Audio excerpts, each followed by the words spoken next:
Yeah, you already know. Accountability is greater than entertainment. For sure it is. Poindexter Lounge, I see you out there, player. I see you. Keep up the good work. Keep doing what you do.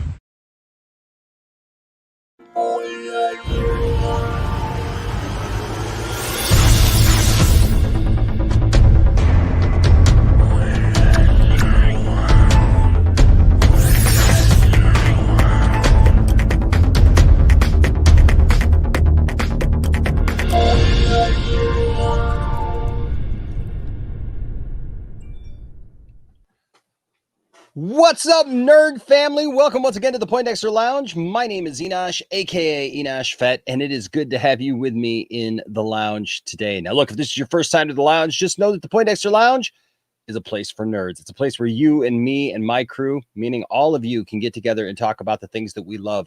Things like TV shows, movies, games, sci-fi, fantasy, comic books, superheroes, toys, and so much more. And if those are things that get your blood going, those are things that get you excited in the morning and get you out of bed, then please join with us and become part of this awesome, growing group of nerds and nerd fandom. And like I say, true nerd family. So if those are things that get you going, please hit that subscribe button as well as that notification bell and join up. All right. Hey, become part of this, man. Join guys, girls, people of all ages. Everyone is welcome here at the Poindexter Lounge. And we just love having you here. And we are glad to have you. And so that's about it for that. That's what we're all about. That's what we're here for, ladies and gentlemen. And I hope that's why you're here as well. So it's been a fun weekend for sure. Before we do jump into that, I do want to say a shout out to all of our supporters here at the channel. You guys are fantastic and fabulous. And thank you to all of our Patreon supporters and everyone who gives super chats. You guys blow me away with your support, and I'm so thankful. Also, do not forget that we do have memberships here at the channel, and so you can join memberships. That way you can get cool emoticons you can use during our live streams and everything.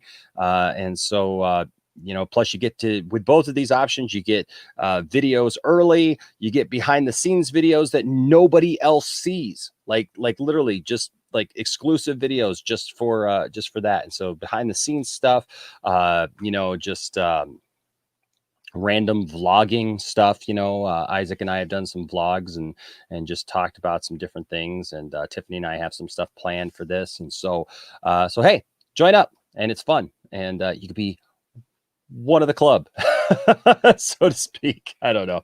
Hey, it is what is today? Today is Monday night. It's actually Tuesday morning where I'm at. It's a little late, but this weekend has been great. I've tried to recover. I was up bright and early still.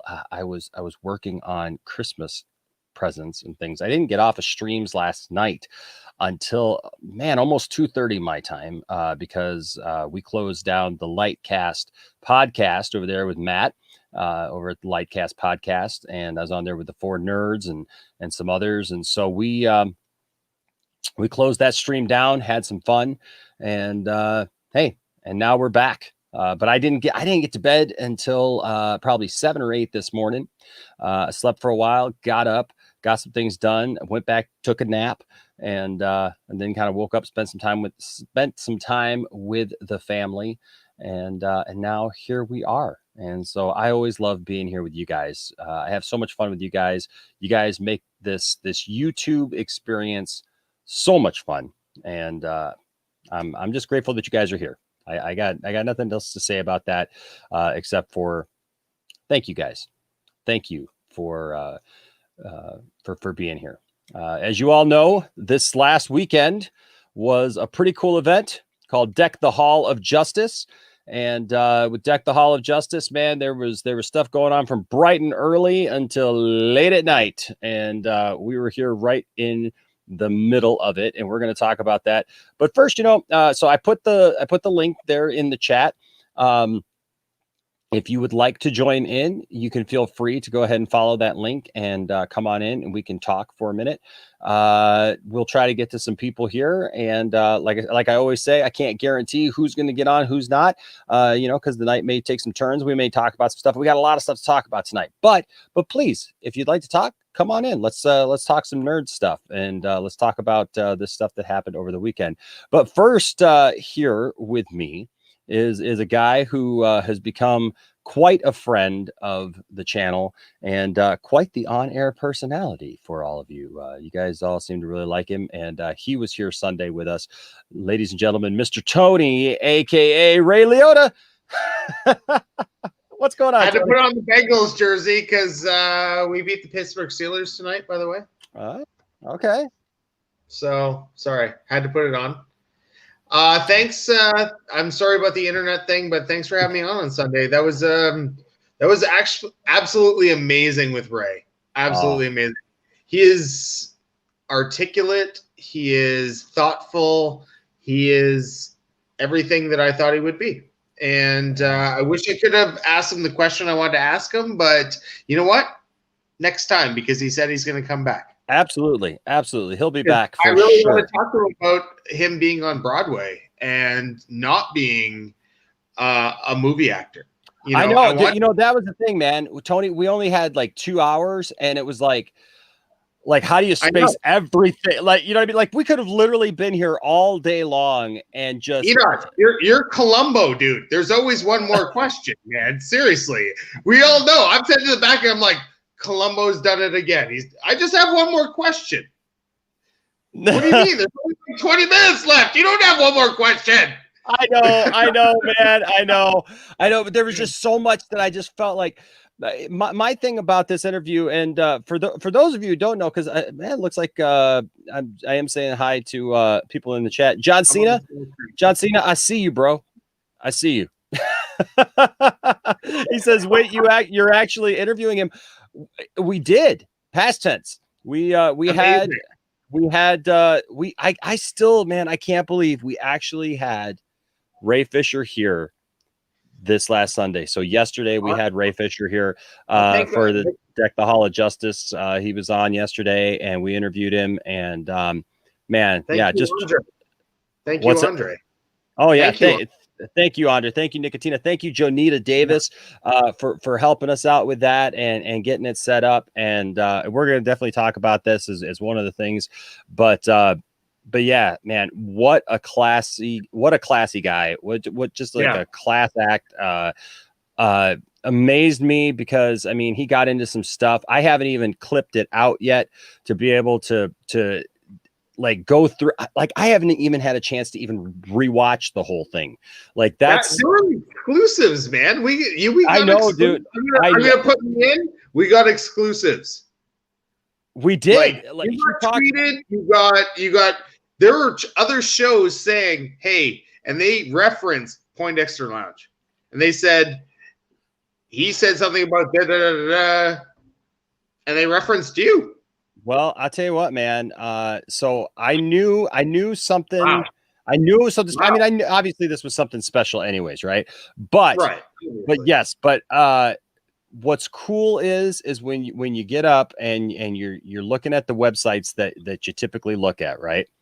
And I'm going to show you guys something here, because you're talking about what you were just talking about right there.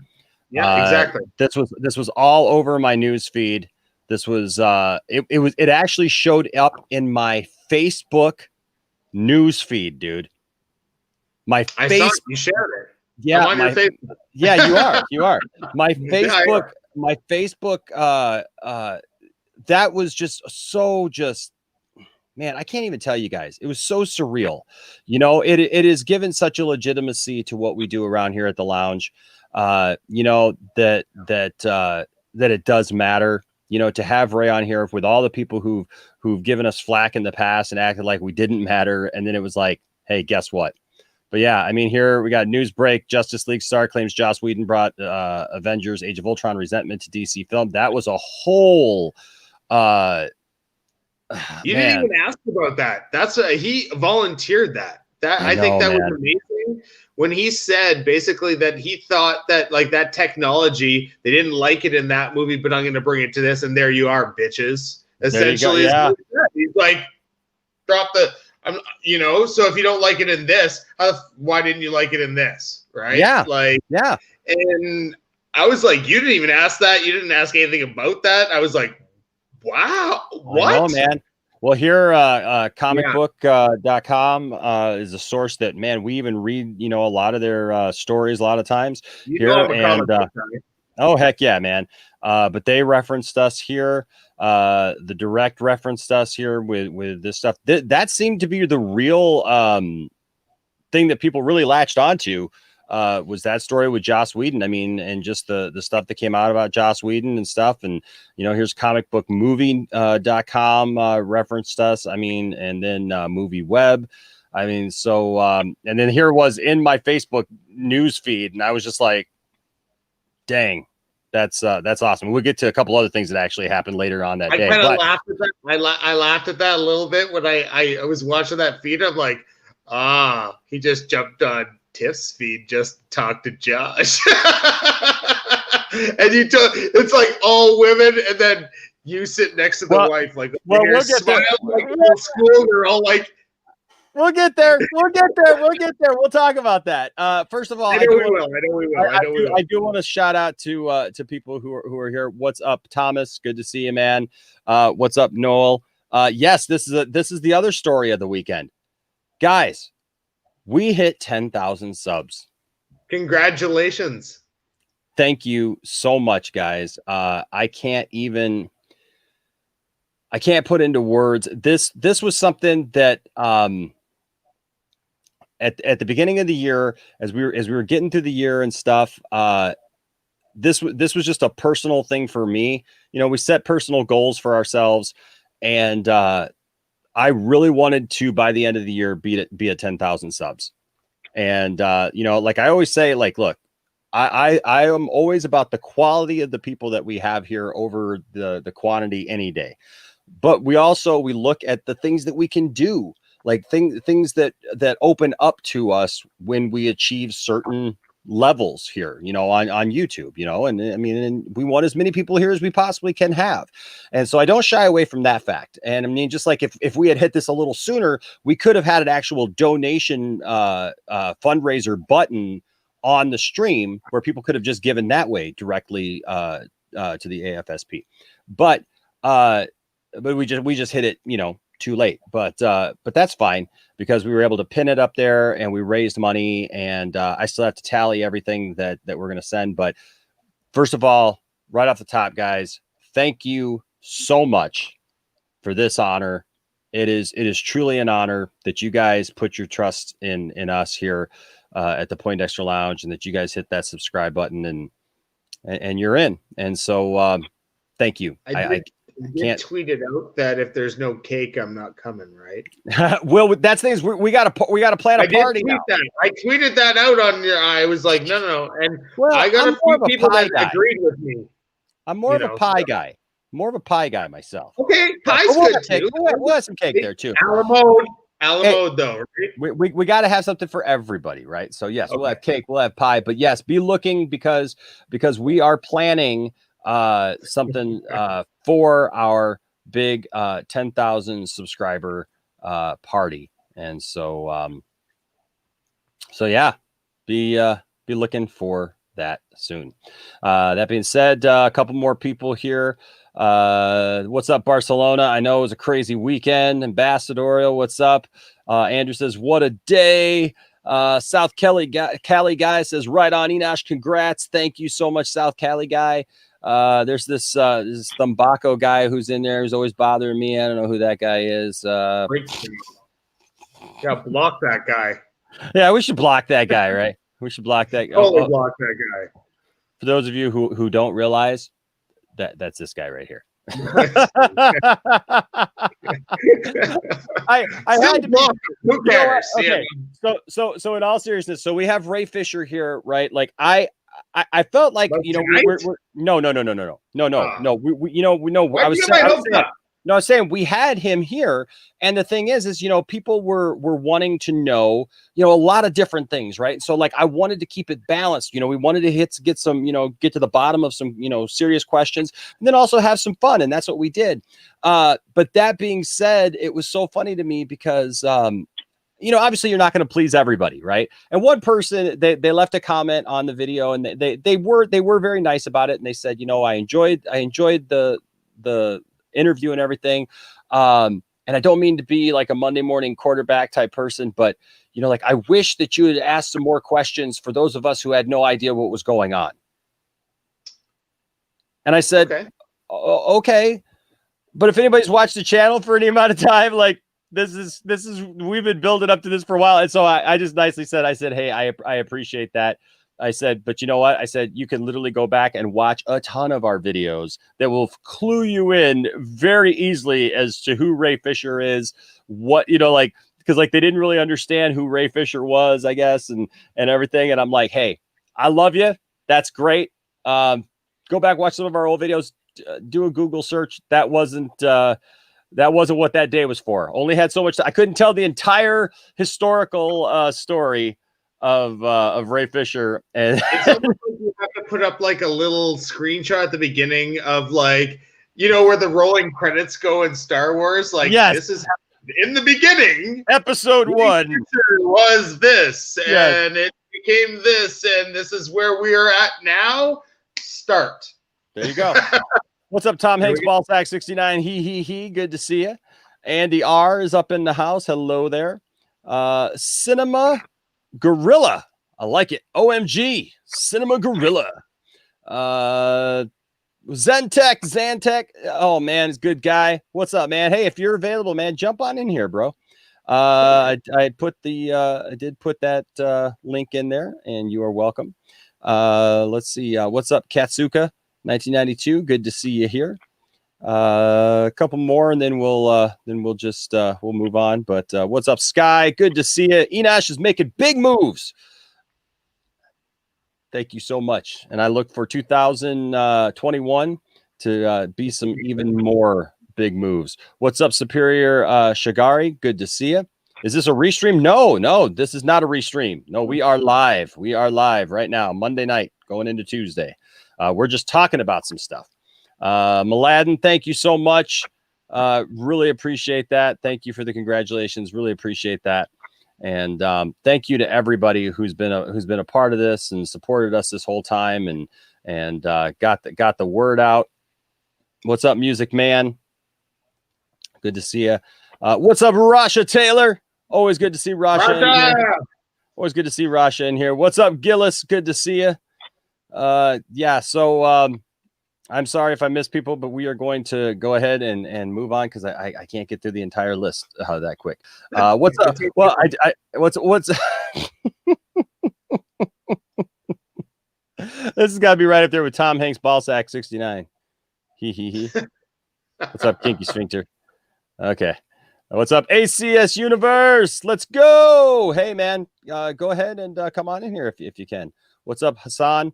Good to see you too. Goober, man. See, I start see. You know what, guys? You know what the problem is? I see your names in here. Obi, what's going on? And there's the lovely Tiftastic. I love her. But you know, I start to see you guys' names in here. McLovin, and you guys just you make me smile. You make me smile for sure. This is a great question. When you having Zach? Hey, all I'll say is nothing is impossible, folks. He did say that he was interested. Yep. What's up, Igor? Good to see you, man. Yeah. So we will definitely talk about that as well. So it was a crazy. You text me that day, right? You text me that day. Just saying. I might work that day, but I might take that day off. Yes. So hey, you know what? Here's Ray with like so let's go ahead. Thank you. Hey, what's up, Braden? Good to see you. He's a long time guy here at the channel. So good to see him. I wanted to say what's up to him.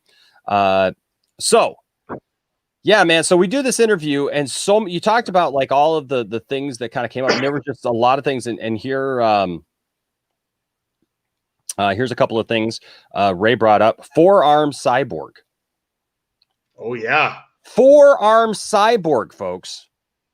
Ray mentioned. Wow.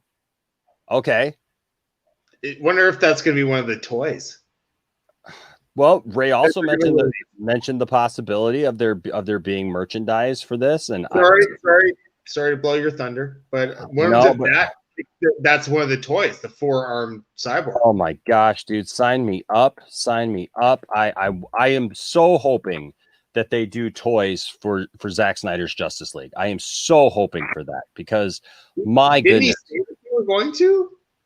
I thought he did. I thought he said that he kind of hinted at it. He kind of hinted at it that, yeah, there'll be merchandise and stuff, and like, with merchandise, you never know. Cause that could just be shirts, that could just be, clothes or whatever. So we never know, but, we'll see what they get. Let's see. Plushie would be sweet. Little four-arm plushie. Little four-arm plushie, that'd be cool. Ray also brought up the fact that it was his PR team that found my video, right? I like that. I really like that part of his thing where he's like, he didn't know who you were, but he doesn't have a PR team whatsoever, like he said. Yeah, but he has some friends that just are like, a couple of them are nerds, and they saw his name and they saw what you were about. I was like, that was one of my favorite stories. It was so genuine. Yes. It's like, I didn't know who you were, man. That's what he said to you. He's like, I didn't know who you were. My friend said, you should watch this guy's video. And he's like, really? Should I? He's like, no, you should. And when he did,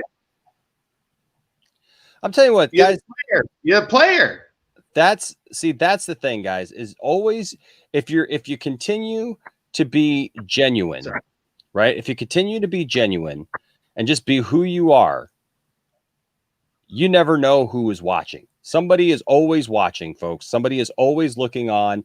And that's why we have to treat people with respect at all times. That should be part of who our character is. Not putting on a show, not trying to act like we're something or trying to impress somebody or whatever, but literally treating people the right way because it's the right thing to do. And addressing things because they are the right thing to do. And so he found you because you did the right thing. Yeah, man. And that was amazing. And he told you that to your face. I found you because you did the right thing. And that's what I take from it. And I watched the interview and I was there. That's what I take from it, and that's amazing.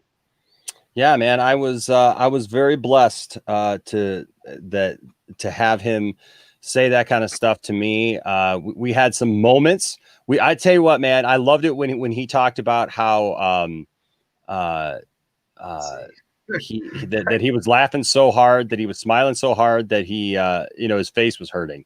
Like when he pulled out the little plushie there of Cyborg, that was great. Oh my gosh. Can I ask you, did your oldest son get to talk to him? So we were setting that up today. Is there something that I shouldn't be saying? Or no. This is fine. No, it's not that big deal. So we were going to do it, that night, but Isaac got stuck at work. Some things happened, so it didn't work out. So we were going to do it today. I want this. You know what? This is actually important because I want to point out to you what kind of man Ray Fisher is.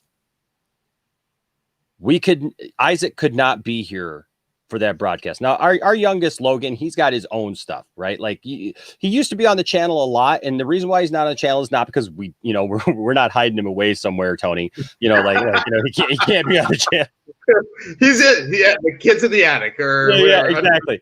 No, you know what? Logan is the youngest, and Logan used to do stuff with us on the channel, and stuff like that. But even if you go back and watch Logan's earlier stuff, when we would go to Logan for his opinions and stuff like that, he gives like one word answers. He's very straight to the point. He's just that's his thing. And so he loves stuff like this. He loves Star Wars and superhero stuff and whatnot, but he doesn't like being on camera a lot. And look, everybody's personality is different, and we love Logan. And so I am never going to force one of my children to be on streams and do stuff, but he still shows up and does, like when we do, he likes doing the, when we do like movie trailer reactions and stuff like that. He likes doing that kind of stuff, but he doesn't want to come on for a lot of the other stuff. So that's fine. He can be in the background, right? He can be in the background, not be the and center of it. That's a lot of times what he does. You know, he'll take the dogs to make sure that they don't interfere with what we're doing and stuff. And so he's really great like that. And so, but Isaac, everybody knows Isaac here at the channel. Isaac is in the thick of stuff. Isaac loves being a part of stuff. And I mean, Isaac is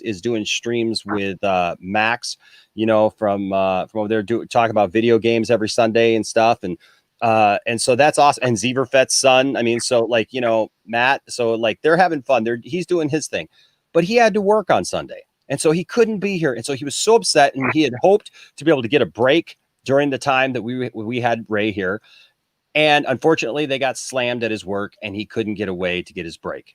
And so, you know what? So Ray had said right here on the stream, he said, hey, you know what? Let me know. And then, you know, if later tonight, you know, we'll have a talk. Well, some stuff came up. Isaac got home a little later. It wasn't working out. And Ray says, hey, let's do it tomorrow. Right. And so we got a day schedule. We got a time scheduled or whatever. We're supposed to be at 6:30 tonight. And once again, you know, it's holiday season. Right. And Isaac is working with the public. Isaac is working with the public, and he got stranded at work again because his boss left for a minute, and, you know, and he couldn't leave on time, and he was really frustrated. And first we bumped it back. We bumped it back like 10, 15 minutes so Isaac could get home. And then Ray messaged me, and he says, hey, Enosh, he says, I'm still willing to do it, you know. He says, but I got a call 5 minutes later that I have to be on. That's, you know, that's after this. He says, I'm totally willing to do it. He says, but if you want to reschedule it for, you know, this day or whatever, he says, I want Isaac to be able to have the time that he wants and to not feel rushed and to not feel, you know, anxiety about it, you know, but to just be able to enjoy, you know, the time talking together. He's like, I want to talk to him. Guys, if you and anybody coming at me to try to tell me that Ray Fisher is not a genuine individual and a class act and a man of his word and a man of integrity, look me straight in the eye. And then I got a couple people to bring in here, but look me straight in the eye. You done reached me too late. That is 100%. That is the most genuine, articulate man in Hollywood that I meet a lot of actors, honestly, in my business in Vancouver, but that man was sensible, and straightforward. He had that was unbelievable. Yeah. Like somebody said in the chat that one day, are we listening to Obama? I was like, I know I'm not a political guy, but I'm like, no, dude had it really down, man. It wasn't a cadence. This is what he believed. This is what came out of his heart. And this is what came out of his head that day. This wasn't rehearsed. This wasn't anything. Ray Fisher is exactly what you saw him to be the other day. And that is why I stand with Ray, and I respect that man even more than I did before this. Yeah. And I respect them 100%. Like, I know you can't go over, but when I met the man, wow. And it was 5 minutes on a screen, but I'll tell you right now, the man was genuine. Yeah. Yeah, for sure. Well, hey, I want to bring this guy in. What's up, Ambassador? How you doing, sir? Doing well. It's been a while. Hello, Ambassador. Hey, Tony. Good to see you, man. It's been a while. It has been a few minutes. And, you know, before we get into all this, just talking, congrats on everything you've accomplished. You have nothing but my respect, and I am very proud. I am exceedingly proud to call you a friend. And thank you so much, man. Guys and gals, this guy up here, I wish I had met this guy a year ago when I started my channel. This guy up here is one of the most authentic people you will ever meet in your life. And I hope I get the day when the lounge and the wing get to actually meet face to face. And this guy, and even this guy over here, this goofus, my fellow Canadian brother. I'm it took me a while. Figure it out. That's okay, Tony. This guy up here, he is a rock star. Mm-hmm. He will never claim it. He will never act it. But this guy up here, Enosh Fett, is a rock star. And I will always have your back. And to hear what Ray Fisher had to say yesterday during that stream, and I'm going to go back and rewatch it because I was doing my mod duties, making sure none of those little piss bands and everything got through. Appreciate that. Yep. But having my attention divided, a class act guy, Ray Fisher, truly.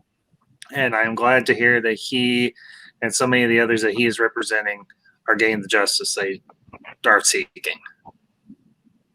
And is, as an OG geek, just like you, Tony, like you, Enosh, now is a great time to be a geek and be a nerd and let your geek flag fly, because there is so much good out there, and the fandoms and in the geek community.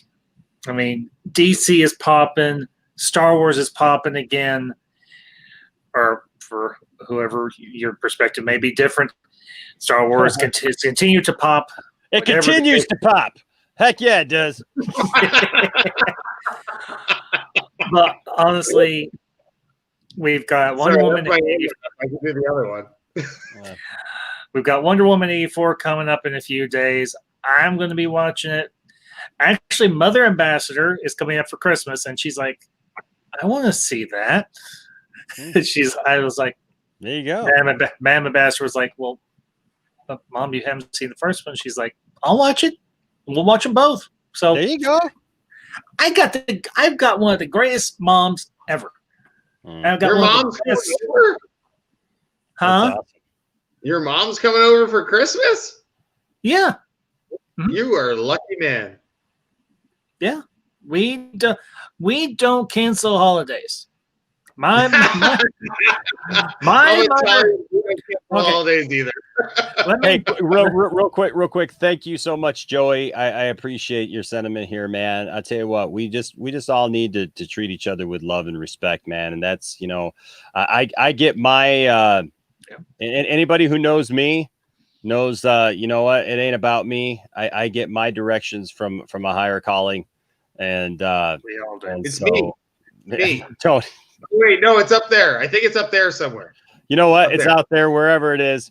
I do want to say this Rob says the lounge has become the fort we built in the bush on the other side of the cyber gully.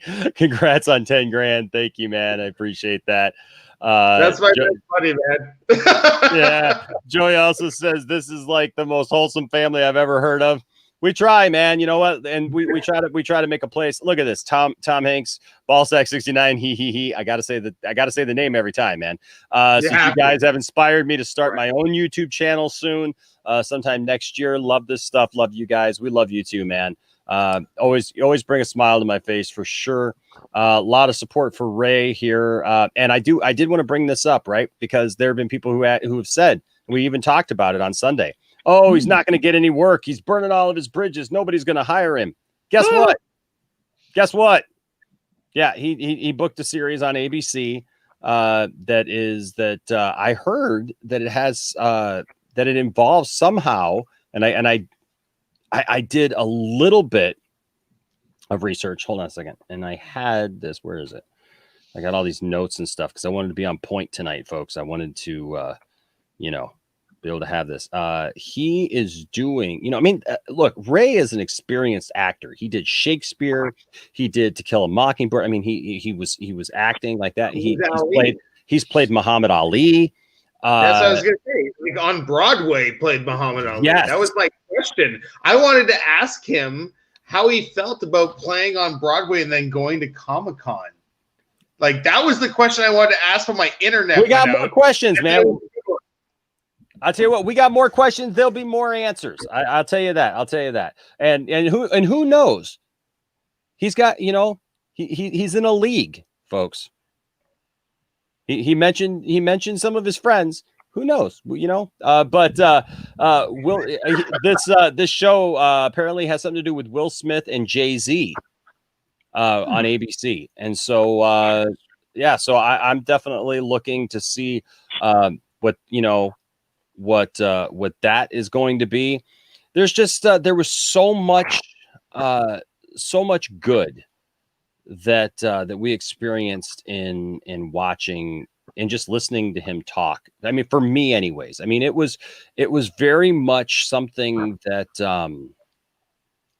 oh man, he was genuine. Yeah. Genuine. Somebody sent me this image, which I thought was absolutely hilarious. That's funny. Yeah, there's a great image right there. But I also like that he said, don't hate on anybody. Just let it go. Like if Jody's gonna lip you off, tell him to just piss off and keep going. I'll tell you what, man. What a great thing to say too. Just said use that term. Hashtag us united, right? And walk away. And just walk away. This was, guys. I can't even tell you. Like just being there. Being here, looking at my screen, and there, when he first popped up in the backstage area, when we, were getting ready to go live, it was like, wow, Ray Fisher is here. Everything that has happened this year, folks, and all the guff we've taken, all the mud we've been through, and everything, and risen above it. Can I just really just quickly just add, we have risen above all this stuff. Us united, you guys with us, your support, your encouragement, standing up for what we felt was right, and for common sense, and to be able to look at it and to see this man right there on the other side of my screen was just fabulous. And then can we talk about for a second, and then I got a couple other people I want to bring in. We want to talk about a couple of things. Can we talk about this moment? Oh my God. Yes. That was an awesome I'm waiting in the background going, Enosh is freaking Columbo. He's got one more question to ask, and it's going to take a half hour. But when I saw this, I was like, dude, I don't even need to meet him. It's cool. I'm telling you what, man, Johnny, to answer this question, Rel, actually I slept pretty good. I went to bed earlier than I normally do, and I actually got a pretty decent night's sleep, but I freaked everybody out. Apparently I ruined everybody else's night sleep the night before, because I didn't tell them that I was going to bring our big crew in, of Dawson and, Ryan and Nicotina and all them and stuff, and Brian and all stuff. I didn't tell them that I was going to bring them in until, the night before. And it was about 1:30 in the morning. And they're like, oh, that's awesome. They're like, oh my gosh, are you serious? And I'm like, yeah, man. I was like, you know what? Because here's why. This was not just a victory for me. This was not just a victory for the Poindexter Lounge. This was a victory for all of us. And look, this is our crew. And this is what I told them. This is what I told them in the text. I said, we are in this together. We're friends. You guys have been here, some of you, not everybody's been here, but I still consider them my friends. I still consider this my crew. This is us. This is our Justice League. Okay. You guys who are here in the chat, you guys tune into all these shows. You guys are subscribed to these guys. And look, we've been through a lot, but these guys have stood by me through this whole thing. We don't always agree on stuff. Sometimes we disagree on Star Wars. I disagree with this guy at the bottom about a couple Star Wars things, but it's okay because I still love him. I still love him a lot. He's wearing a Marvel shirt. And Enosh, you and I, we've had our back and forth about Star Wars, but what? At the end of the day, whether I say the movie behind me is the final canonical movie, or whether you say the one that came out last year is the final canonical film, it don't matter. No, we're friends. We still love this universe. We still want good content from this universe, and we want to see stories that have meaning and stories that put a smile on our face, that touch our lives, and that represent the very best ideals of humanity. I know, and I know that may be a very lofty and very high thing to say, but you know what? All these stories boil down to one thing. Okay. People. Yes. The human condition. Yes. and exploring and expressing the many facets of the human condition. I mean, whether it is Star Wars, whether it is DC, Marvel, Lord of the Rings, whatever fandom you're a part of, we're people just trying to wrap our minds around these ideas that are being explored and expressed in pop culture. Yeah, I totally agree. And I want to share this moment because what you just said there, it's about people. And that's what I realized. And that's what I told all the guys on Saturday night. And I told everybody when I got a hold of Johnny, that's what I told him too. I said, you know what? The Poindexter Lounge is not about Enosh. It's not about just us. The Poindexter Lounge is about people. Yeah. It's about you guys, and it's about you guys with us. That's why we call you our nerd family, and I stand by that. And I put my money where my mouth is, so to speak, when I do that, because I said I want you all to be a part of this. And so I'll tell you what, this moment coming up, guys, I'm actually going to share this moment here with you guys, because when I told Johnny that I was going to let Ben, because he told me what Ben had to say about Cyborg, and it just melted me. And I loved watch the look on Ray's face as Ben shares with him his feelings about Cyborg and who Cyborg is and what Cyborg should be. Watch this, folks. I really like this. If you missed this, get your tissue out. You may have to get your tissue out again. But here it is. Just take a minute and watch this. Yeah, awesome. This is great. Well, I stand with you too. Thank you. Borg life for life. Let's go. All right, guys. Yeah, I've got an awesome family, dude. I tell you what, I see why you're always smiling now, man. It's like you got your family, you got your toy collection, you got your streams, you got everything, man. Like, how could you want for more? Right? Exactly. The next people I want to bring in here is a guy that I do a show with here on the channel, and his son, because his son is a big Cyborg fan, and he's got his own take on something for the Snyder Cut, and I felt that it was very fitting, and that is my friend Johnny Pop.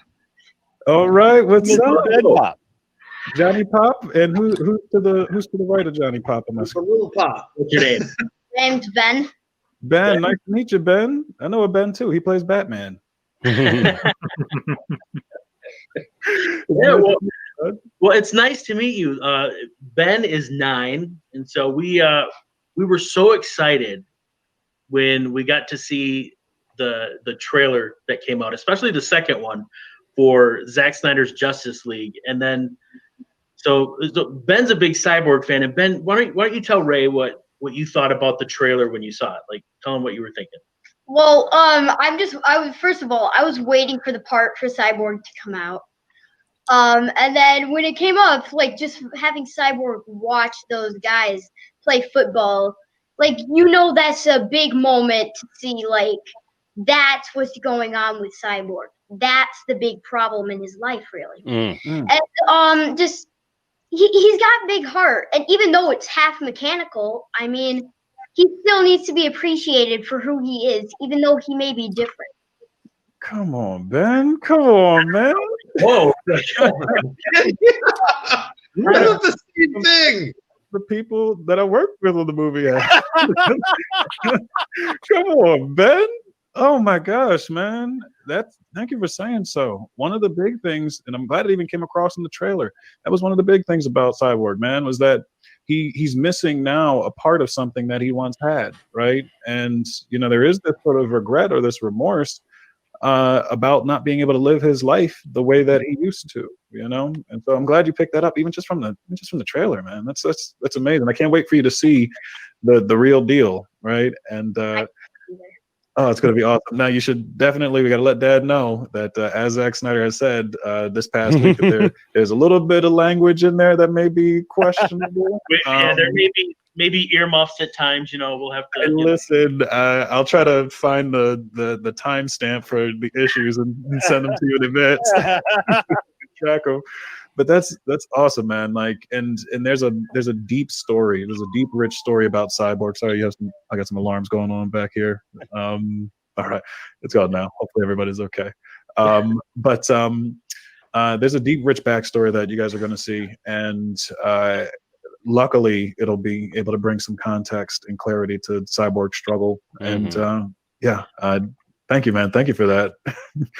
Yeah. Oh. Well, when he told me that, I said, man, that's a kid, like you said, who gets it, man. He totally understands. And I was like, I could not bring him on. Oh my gosh! Yeah. and introduce you to Ben. Well, I'll let you in on a little secret, Ben, if you want to know what my motivation was when I was looking out and seeing those young kids playing football. What would help me get in the zone of Cyborg at that point?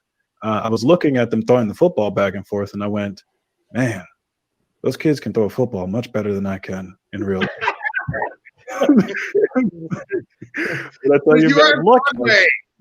Look at the absolute. Look at the absolute joy on Ben's face. Yeah. Oh God. Look at the, look at the joy on Ray's face. I know. That's what I'm saying. Like, okay, so here's the thing. This brings me back to my childhood. Okay. And that's why I really wanted to bring him in. My kids obviously, are getting a little older now, but guys, I'm sorry. Kids in for this one, man. Like, I'm sorry. Like, okay, here's the thing. Here's the thing.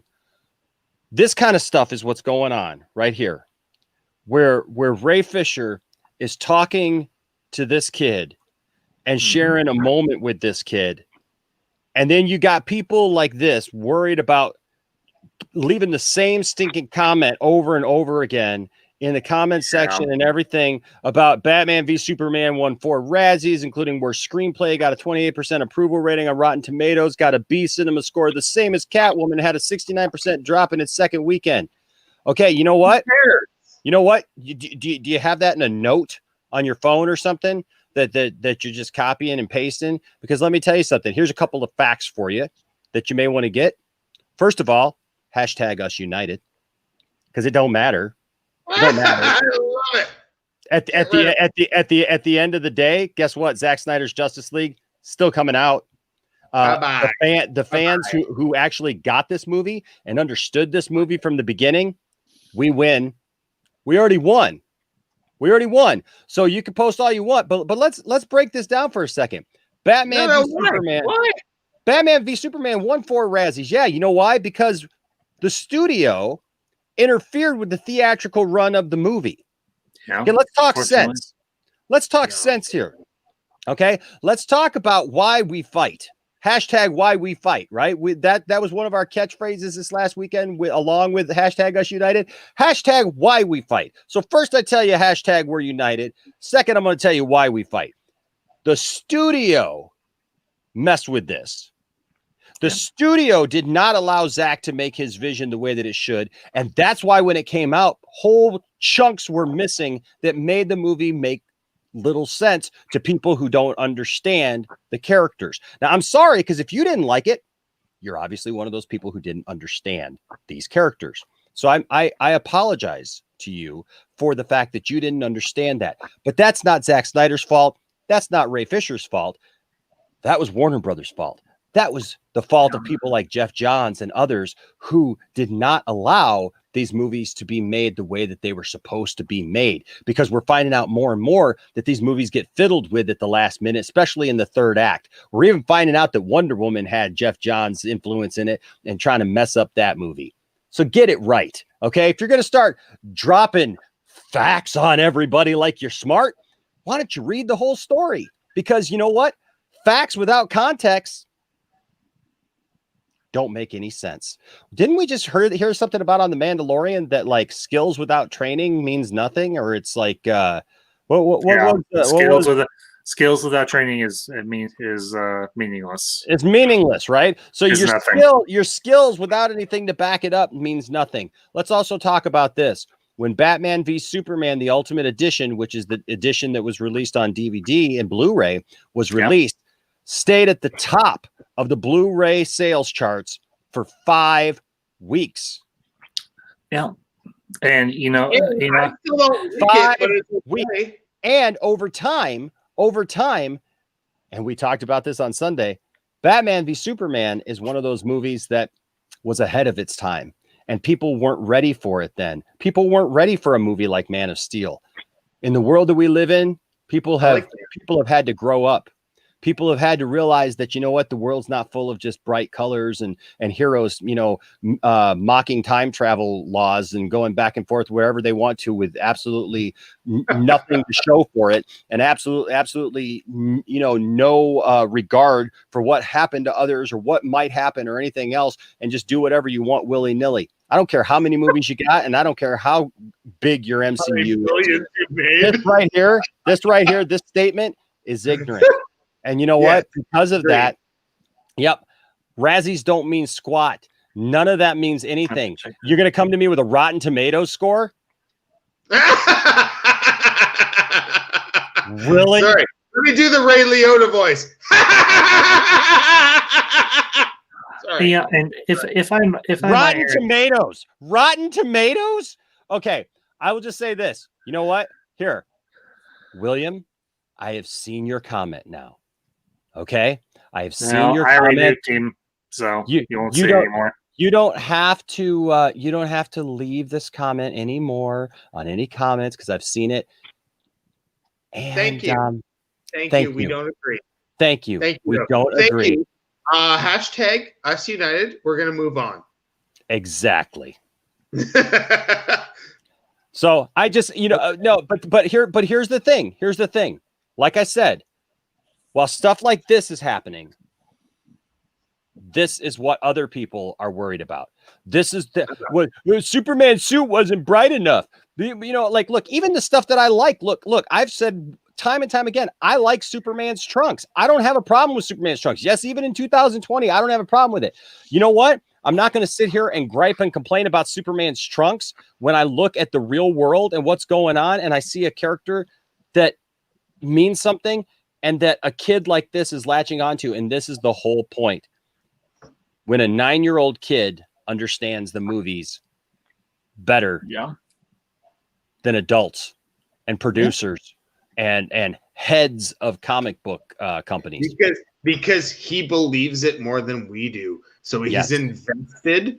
As a child, you're invested in that story. We understand it's a fiction because we're adults. When you're 9 or 8, this is your life. Yep. You pay attention to all this stuff. How do you think this is it? Do you think that it doesn't weigh the possibilities between who wins in the Aquaman movie? Do you know what I mean? Like, we're adults. We're like, we know Aquaman's going to win. But a 7-year-old kid, one of your sons maybe, or you know what I mean, or one of somebody else's, is looking at it as like, I really hope Aquaman wins because otherwise they have a whole narrative in their head of what's going to happen otherwise. We just see it as like, oh, it's a story. They have the narrative like he did. Yep. He had the whole narrative of why he thought he was the way he was because of that football game and all that. He had the narrative in his head. Yep. None of us thought about that narrative. Joey brings up a good point. He says here, both Man of Steel and BVS called out some of the worst of humanity, and people really took offense to that. Yep. That is so true, folks. That is so true. And I agree with this from Thomas too. Batman v Superman has some really great moments for me. I look back at that movie and I go, man, there are some such just oh my gosh, just moments that hit to the heart. And Rel's right. Haters are getting desperate. Haters are getting desperate. And you know what? That's fine because we're going to keep doing what we do. Exactly. So I do comments out there right now. I'm looking at these comments and I'm like, that's us united, folks. I'm looking at these comments. I'm looking at you guys in these comments, and good on you because you guys get it. You guys get it. This is us united. This is us finally saying, you know what? We're done. No. You know what? We may be small, but we talked about this with Ray on Sunday because we talked about it doesn't matter. Do you guys realize something, folks? This time last week, I had under 10,000 subscribers. I mean, I was close. I was getting there, but now just because I got a couple hundred more subscribers than I had last week, we're still small. I love the fact we hit 10,000 subscribers. That's awesome, man. That's a huge thing for me because 10,000 is 10,000. Get out of here. Stop coming to me with that. Well, but I will say this. But I will say this. I will say this. Yes, you know, up against, you know, channels with 100,000, 200,000. You know, then you got the really big ones, over 1 million subscribers, right? Are you NBC? But let me tell you something. Yeah. We have some of the best people here that I could ever hope for. And I would rather grow this thing day by day and add real people who really understand. I had somebody comment the other day. They're like, thank God I finally found a channel. These are the comments that mean something to me. Not when somebody tries to post over and over and over again their gripes and their complaints about Batman v Superman. You know what means something to me is the kind of people who left a comment the other day and said, I finally found a channel of people that I can listen to and feel listened to. So there you go. Yeah. There you go, folks. That's what I'm about. That's why I'm here. And I thank you to borrow from another man's Nope. closer. You're gone. I thank you all for the very kind support. Nope. You're gone. Bye. Yeah. So, anyways, that being said, you were saying something there, man, Ambassador. Oh, just Sea Dog and everything popping up. So I nuked him. There we go. Well, you know, we just do what we got to do. But no, what was I thought you said did you have something to say? Yeah, you know, like you all are fighting this war, fighting this thing with DC and the DCU and with Zack Snyder and the Justice League. Not against him, but with him. I'm fighting a similar battle myself. I want to see the fandoms that I love, particularly Star Wars, be healed. And that's why this next year, and everything, I'm going to start doing a series of streams where we're going to talk about how can the Star Wars fandom, the Star Wars community be healed. And what that means for other fandoms going forward. Because let's be candid here. There are a lot of fandoms that are hurting, that have been fractured and broken because of numerous issues.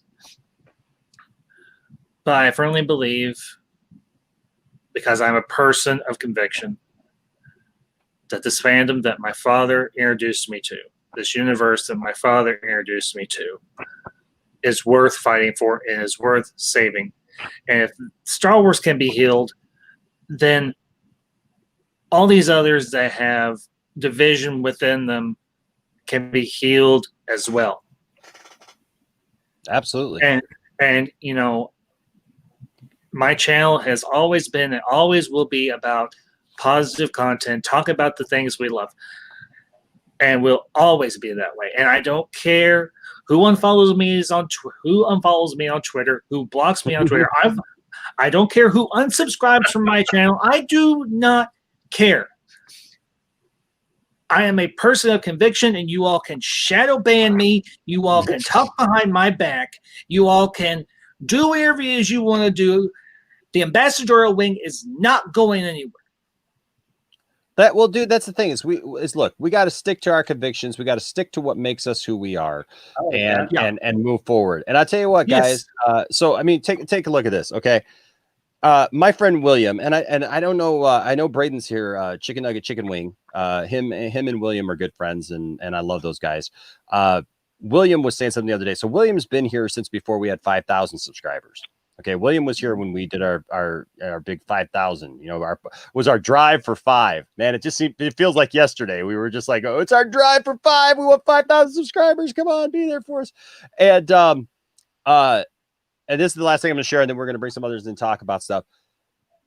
Guys, this weekend was so insane for me in the fact that we had Ray Fisher here. We were able to interview Ray Fisher. I am so proud of my wife. My wife is part of the League of Mayhem. Go subscribe to them. Go watch them every other Tuesday. They got Zack Snyder. So listen. Last week she got to interview Ray Porter, with these women and talk to Darkseid himself. Right? I know. And you know what? I will just say this. Yes, being married to a woman on a wonderful panel like this has its privileges. Because if you guys were around for that Ray Porter stream, you know, like they told me I could come in because the first time the Nerd Queens there, Nana and Cole, ever met Tiffany, it was in one of our streams that we had them here, and Tiffany came in her Harley Quinn onesie from the Birds of Prey movie. Right. And so they were joking that the first night that she was on, because they met her that way and they liked her and they asked her to be on that. And I just love that. And she is having such a great time with that and making great friends and stuff. And then the thing is, they said that I could come on their stream, but I also had to wear the onesie. So I did. I'll stop by and say hi. Because she wanted something. She wanted something. I was watching the stream and she needed something. She was showing them the toys that I had made for her, the Grand Tiff Tarkin action figures that I had made for her. And so like I grabbed them real quick and I came down in the onesie and stuff like that. Well, then they had Darkseid on, and before they went live, they were joking with Tiffany saying, you know, Enosh can come in and meet Ray if he wants. But they were joking saying like, but he's got to wear the onesie. So heck yeah, I did. You tell me I get to meet Darkseid? Okay, that is either the wrongest thing ever or the funniest thing ever. I don't know which to say. I'm just saying, man. I love her face on that picture, though. I love Tiff's face on that picture. Right? She's like, I can't believe you just fucking did this. Oh my God, dude. I'll tell you what, it was so great. We had such a good time and just had so much fun, you know, and that's the thing, folks. Look, have fun. Enjoy your life. Don't get so caught up in just being, you know, just down just or serious. Or whatever. I know. But look how much fun I'm having here. Look at his face. Look at that face in that picture. I mean, she's laughing so hard right now because look at his face. That's my favorite picture this year. And I had snuck up next to her. They didn't see me. I actually had started like up over here when I had Darth Vader over here, and like I just kind of peeked my head over it. And nobody saw me. And so like I snuck up behind her, and I could sneak right up behind her right here without her seeing. And then I just popped my head out here, and they all were like started laughing and stuff. And then, you know, obviously we came in. But I got to meet Ray Porter a couple of weeks ago. I got to meet Darkseid, guys. And then here's the thing. This right here was just icing on the. I mean, this was. Oh my gosh, this is not even icing. This right here is like. Can't believe you didn't wear a dress for this one though. At least you could have been like a girl on the stream. So here's the thing. So I was downstairs. I was downstairs because I was on a couple other streams after our stream with Ray Fisher, and I was talking to some people who were prepping for a stream, and they'd asked me to come on and talk to them. I'm talking to people, and I had literally turned Tiffany's stream off for just a couple of minutes. And all of a sudden I get a text on my phone and she goes, "Oh my God, Zach." And I went, well, I got to get my dress on. Yeah, I got to go. And so I went upstairs and she's standing there. She's sitting there at her desk talking to Zack Snyder. I could not be more proud of my wife. Ever seen. I could not be more proud of my wife. I could not be just more excited for her and stuff. And so I wasn't going to come on the stream. Now they had told me, because here's the thing, Nana and Cole both knew before that stream started, but they didn't tell anybody. They didn't tell anybody. They didn't tell anybody. They didn't tell me. No, they didn't tell me either, but they didn't tell Tiffany. They didn't tell any of the others. The surprise was coming, but they had made sure to tell Tiffany that I could come on the stream anytime. Ooh. And so, no, you totally like, there's only one dude on the street. Oh, there's Enosh. Look at him. Yeah. But they had said that I could come on the stream anytime. Well, because look, these ladies are awesome. And every one of them are just fabulous. And I'm proud to be in a fandom with each one of these women, and they're strong women. These are awesome women. And, but they had told Tiffany I could come on. And so like, I just wanted to watch. I was literally sitting there on the bed next to her. So like if you watch the video and I kind of come into the frame like this, you know, kind of sheepishly, It was because I didn't plan on coming in. I was trying to be respectful as all I could because I did not You were the happiest dude alive when you came in. You were like, but Tiffany, all of a sudden, she does one of these numbers to me and says, "Come on in." And I was like, "Don't have to ask me twice. You do not have to ask me twice." That is you're the happiest, smiliest dude I ever saw. I'm telling you what, dude. And I got to talk to Zack Snyder. I got to tell him about my love for Superman and my absolute love for the fact of what he's done for this community, what he's meant to me as a Superman fan. Thank him for Man of Steel and for Batman v Superman and all those things because guys, I've shared it before and I shared it there with him. Like, I've loved Superman since I was a kid. I mean, as far back as I can remember. I'm talking watching Man of Steel and seeing the kid put the sheet around his neck and stuff. Dude, that was me. I was jumping off the couch, with a towel pinned, to my neck I literally spent my first 5 years on this planet basically running around the house in Superman underoos. That was me. And so the thing is that Superman has meant that much to me, folks. And because the creators of Superman are gone, you had to give it to Zack. You just let it out on him. You were like, "This is how much I love this man." Well, I love it. But that's the thing, man. Is that I no disrespect to what came before. I love all of it. Mm-hmm. But finally, when I saw Man of Steel, I finally saw the Superman that I'd always wanted to see. The real person, Clark Kent, like the boy who grew up in Smallville, who is trying to discover himself, trying to be the hero, his hero's journey. I can't even express to you. And to have this opportunity, I have thanked the Nerd Queens, Meg, anyone involved. I am so thankful for that moment. And also, folks, I got to tell him about the brick, which was awesome. And he was, what did he say? So he was blown away by the fact that we did that. He wanted me to send him pictures and information about it so that he can go see it one day, so that he can see it and everything. And he was so excited about it. And Nana immediately said, yes, make sure. And I do want to point something out too, because Nana was on here and she had mentioned on one of our streams that she was going to tell Zack about it. That is not that is not Nana's fault at all. That she had not done that yet, because I had not had all the information. Because with this brick, we did this campaign now. It's been a month and a half, a couple months ago now, right? Well, the thing is we got supporters from all over the world. Okay. And not everybody, unfortunately, I wasn't smart enough, and this is my fault, because I didn't think about doing a GoFundMe at the very beginning. Right.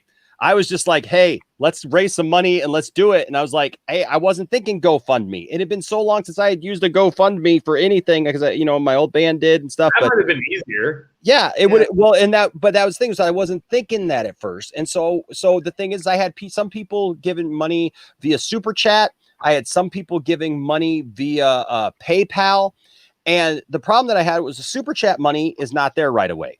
Right. The Super Chat money takes a month or so to get to you, whatever your next cycle is. So if you're in the middle of a cycle, it could take almost a month and a half sometimes to be able to get those funds in. So I had to wait on some of that. And then because we had some international stuff, we had some mix ups with there was actually a couple that got refunded to people by accident. They didn't even know how. And so when I went to go pull the money and go pull the trigger and go buy the brick, the money wasn't there for some of it. And so I had mine. What's that? Mine was good. No, yours was good. Okay. But there was a couple. And so I had to contact those people, and they were like, oh yeah. No, I saw it. The money got refunded back to me. And so then they sent it, whatever. And by then I'd put up a GoFundMe. The GoFundMe stuff was super easy because the GoFundMe stuff was there. We got that money transferred and we were good to go.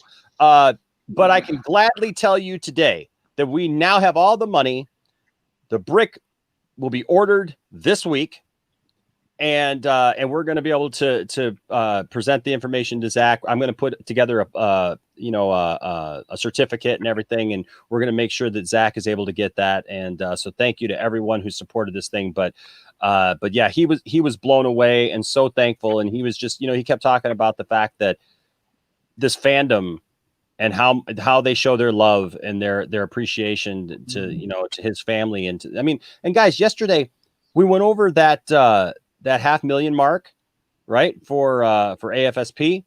And I am proud to be able to tell you this, because also yesterday, we weren't able to get that donate button. So we had people, I had a pinned comment for people to go to AFSP and make their donation, just there. Right. But that being said, we were all the super chats that came in, we were going to give to the AFSP. I didn't think that we were going to be able to donate it right away. Okay, because I felt like because like I said, the cycle goes, and Lord knows whenever that cycle.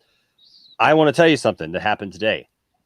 The cycle for last month, because of all of the all of you who are members, because of all of you who've given super chats, you guys, supported the channel.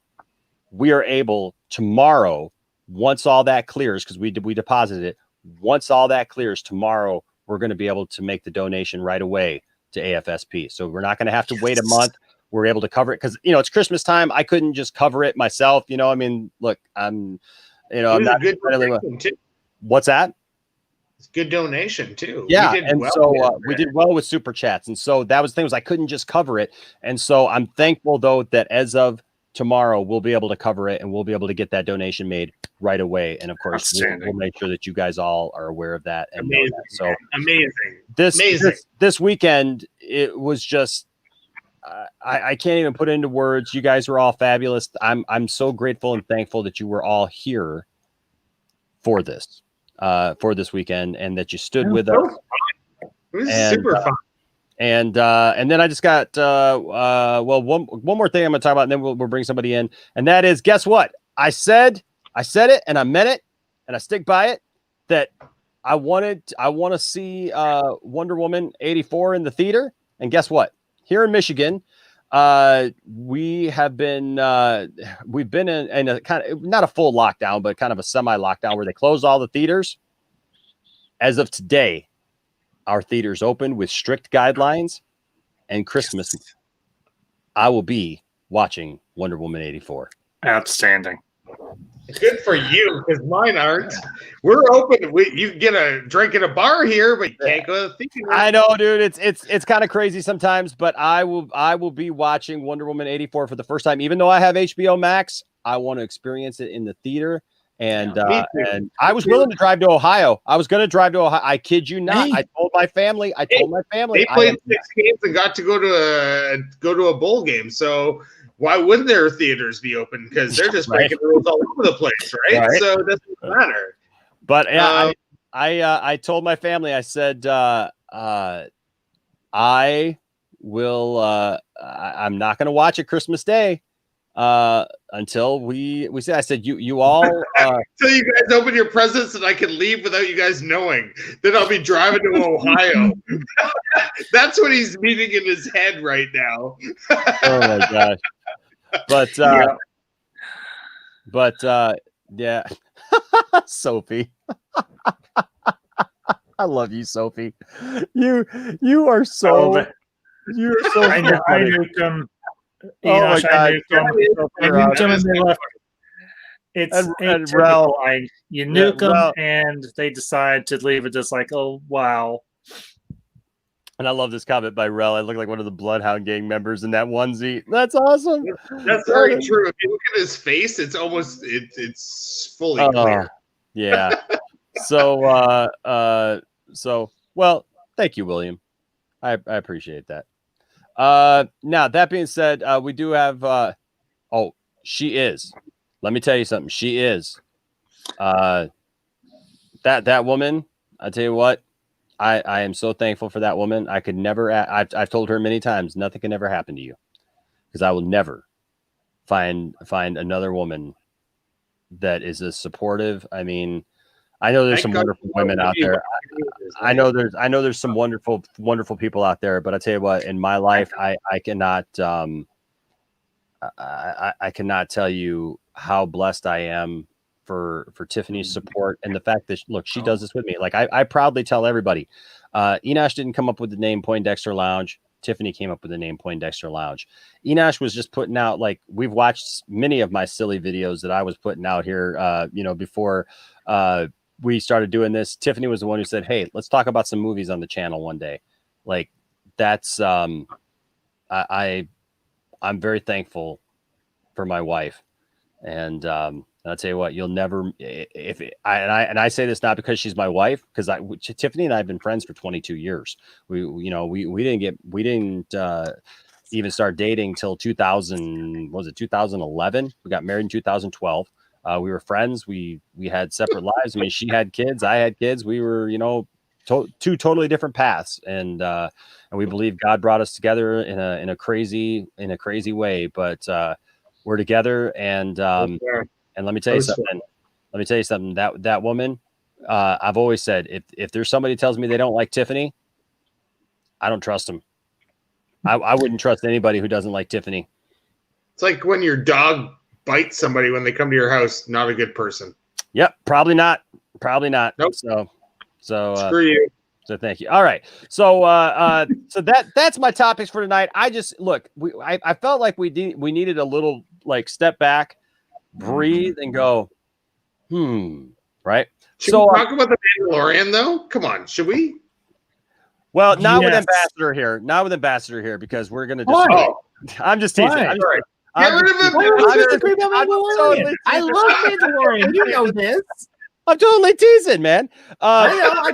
I've got ahead. It's in the bedroom, and Ambassador's asleep, and I'm still up with you. That's cool. With well, you, I do want you filthy animals. That's got to bring somebody in for that. Yeah, I do want to bring a couple people in.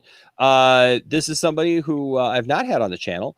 So I do want to welcome in. I know I'm gonna mess up this name. But I'm gonna guess it's Lane Deli, or Lena Deli, but we'll see. What's up, man? How are you? Hey, Enosh. Hey, guys. How are you? Can you hear? Good. How do you say your name? Yeah. Nice outfit, by the way. The pink one. Oh, thank you. Thank you. Appreciate that. That was hilarious. I thought it was pretty good. Now, how do you pronounce your name? It's Lane Deli, but it is Lane Deli. It's just my username. Okay? My name actually is Omar. All right, and I'm from Morocco.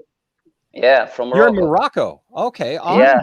Awesome. Did you know that you have fans in Morocco, Enosh? No. I do now, man, and I appreciate each and every one of you, man. I tell you what, you know what? I every once in a while I tease Tiffany all the time. Anytime Tiffany's feels like she's having a bad hair day or something like that, I tease her and I tell her, the people down in Brazil really love you.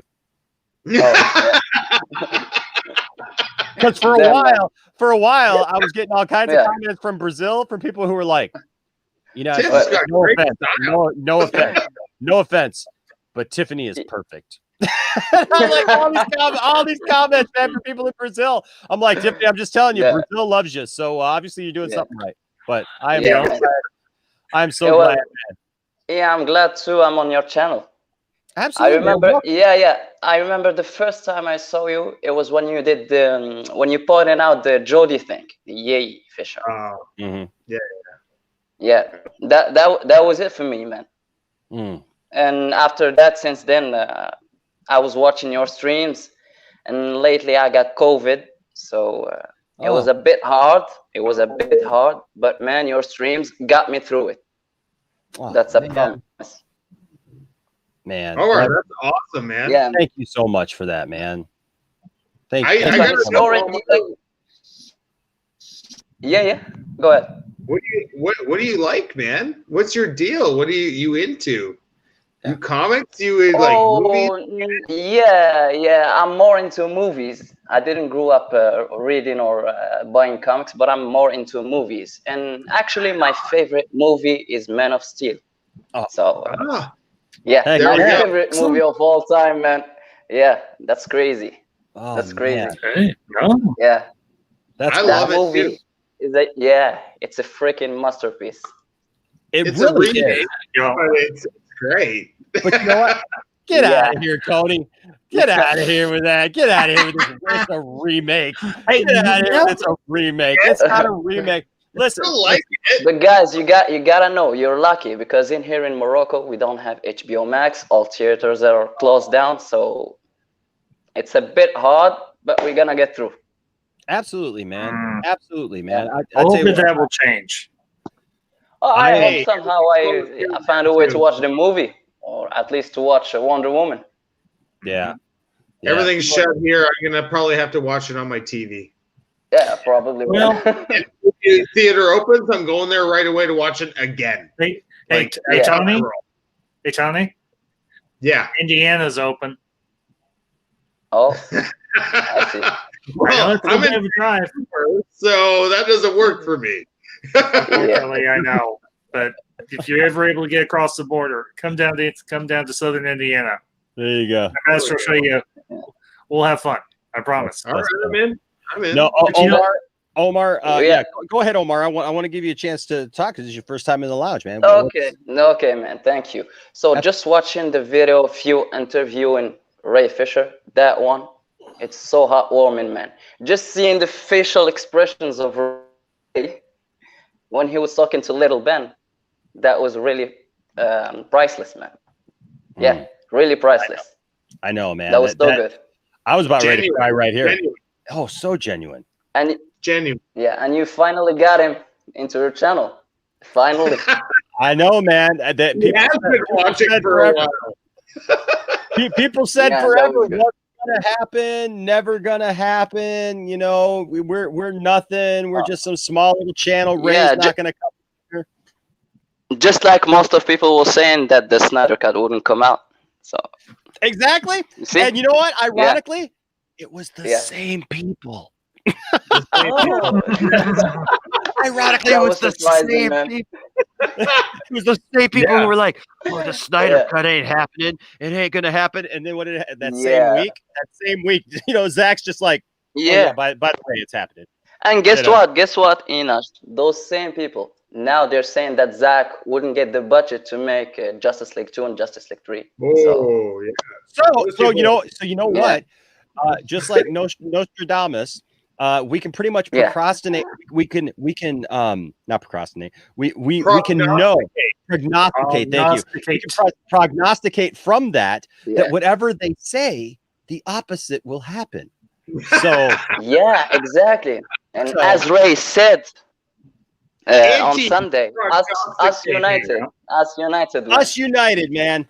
Heck yeah. Yeah. You got it, man. Yes, man. Yeah. Us Well, united. guys, it's already 8 a.m. in here in Morocco. So thank you for having me in the channel. Oh, you're so especially welcome, Inash. man. I'm a big fan, like for real. And I'm gonna go get some sleep. Some All right, shower. man. You do. Hey, real quick, man. Yeah, You know, yeah, so Ian brought this up, and this is a good point because I know that we've helped others. Like, have you ever looked into getting a VPN to be able Well, to? I tried to get the VPN, man. It doesn't work. That's the problem. Yeah. Well, I have to get HBO Max in Canada through Crave TV. So maybe try to get Crave TV and HBO Max, because we don't get HBO Max in Canada. But if I get Crave TV, it's part of Crave TV. So maybe there's like a other thing, like maybe you can get Crave TV and it just HBO Max comes. I get you. But here in Northern Africa, we don't have official distributors. True. You see? I understand. Yeah, no, I get It's gonna be a little bit hard. Yeah. You need a satellite, dude. You need Sky. Dude, you know what? One way or the other, I'm sure you will figure it out. And If not, I hope for sure. Yeah, I hope for sure, man. Yeah, that you get to we see will. it. Thank you, guys. Thank you for everything. Oh, thank you for your Enough. support, man. It's a pleasure. See you, man. And I hope I get on your channel again, huh? Absolutely, man. You're welcome anytime. You're welcome anytime. Thank you, All right, guys. buddy. All right, man. Wear your mask, guys. Wear your masks. Heck yeah. All right, buddy. Yes. All right, man. We'll see you later. See you, buddy. Man, you know what? I love when you get new people. It's amazing. Me too. Me too, Yeah. man. That's it's been a while. The first time coming on, I remember being that guy, so scared to ask you a question and like not know what you're gonna think and stuff like that. And I love that. That's my favorite. Also here, and I know he's been waiting back here a while, but I had some stuff I wanted to get to. But hey, ladies and gentlemen, Mr. Andrew Casali. Andy. Andrew. Hey. Wake. Andrew, wake up. He's frozen. He's frozen. He's there, but he's frozen. No, he's out cold. There he is. See? There he is. Told you. There he is. Wake up, Andrew. Yep. Welcome to the stream. Now he's awake. Welcome to the stream. But yeah, you know what? I actually have to do, you know, that's one of the things with, right now there's been so much in the news and we've been looking forward to so many things coming up and everything that, you know, I don't get to do as many call-in shows as I used to. And so I need to find a time where like I just dedicate it to a call-in show where that's all I do is just the call-in show. Because I miss the call-in show actually. Because Tony, that's how I got to know you. Ambassador, I've talked to you many times on the call-in show. Andrew, I've talked to you on the call-in show. So many of you guys I talked to. Look, Cylon Scotty, who is like literally him and Sophie. I mean, Sophie and Tiffany, you know, she was hyping up Tiffany earlier. Like her and Sophie, man, since they were here, like seriously, they're just like this, man. And they just message each other all the time. They're constantly texting each other and having fun and stuff. And Tiffany will just be like, "Oh, Sophie said this to me. Sophie said this to me. Like she sent me this, whatever." And they're just laughing and everything. And I'll tell you what, like I think about the first time I met Sophie and Scotty, and it was before I had StreamYard. We did it via Zoom, man. We did that call-in show via Zoom, and they came on, and it was just awesome getting to meet them. And so I tell anybody watching this, man, if you want to talk, and I'm doing a call-in show, please come in. I feel like kind of a little bit probably like Ray. Like Ray comes in here and I'm like, oh man, I got to nail this. Right. It's like the pressure and stuff, but seriously, I hope you all know that, look, I ain't about being no celebrity or anything, man. I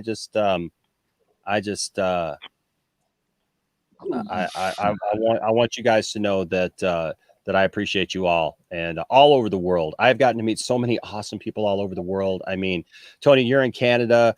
We just heard from Morocco. Like I said, I've heard from Brazil. I've heard, Zantek is in Australia. Yeah. Morocco is in Northern Africa. Yeah, Northern Africa. No, but he was talking about Mladen, though. He was talking about Mladen.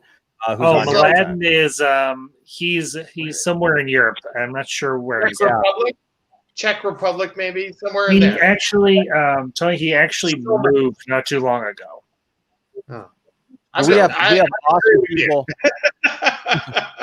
We have awesome people though from the UK. I mean, I think about my friend Speedo Kagan, who he did all the animation pieces. I mean, he took Speedo Kagan took the caricatures and all that stuff that Dawson did for us and animated it. So gave me the pieces. So if you think our intro stinks, it's just because I'm not as good at putting stuff together as he is. But man, he has got those awesome animations that we do with the Millennium Falcon flying and and the Bob-omb from Nintendo blowing up behind Isaac and and all that fun stuff. And Tiffany, I mean, and he's in Sweden. I mean, so seriously, and Rasha, you are always welcome. Hey, Rasha, the link is up there. If she's in New Zealand, right? New Zealand? Yeah, Rasha? yeah, Rasha is. Yes, Rasha's in New Zealand. Very nice. Yeah, Rasha and I have talked on other streams. She's been on Nicotina at the same time. In fact, I think that we kind of ticked her off a little bit the first time I encountered Rasha because I didn't know who Rasha was. I had seen her on Nicotina, but unfortunately, they were doing the watch party of, I think it was Batman v Superman, actually. Yeah, it was Batman v Superman. And that was the night that we were all here. We did our big, huge crossover stream that Ryan from Zeverfet and Dawson was here and ACS and stuff. We were we were out of control, just crazy that night. And so we come into that stream and they're trying to watch Batman v Superman, and we get in there and we're just like, yeah, what's up? And we hear Rasha, she's like, shh.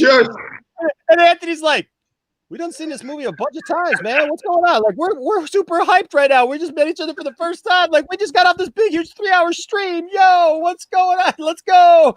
And so, but no, Rasha has turned out to be so cool. So, Thank like, you for putting up with us, Rasha. Yeah, Nicotina kept muting us. And then when he didn't mute us, we muted ourselves. Nuts, because we're like the kids in the back of the classroom, and we're just like whatever. And then, but no, I got to, and then Rasha and I and you can call me Joker, had a long conversation over on his channel one night about politics and just different things, stuff that I don't talk about, but we just got into a really interesting conversation that was really good, like, and I think a real good place of understanding and stuff. And so it was just really good. And so Rasha, you are welcome anytime here on the Poindexter. She said her kids are still running around like maniacs right now, so she can't.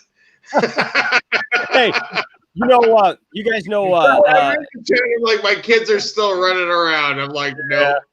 You guys, do you guys know Stephen Colbert from Screen Rant? He's on Dave Pena's show all the time. So that guy, I really like him. His wife Amanda is actually is in that picture of us. They're down in the lower right hand corner there, and so I've only had him on. I've only had him on here once, and because I had been on the vodka stream with him, and I always love his thought process, like the way that he talks about stuff and everything, and he's just really smart. And him and I were talking about the differences and the similarities between Ray Fisher and like a John Boyega, right? And we were both talking about like it's a totally different situation with them, like, you know, like where they're coming from and stuff like that, but there's some similarities as well. But here's the thing, is that I had him come on the next night because something broke about, you know, Ray Fisher or whatever. And so I had him come on, and I love that guy so much, man. You would talk about a good dad. You talk about a good dad right there. Was that guy right there. His kids, like, he got into it. He was discussing. He was very, very peaceful, very, you know, talking, you know, making his points, and his kids are like hanging off of him and like swinging off of him and running through the house and everything. And he's just like, finally, he's just like, hey guys, I got to go. But thank you for having me on, and we'll see you later. And it was just gone. And it was just like, oh, I love this guy. I love this guy. He's just doing his thing. You know, the experts are like, I'm going to kill you. Right.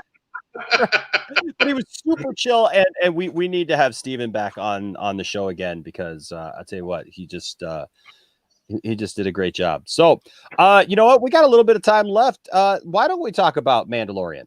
I'm down to talk about Mandalorian. I mean, I got my hat on, right? I got my hat on. A little Mandalorian. Yeah, so now that I'm fully caught up to all seasons, I'm so good now. So I should ask. I mean, because we got quite a few people here, and I don't want to spoil stuff for everybody, and I don't want to mass exodus of people either, because that's not, you know what. Oh, I did. Speaking of Mandalorian, I'm gonna spoil shit. Speaking of Mandalorian, hold on a second. I got to make sure that I uploaded this picture first, because guys, you all know as a collector. Yeah, I gotta send it over to my phone. I already know what picture it is. Oh, guys, I gotta send this over real quick. Put it out there. I am going to spoil stuff. Oh, give me a second, because oh my gosh, guys, this came out today. Well, it didn't come out Andrew, today.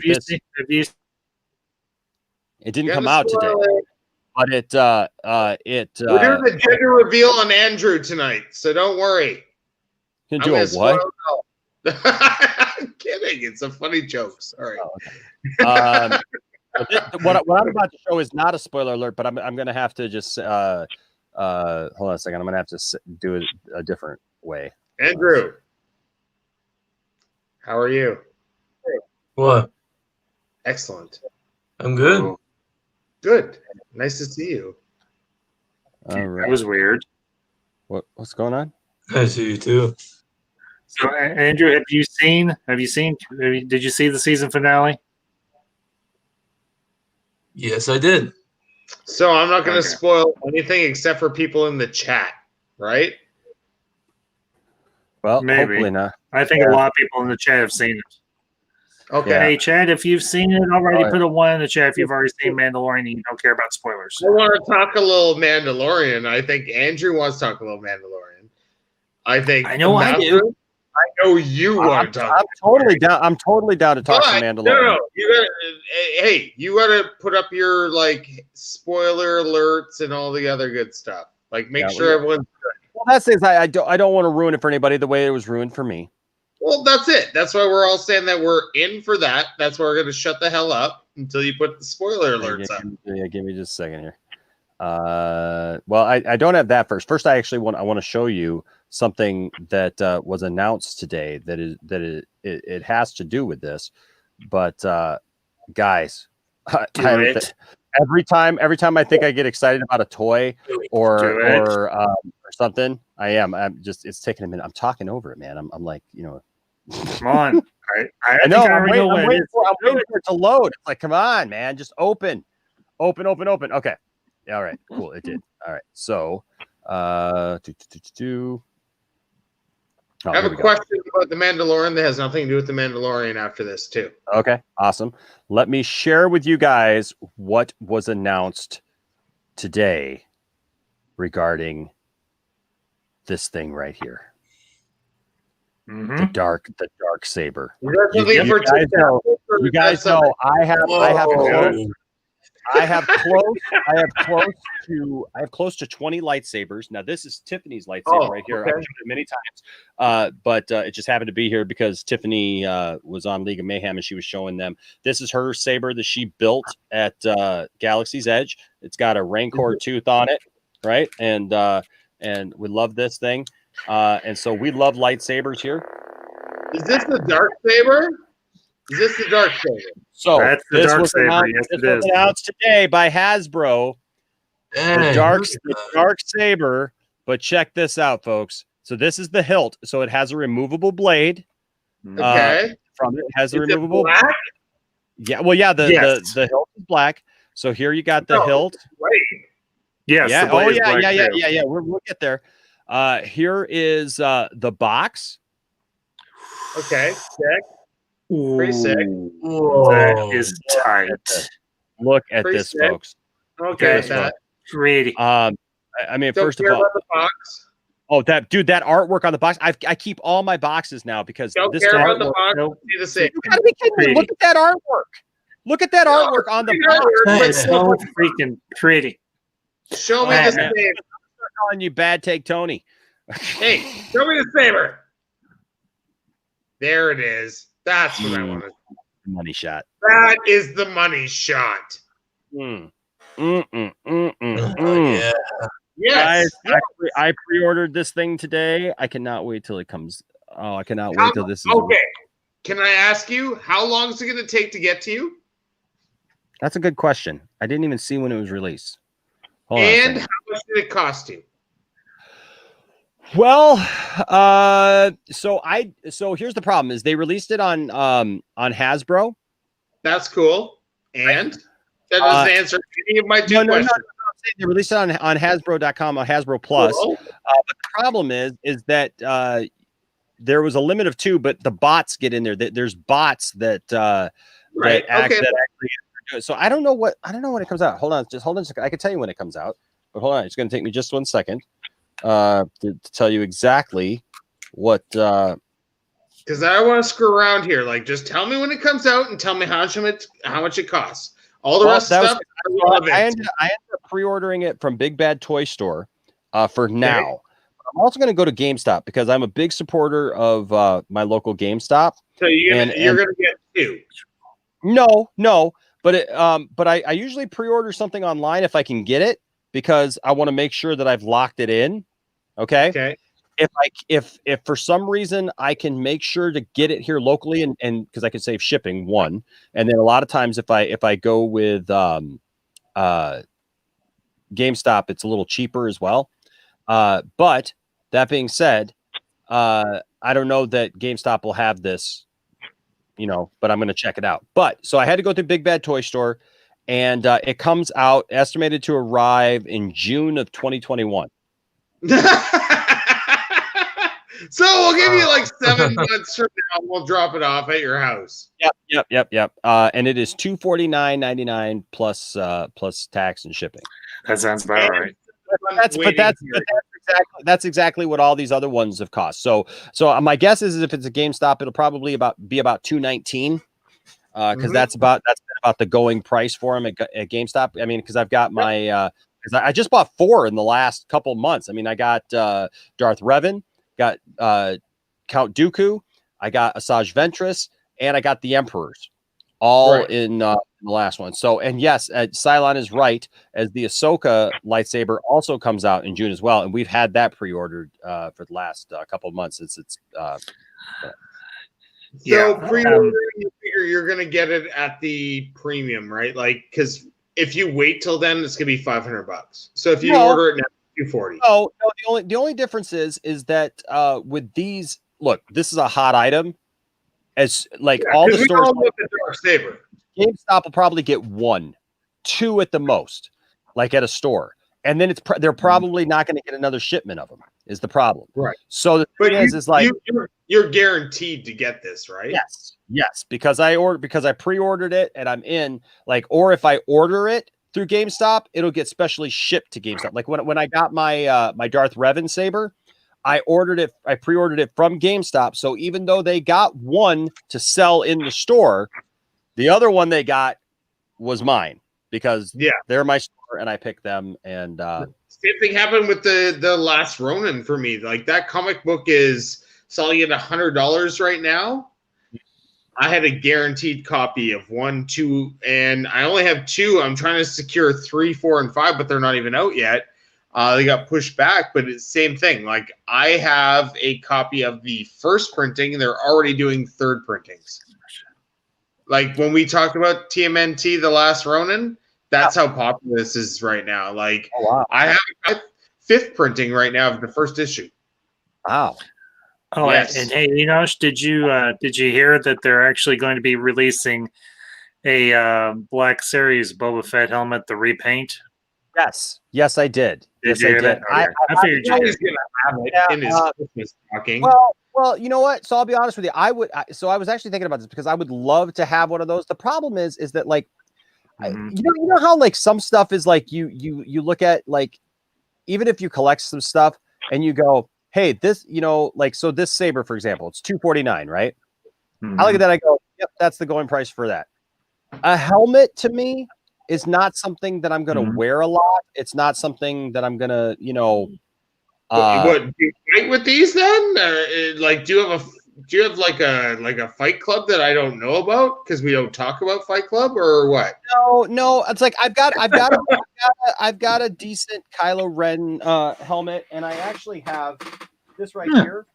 I have this right here, which is my Boba Fett helmet. But this is like this is kind of like the kid toy one, but it's still a decent one. It's nice. Now mine is missing the antenna. So if anybody out there has a 3D printer and you want to print me an antenna, let me know because I need the antenna. But the thing is, I have just never spent a lot of money. I've just never spent a lot of money on. But I'll tell you what, that Boba Fett helmet is on point. That Boba Fett helmet is on point, and I think it's like 100 and. It's like 150. Yeah, they're not bad for a collectible like that. I mean, it's a nice collectible. So I know, but like, and the Boba Fett one, I'd probably get. I saw the Darth Vader one. I skipped on the Darth Vader one. I've skipped on the Stormtrooper ones. The Mandalorian one is pretty sweet because it's shiny and it's shiny. Yeah. Mammoth Bastard showed me a picture tonight of 2 people with Mandalorian helmets and Grogu dolls, and she's like, honey, Halloween next year we each get a Mandalorian helmet and we each get a Grogu. We already have one. I'm like, I'm down for it. Nice. I'm totally down for it. Hey man, I don't have. Is that the Beskar or is that his original? I've got that one. You already have it? I have that one. Yep. Yeah, this one's been out for a little bit. This one was for pre-order for a long time, but it finally came out. There's another one that he comes with Grogu, and he's in full Beskar. because that one he's missed it on the leg, but he's in full Beskar, and that one is like I'm gonna end up probably having it because my pre-order didn't go through for that, and I got screwed over on it, and so because it's a Target exclusive, so until if ever it actually starts showing up at Target, you can't pre-order it anymore. You could pre-order it for about 20 seconds, and I was on the website that morning, and now you can't get it, and it has not showed up in the stores. That's the biggest problem with being a toy collector these days, is that you can't just go to the store and buy something anymore. Yeah. Okay, wait. Let's if I want to talk Mandalorian, I want to ask you guys a few questions here. Yeah, sure. Okay, so shoot. Toys. Okay, so everybody was like, "Oh, it's Baby Yoda, Baby Yoda, Baby Yoda." It's Grogu. We all know it's Grogu. Now, Grogu has had his 2-season kind of role. Now, what do you think is going to happen for the next season? Do you think we're going to see Grogu, or do you think we start moving on? We start seeing things like Obi-Wan or Maul or these different things that are these 5 or 6 years after, or because you cannot put Grogu back in and age him in 5 years and make him a teenager, because they're already he's already 80 years old. If you put him 5 more years, he's still like a baby. Okay. Well, yeah. So here's what they're gonna do. Here's what they're gonna do. What do you think? So Grogu ain't coming back anytime soon. They're gonna give Grogu a little bit. They're gonna give Grogu. But no, hold on. They're gonna. You asked a question. Let me answer it. Yeah. So he. I had to go political debate on you, right? Can I finish? Can I finish? Finish. Yeah. No. Ian Crouch hit it right here, and so did Thomas. Actually. Yeah. I'm gonna have to agree. Is going to be the war for the war. Because right now the Mandalorian, he is the true Mandalore. He has the dark saber, which means he has the rightful claim to the throne of Mandalore, and they are going to surround him. They are going to fight to reclaim Mandalore and to rebuild it. The interesting part's going to be that's season 3. Yeah, that's your season 3 of the Mandalorian. Yeah. Yeah, that's your season 3 of the Mandalorian. But it's going to be interesting to see how they play Bo-Katan, because we wanted her to have the dark saber, right? But she can't just take it back. And what? This was really interesting. Defeat him, right? Did anybody find it interesting that people had obviously missed that point? I saw a lot of people that they were complaining about it, saying, "Well, oh, so we're just going to make stuff up about Star Wars." That's not made up. That's the point. I understand in Rebels that Sabine gave it to Bo-Katan, but if you have it and you lose it, that's you different. Have to fight to get it back. Yeah, it cannot be given to you to get it back. And Bo-Katan lost it. She had it. She would have to fight Mandalore or the Mandalorian to get it. Then Djarin to get it back. Right. Yep. Well, and I'll give it to you. I'll give it to you right now. And and here's, if I might interject. Yeah, go ahead, Investor. Here's the thing. You have to pay attention to what Gideon said. Has to be defeated, not killed. So technically, you could have a fight between Bo-Katan and Din, and it end with they set rules and everything, because this is gonna be an honorable fight. It's not gonna be dirty, underhanded, because Mandalorians don't go that don't operate that way. So my guess is this is almost gonna come down to a duel, 1-on-1 between the two of them, obviously. And I would say probably they'll go to it goes to a knockout. Whoever knocks the other out, either A gets it or B keeps it. Yeah, well, because Din beat off Gideon, but he didn't kill him. Yes. Right, but he had claim to the blade, and so the question is, I look for it to eventually get back to Bo-Katan. I would agree. I think that's how they get there is like they almost prefaced it like that she shouldn't have it right away. Do you know what I mean? Like that if she had it right now, it wouldn't be a good idea. You know, and I think that's how I felt about when I watched it. I was like, okay, yeah, she's supposed to have it, but not yet, because right now she's just gonna kill a bunch of people right now, like, or whatever. You know what I mean? Like, I thought that maybe there has to be a little bit of a hero's journey for her to get that saber. That's all. That's how I felt about it when I watched it. You know what I mean? I was like, oh, you just can't have it because you want it. That's it, right? Like, hero's journey. We'll see another like full season or half a season talk about why it's going to go this way or why it's going to go this way. And I love that. And that's why I was talking to some people about Baby Yoda or Grogu. We're not going to see him really in the next season or two, or we're going to see him on like the thing where like the Mandalorian loves him and is like, hey, how's my boy doing? You know what I mean? You're going to see him 3 times this season on a little fucking screen to keep him relevant. But that's it. That's how I feel. So here's something though that you need to think about too. Okay, is one, season 3 of The Mandalorian doesn't come until December of next year. True. Okay? Also, really? Next year. Next year. And it was dropped, that it's coming the same month as the Boba Fett miniseries that's coming out. Boba Fett, yeah. The Book of Boba Fett. So we're literally getting both dropped because there's some people, and God bless them, they were perpetrating that season 3 of The Mandalorian was going to be Boba Fett. Okay. Book of Boba Fett. That's not the case. It shouldn't have been Boba Fett either. That's been debunked.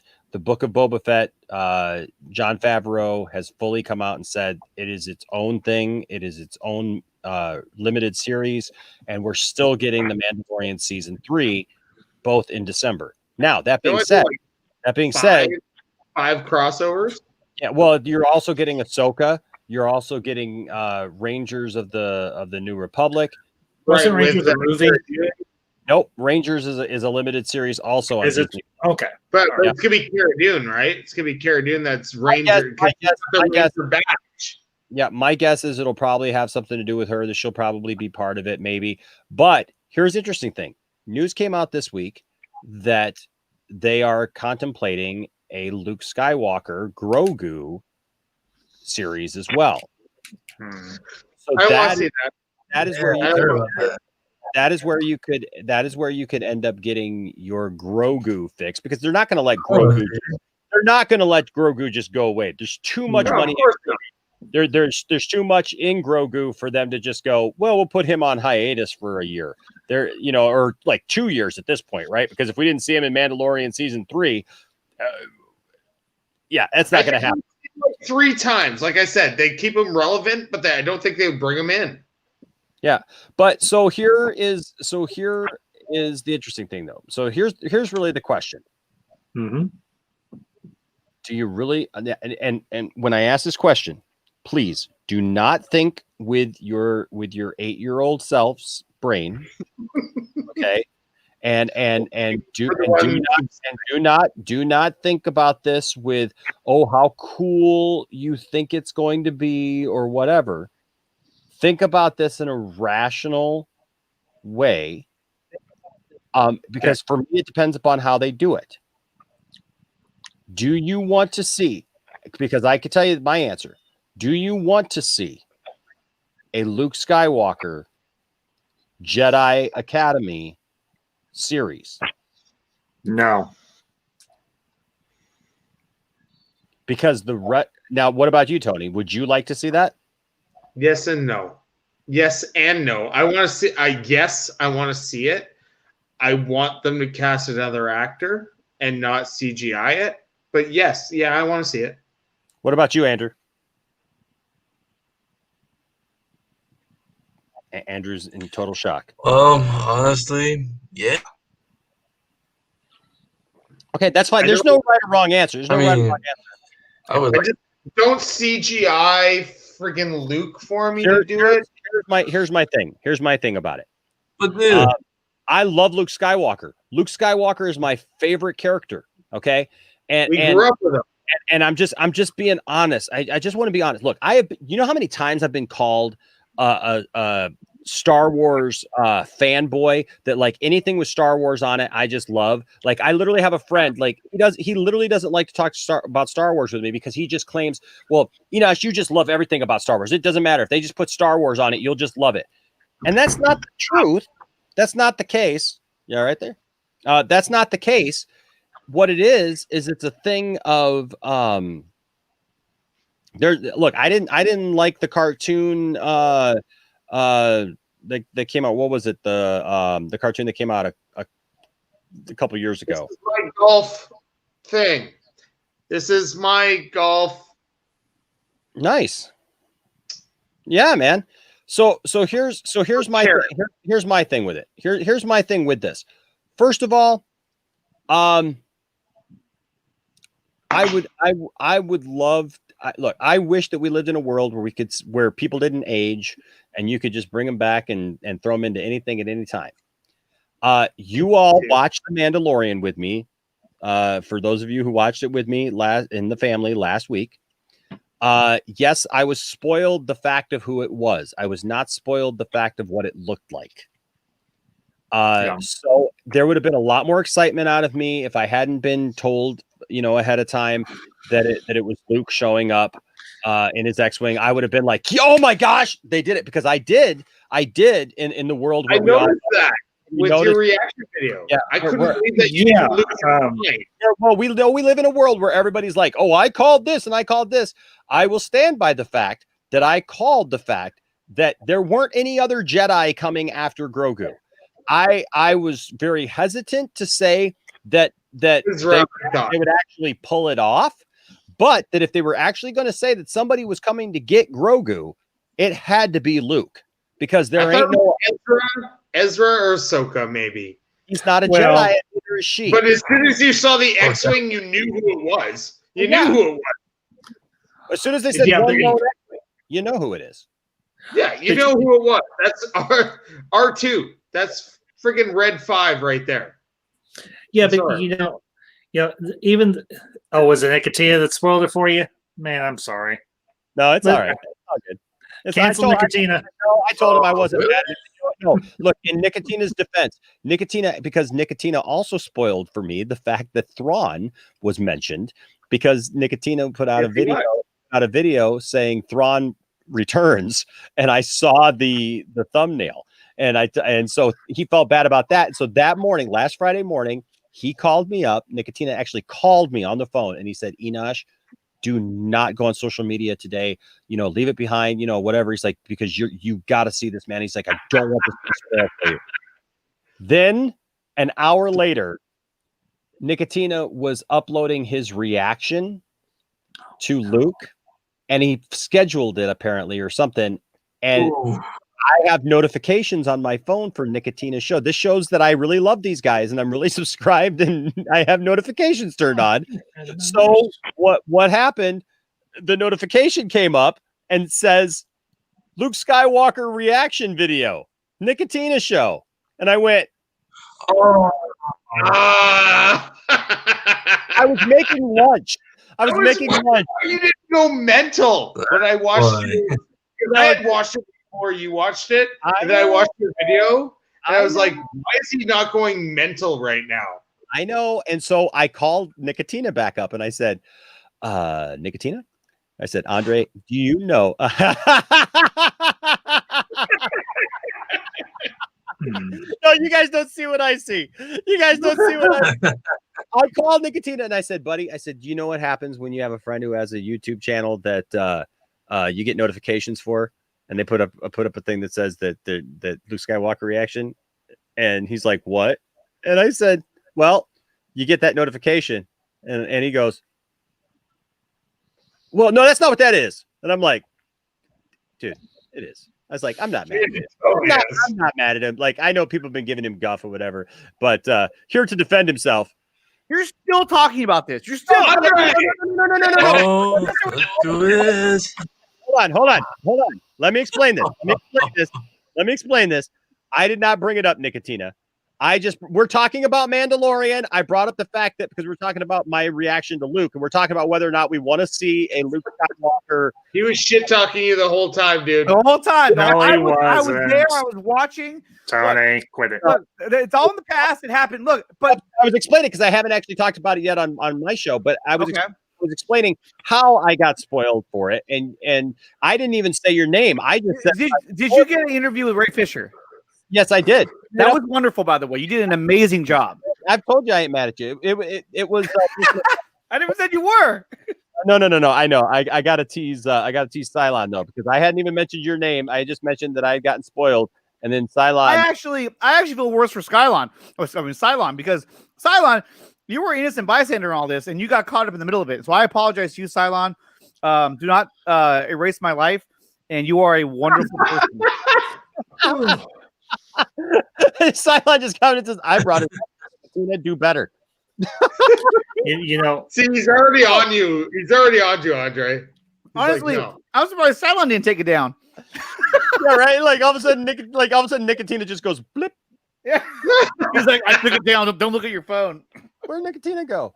Oh, by the way, hey, real quick shout out here to this lady right here, the Fatmaverse. Fatma, it is good to see you here.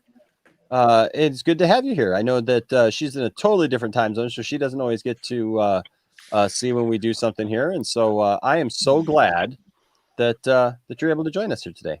She's part of the League of Mayhem with my beautiful. Oh yeah, wife. And what's up, Fatma? Oh yeah, heck yeah. But no, so we're just talking about this because we got to talking about it because they announced this today, dude. What? I get to get another lightsaber, man. I know. I get the black dark saber.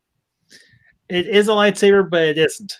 It's a lightsaber. It's a lightsaber. Come on, lightsaber. Okay, it is, but it isn't. It lights up. And it's a saber. Does that make it a lightsaber? Yes, I know. I'm just being a little nitpicky.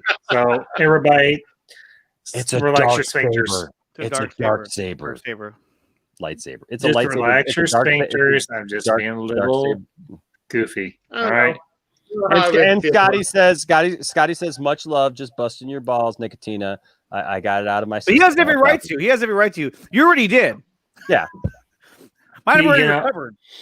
But no, we're good. We're good. Like I said, I ain't mad at you. I love this guy right here. This guy is awesome. He's going to be doing a stream here in just a little while, and you guys need to go support him and go show him some love. And I'll tell you what. As much as I would love to, I'm going to bed here shortly. I gotta say it again. I gotta say it again, and I say it loudly. Guys, yesterday was such a success, was such an awesome thing. Mm-hmm. This man right here, brought to you by this man right here. It wasn't just me. Yeah. I mean, I know, man. Had a part in this, and you guys all did an amazing job.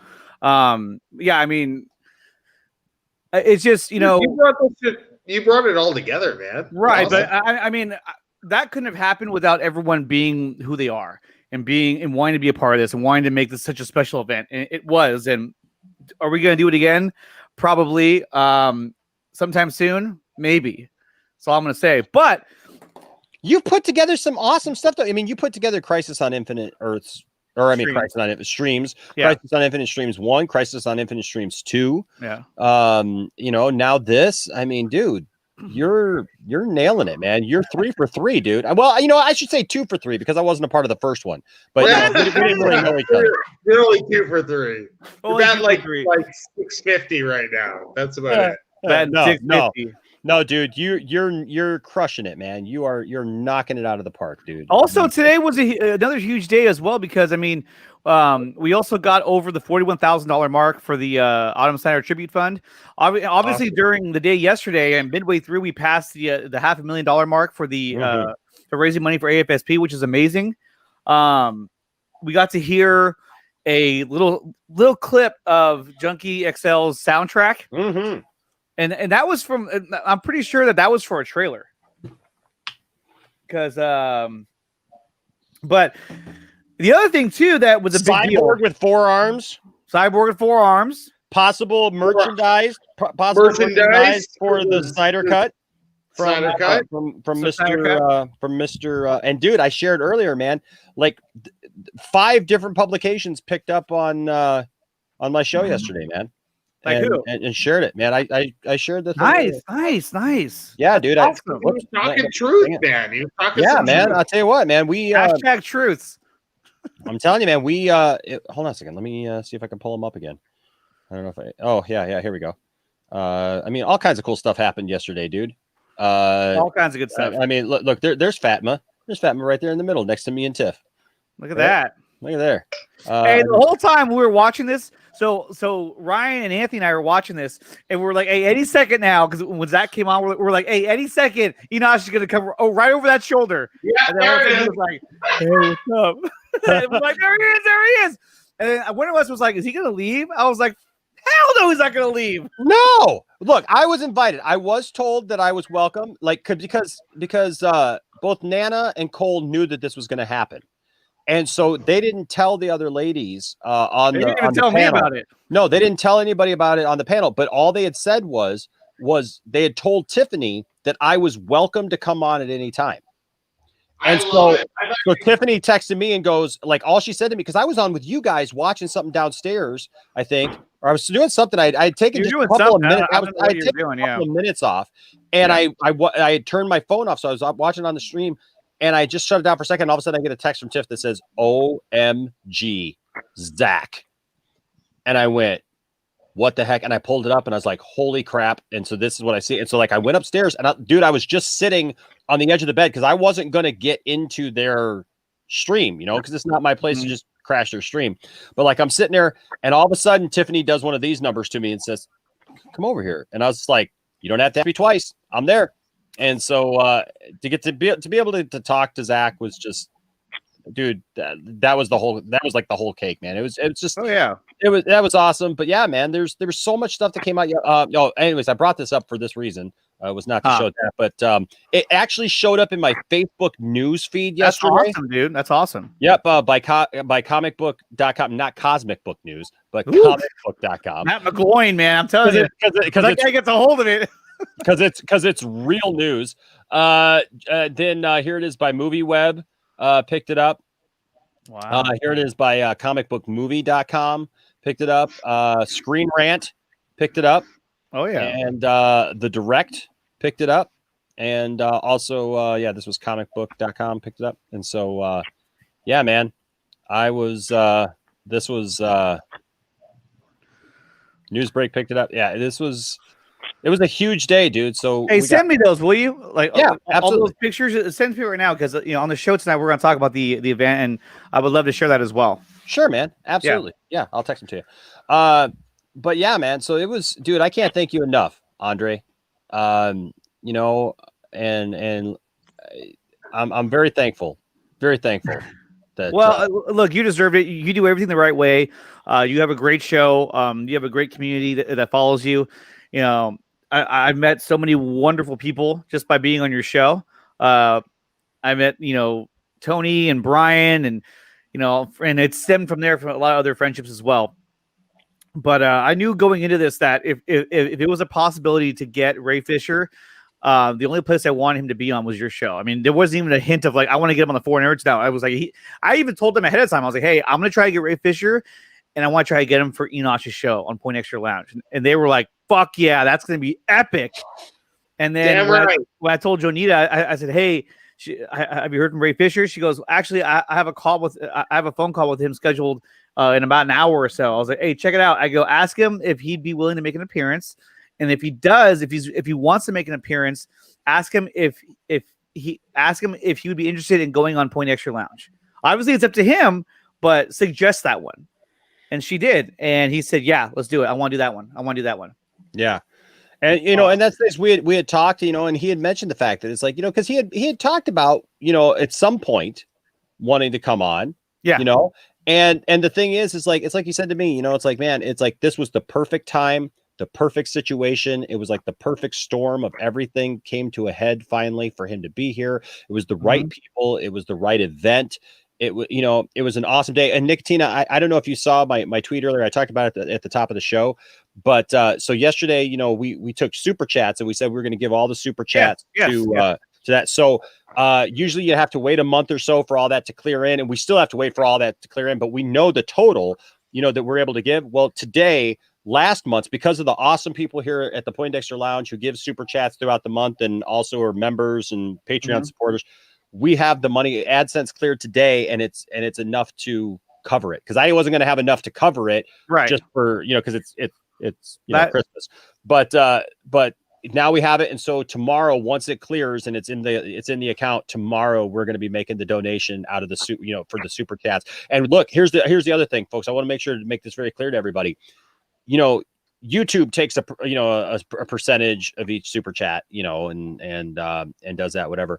But we're not taking anything out of those super chats. We are going to give those super chats as if there's nothing taken out of it, you know. So we're not gonna, you know, be like, well, they'd normally take a percentage out, so we're giving it just as you guys gave it. So know that 100% of what you guys meant to give will be going to the AFSP. That's awesome. That is so awesome. That's, you know, just this whole process of putting this together and making it, you know, the centerpiece was, you know, to raise money for AFSP. It makes the whole event that much better, because it's all going towards a good cause. It's not going into just one person's pocket. And it, you know, the whole event brought everyone together. And yeah, I was floored by how it turned out. I had hoped for something like that, but how it came together, it was just really, really cool. Could it have been better? I think it could have been.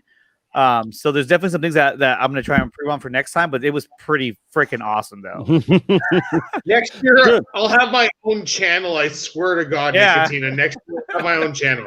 You're all going to come on, because I don't know anybody else but you guys. I'll just get my own system. All right.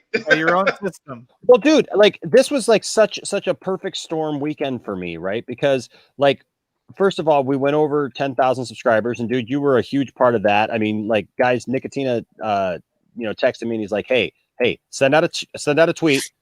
Let's get you to 10,000. He says, we had to at that point. Because we were trying to get the stinking donate button, and they haven't given it to us. So hopefully they end up doing that. So the next time we're all set and ready to go. But YouTube was doing that thing too, where it's like you get to 10,000. So we were like up at like 10,006, and then it like dropped back down to 9,997. And I was like, God, I hate YouTube, because it updates, and it, you know, the algorithm does these weird things, and it bounces back for a little while, back and forth. Who the hell actually just says, I don't want to be a subscriber anymore? Who like takes the time to take away the subscriber? I don't know. And I think some of it is I think sometimes I'm on YouTube all the time, but I don't have time to go back and go, that Enosh guy? No, I don't think so. Unsubscribe. You know what I mean? Like, who does that? I think it just happens sometimes. Sometimes when you drop thumbnails that have spoilers in it, that happens. I'll pile on about that one, maybe. Yeah, whatever. I was like, unsubscribe, you son of a bitch! I'm gonna erase your life. I'm putting dick pics in your friggin' your little things, then, man. Dude, Thomas, you're awesome. Guys, the Jedi Academy Trilogy audiobooks are fantastic. Oh my gosh, those books are awesome. I have those. We've been talking about those books. Those are awesome. But yeah, Nicotina, I just can't tell you enough. I'm gonna get going because I'm gonna start my own show. Guys, you're welcome to come over as well. You know, I hope you give me a few minutes. Just come on over so we can talk about it again. Yeah, man. But yeah, so I will see you guys later. All right, and thanks, you guys. It was awesome. Absolutely, man. Thank you. Thank you. All right, man. Well, there's Nicotina, guys. He's gonna have a show coming up here, but I'll tell you what, man. I mean, getting back to our discussion real quick, and we'll close up. But getting back to our discussion about the Mandalorian, yeah, I think like as far as Luke Skywalker goes, I love Luke, but I wish that they would have done it in a different way, because you only get one chance to make that reveal. Was that not our Rogue One moment, though? Was that our Vader moment when we were like, yeah, this is and all that was so kick butt. That was so kick butt. But we also got the Rogue One moment of I'm going to show the face of a character that is no longer around that as their younger self, and it's going to look like a video game. And honestly, that was my problem. I thought the CGI wasn't that bad. Wasn't that bad? Honestly, I thought it was fine. It worked for me. I thought, yeah. I love you all. I love you all. I love you all. I know it's but I guarantee you. I guarantee you. Hold on. I guarantee you.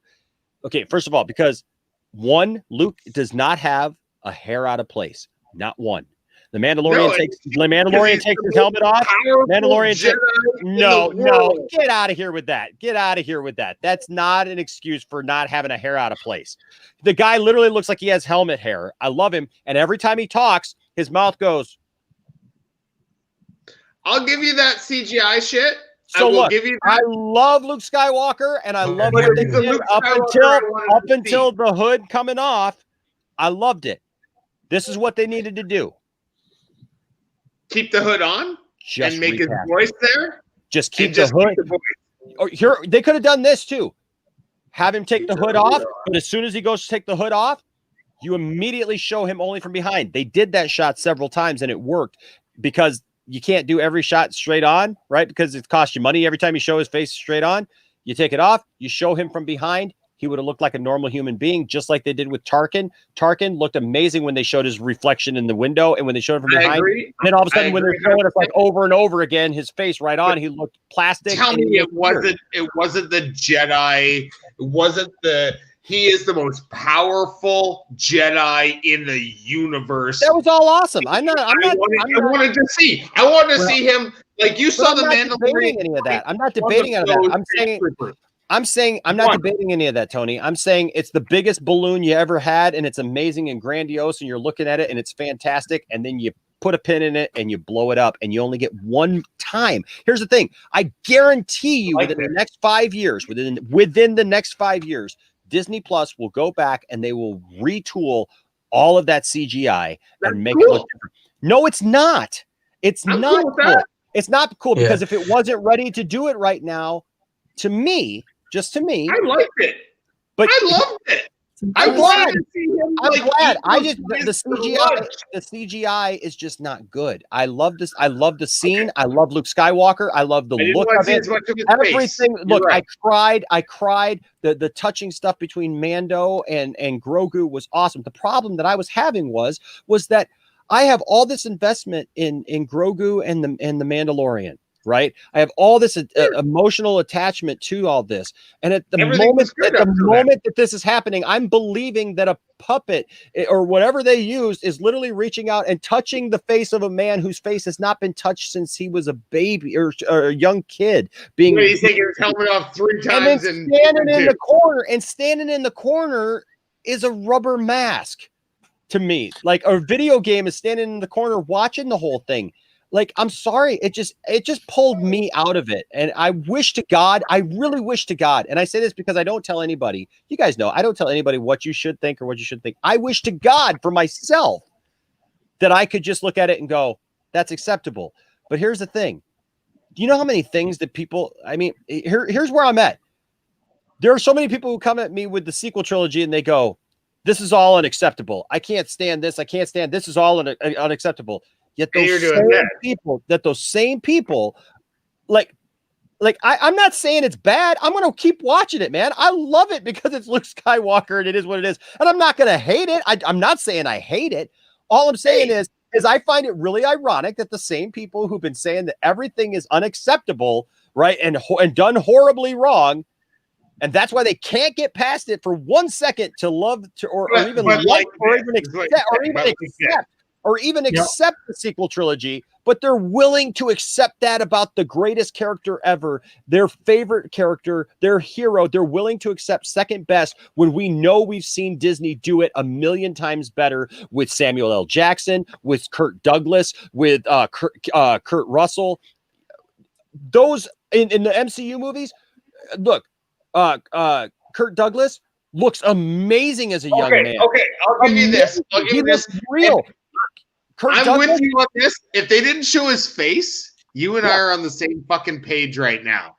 And you know that. Yes. Because if they didn't show his face and he did all that stuff that he did, Yes! And then they showed him just a little bit at the end looking out a window and you see his reflection. Yes, that's how they should have done it. Or even like the side of his face. Yeah, dude, I'm right there, man. I'm excited. I would have been like, this is the Luke Skywalker moment I want to see because he is the greatest Jedi in the world right now, in the universe. Absolutely. And it gave us the Rogue One friggin' Absolutely. It gave us that Rogue One moment. That was awesome. Right? The mirror thing from Rogue One of Vader taking down everybody.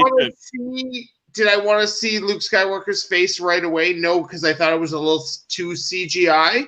Did I want to see him do everything he did? Yes. Yes, I did. I wanted him to like Mando, it took him 5 minutes to fight one of the Death Troopers, and he was lucky to get him in the airlock because he was going to die. Okay? And then Luke comes in and kills all of them. Oh, I know. I want to see that.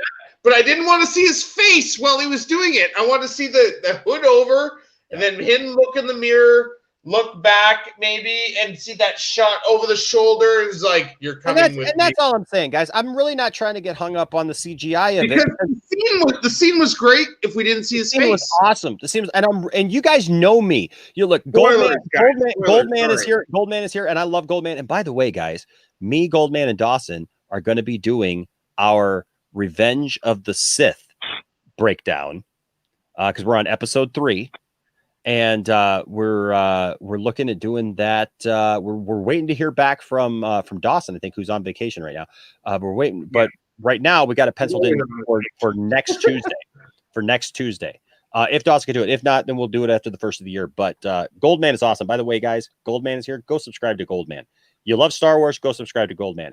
But that's the thing is, I don't want to appear, and I know that I am. I know that I'm appearing like I'm getting hung up, and I definitely don't want to be that guy. No, I don't care about being a nuisance. I'll be a nuisance all day long. Can't be a nuisance. I'll be a nuisance all day long. I don't want to be. I don't want to be the fandom menace. I don't want to be here and for anybody to see me that like. This absolutely sucks. There is no way that I'm going to accept that Luke Skywalker could, after all these years, just come out of nowhere like that and look like that. They absolutely ruined the character of Luke Skywalker, and the fact that they made him look like a pasty piece of rubber. No, you're not going to see that from me because I love the male Karen, because that's what I just heard right there. Oh no, that's the pool boy. That's the pool boy, Jeremy. Okay. Complaining about everything. Well, there is no way that I'm going to believe that Emperor Palpatine was a clone. He's a freaking clone. It says it in the movie. It's in the books. It's everywhere. It says it in the books. And that's the problem that I have with this is literally freaking every Fandom Menace person or person that hates the sequels comes at me all the time. Like today, I got probably 4 or 5 at least. I think it was 4. Messages, DMs, or private messages from people literally telling me why I'm stupid for loving the sequels just because they can't accept something that happened in the sequels. Yet they're the same people that I see doing videos and super excited about a bad CGI rendition of, and they're willing to accept it. And I look, I don't have a problem with that. If that's okay for you and you can do that, that's fine. I absolutely, like Sophie said, I love the choreography. I love that whole thing leading up to the fact and when he pulls off his mask. And I'll be honest with you, even as that scene progressed, the more that they showed Luke, every time they showed Luke, it got a little better. Just that first reveal, you only get one chance to do that first reveal, and that first reveal just. If I might. Yeah. Go ahead, man. You've been very respectful. So quiet. I've been trying. Maybe. If I might, a few things. There's this thing called the Uncanny Valley, which I'm sure you and Tony and myself are aware of. I imagine most of the chat is as well. We are we are kind of conditioned to recognize when we see a phony face, to put it that way. Mm-hmm. So for a lot of us and everything, this was me as well. When I saw Tarkin and even when we saw Leia there at the very, very end of Rogue One. Yeah. And even going back to X-Men The Last Stand when you had the DH Xavier and Magneto. Oh my gosh. Yeah, I know. and everything. That was very well. The thing is, that was very early de-aging and face replace. Yeah. So Years ago. That was years ago. You're going to have different reactions from different people. So, Enosh, what you felt wasn't necessarily wrong. It's how your brain processes that image. Your brain's going to say, this is fake, this is fake, this is fake. And for a person like me, it's not whether or not you're a Star Wars fan. Now, that might play a little bit of a part in it. But for me, when I saw Luke, even though I knew it was CGI, to me, that looked good. That wasn't a bad effect. Or it was just my mind was saying, I can deal with this. I can handle it.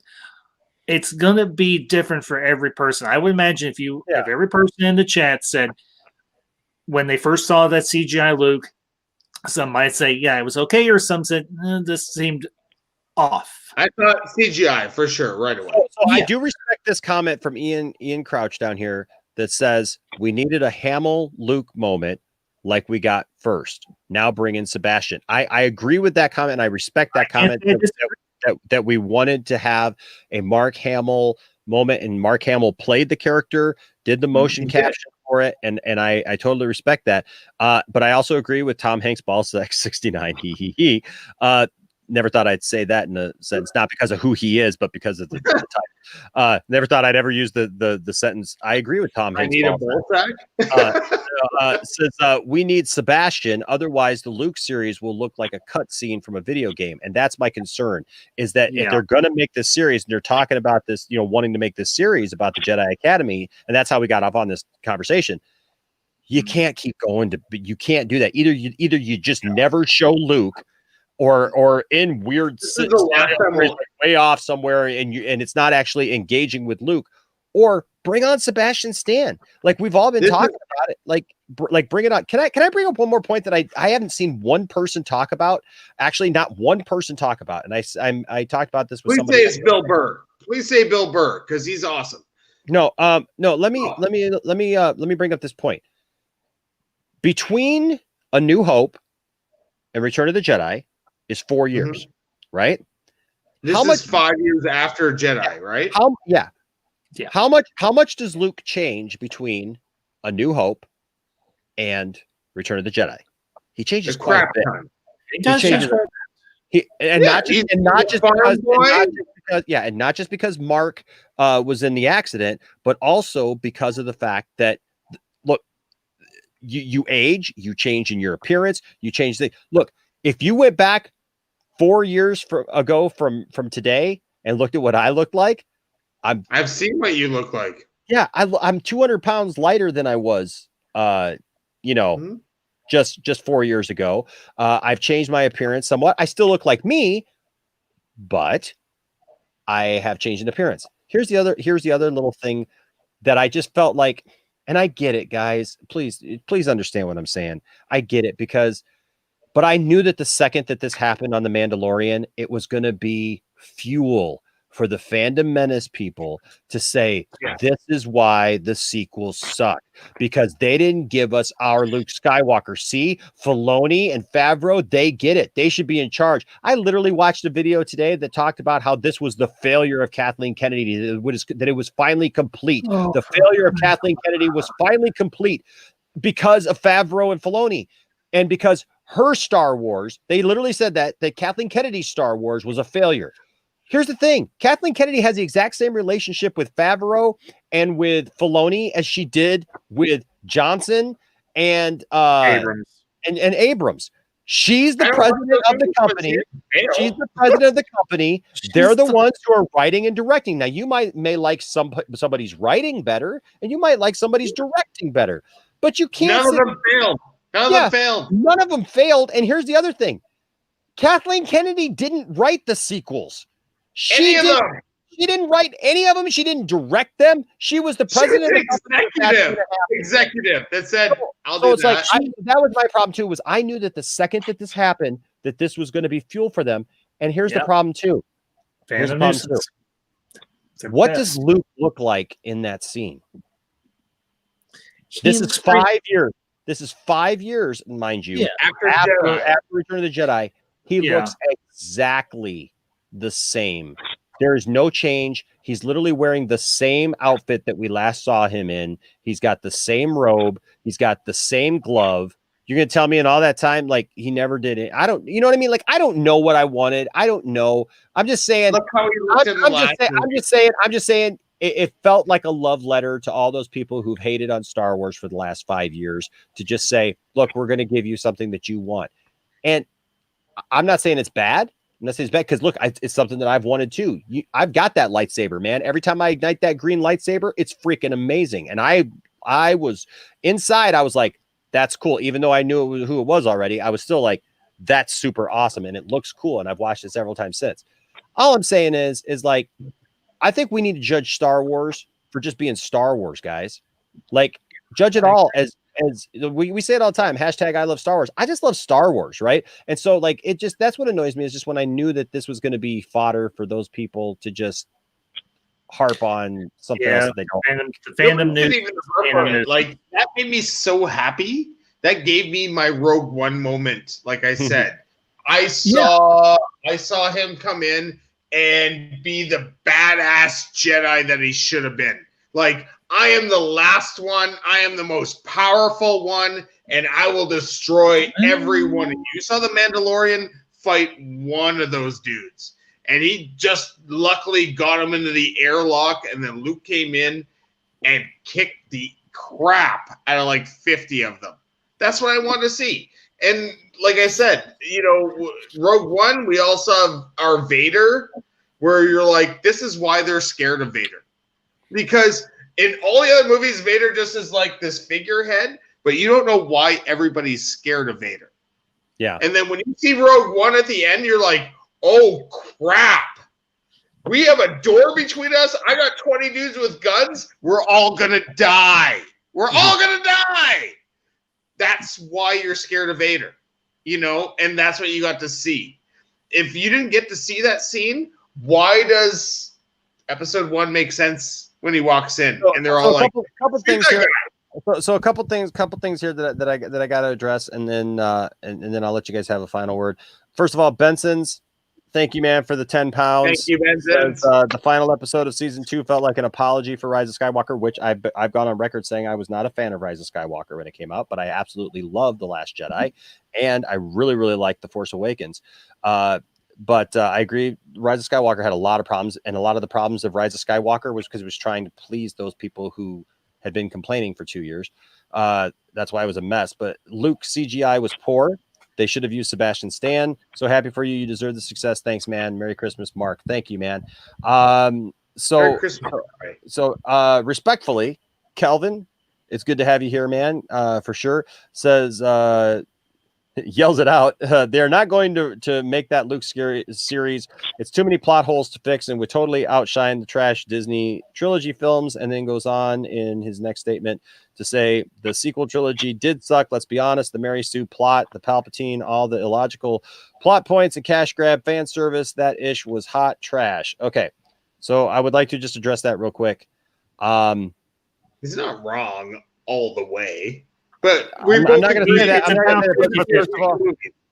But first of all, about this, okay. Look, I literally had somebody try to tell me today that they are not going to address any of the sequels going forward and stuff, and that's why they're not doing any sequel series. No, that's just not true. What the truth is, COVID. No. What the truth is about this, the reason why they're not doing anything sequel-wise is because The Rise of Skywalker ended the saga, and now they're filling in the story leading up to it. This person tried to tell me that they didn't think that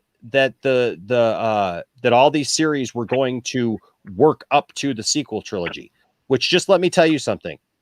The sequel trilogy is not going away. The sequel trilogy is not going to be undone. If anything, in 10 years, but I guarantee you 10 years from now, people will feel differently about it, just like people felt differently about the prequels, because I know that the prequels now have done no wrong and everybody loves them. But George Lucas literally sold the freaking thing because of the people who hated the prequels. And that's just the truth. That's just the truth.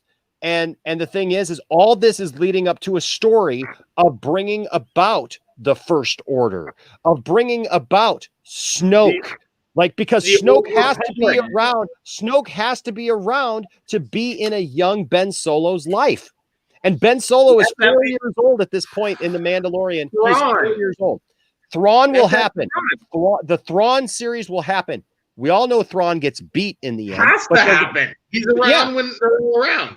They're going to do their version of the Legends thing, and people are going to be happy for a long time. It's going to bring everybody back together, and then they are going to show the birth of the First Order. And there's going to be so many things in these series and movies that are coming up that, you know what, will make you appreciate the sequels more. And then in 10 years from now, 10, 15 years from now, people will go, well, you know what? It wasn't as bad as we thought. But also, Rise of the Old Republic was such a kiddie movie. But well, I do want to point something out too, because somebody tried to tell me that because of the fact that they're not making a movie right now in the sequel era, right? That proves that they're ignoring it. No, it doesn't. It's for the same reason that when they started doing the comic books, because you got to remember, every comic book, every video game, every series, every movie, every book, everything is literally leading up to the time of the sequels. It's pushing that. But here's the thing: when they revamped the comic books, did they start making comic books after Return of the Jedi? No. Yes. Well, no, they didn't. No, they didn't. Oh, no, they didn't. Oh, no. No, they didn't, because they didn't necessarily have to. It ended on a lot they did a little limited run thing of something that happened right after Return of the Jedi called The Pathway to the Force Awakens, which showed Poe's parents right after Return of the Jedi. But that's it. What they started the comic book series was at the end of A New Hope to bridge the gap between A New Hope and Empire Strikes Back. And they told that history. They made that history. And so now they finished that run. You can go back now and you can read the entire history of everything that happened to our heroes in canon between A New Hope and Empire. And then you know what they did? Issue 56 is when they let Boba Fett come in. Yep. And they started the series. They started the series all over again to tell now the story about what happens between Empire and Jedi. And they're filling in that. Every story is not going to get told at the same time, folks. Like, we literally are getting in comic form the story of filling in between the original trilogy movies 5 and 6. We're getting a High Republic thing that happens before episode 1. We're getting now these live action series that are telling the story to fill in all this gap, 30 years of gap between Return of the Jedi and The Force Awakens. But if you don't think that they're going to end up telling you, you know how long it took for them to make Starkiller Base out of the planet Ilum? Yeah. How long did it take for them to build the Death Star? They were building the Death Star in episode 3, and you didn't see the thing again until Rogue One, right? Which Luke would have been how old? Was he 19? Mm-hmm. He would have been 50 years old. So if you don't think that they got to convert that freaking planet into a huge mother Death Star, I don't know what to tell you. You can hate it. You don't have to like it, but you can't deny it. And you can't just, and look, okay. I'm just at a point now. If people want to have a conversation with me about what's actually in the movies, I can't hear the word Mary Sue one more time. Mary Sue is not what Rey is. There are many different ways to look at it. How old are these people that are arguing with you? Well, no, seriously,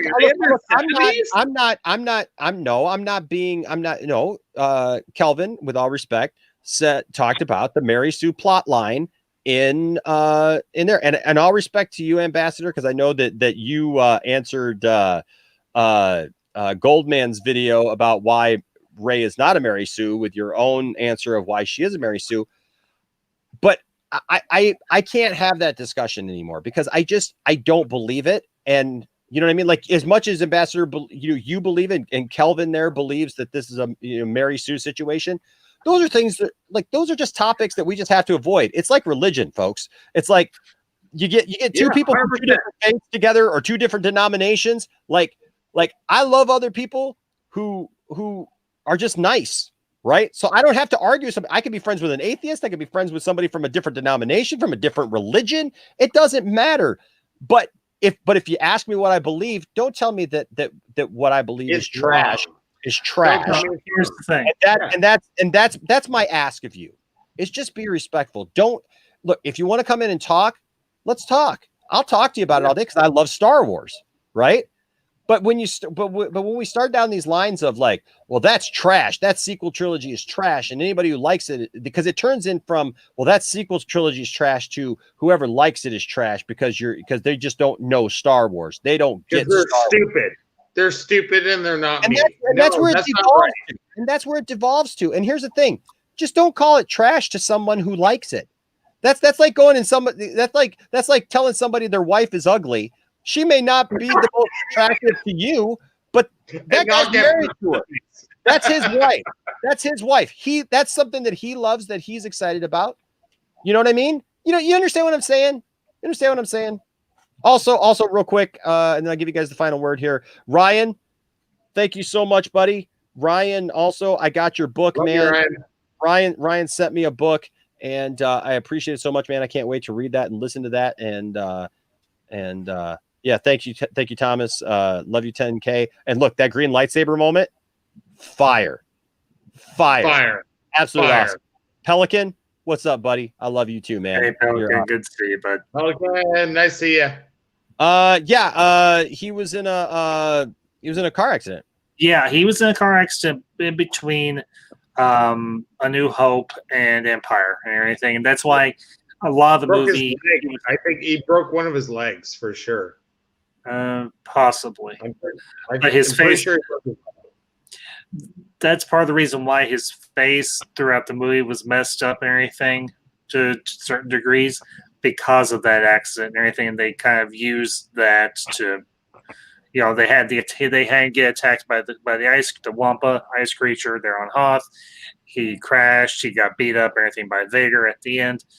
I think they filmed those different parts and everything around the same time they had his accident. So that's why his face and everything is kind of scarred and marred. And that's why his face and everything looks like the way it does now, because it healed, but it didn't heal quite right, unfortunately. Yeah. But hey, you know what? They worked through that just fine. And Ian, I love you, man. I love you, buddy. And you know what? I don't want to feel like I'm nitpicking. Like I don't want to, when it comes to some of that stuff, it did kind of strike me funny because I felt like everything. When you hear people talk about like Disney, and you hear people talk about like Lucasfilm, and they say stuff like they don't know what they're doing, and they don't. You're talking about a multi-billion-dollar company. They knew what they were doing. They knew that they were putting Luke in the same costume. I'm sure that they had all kinds of storyboards and talks and discussions about how is Luke going to look. And somebody goes, and maybe this wasn't the case. Maybe somebody just said, hey, let's just put him in the old thing. But you know what? I bet you somebody at some point said, that's the last way we saw him.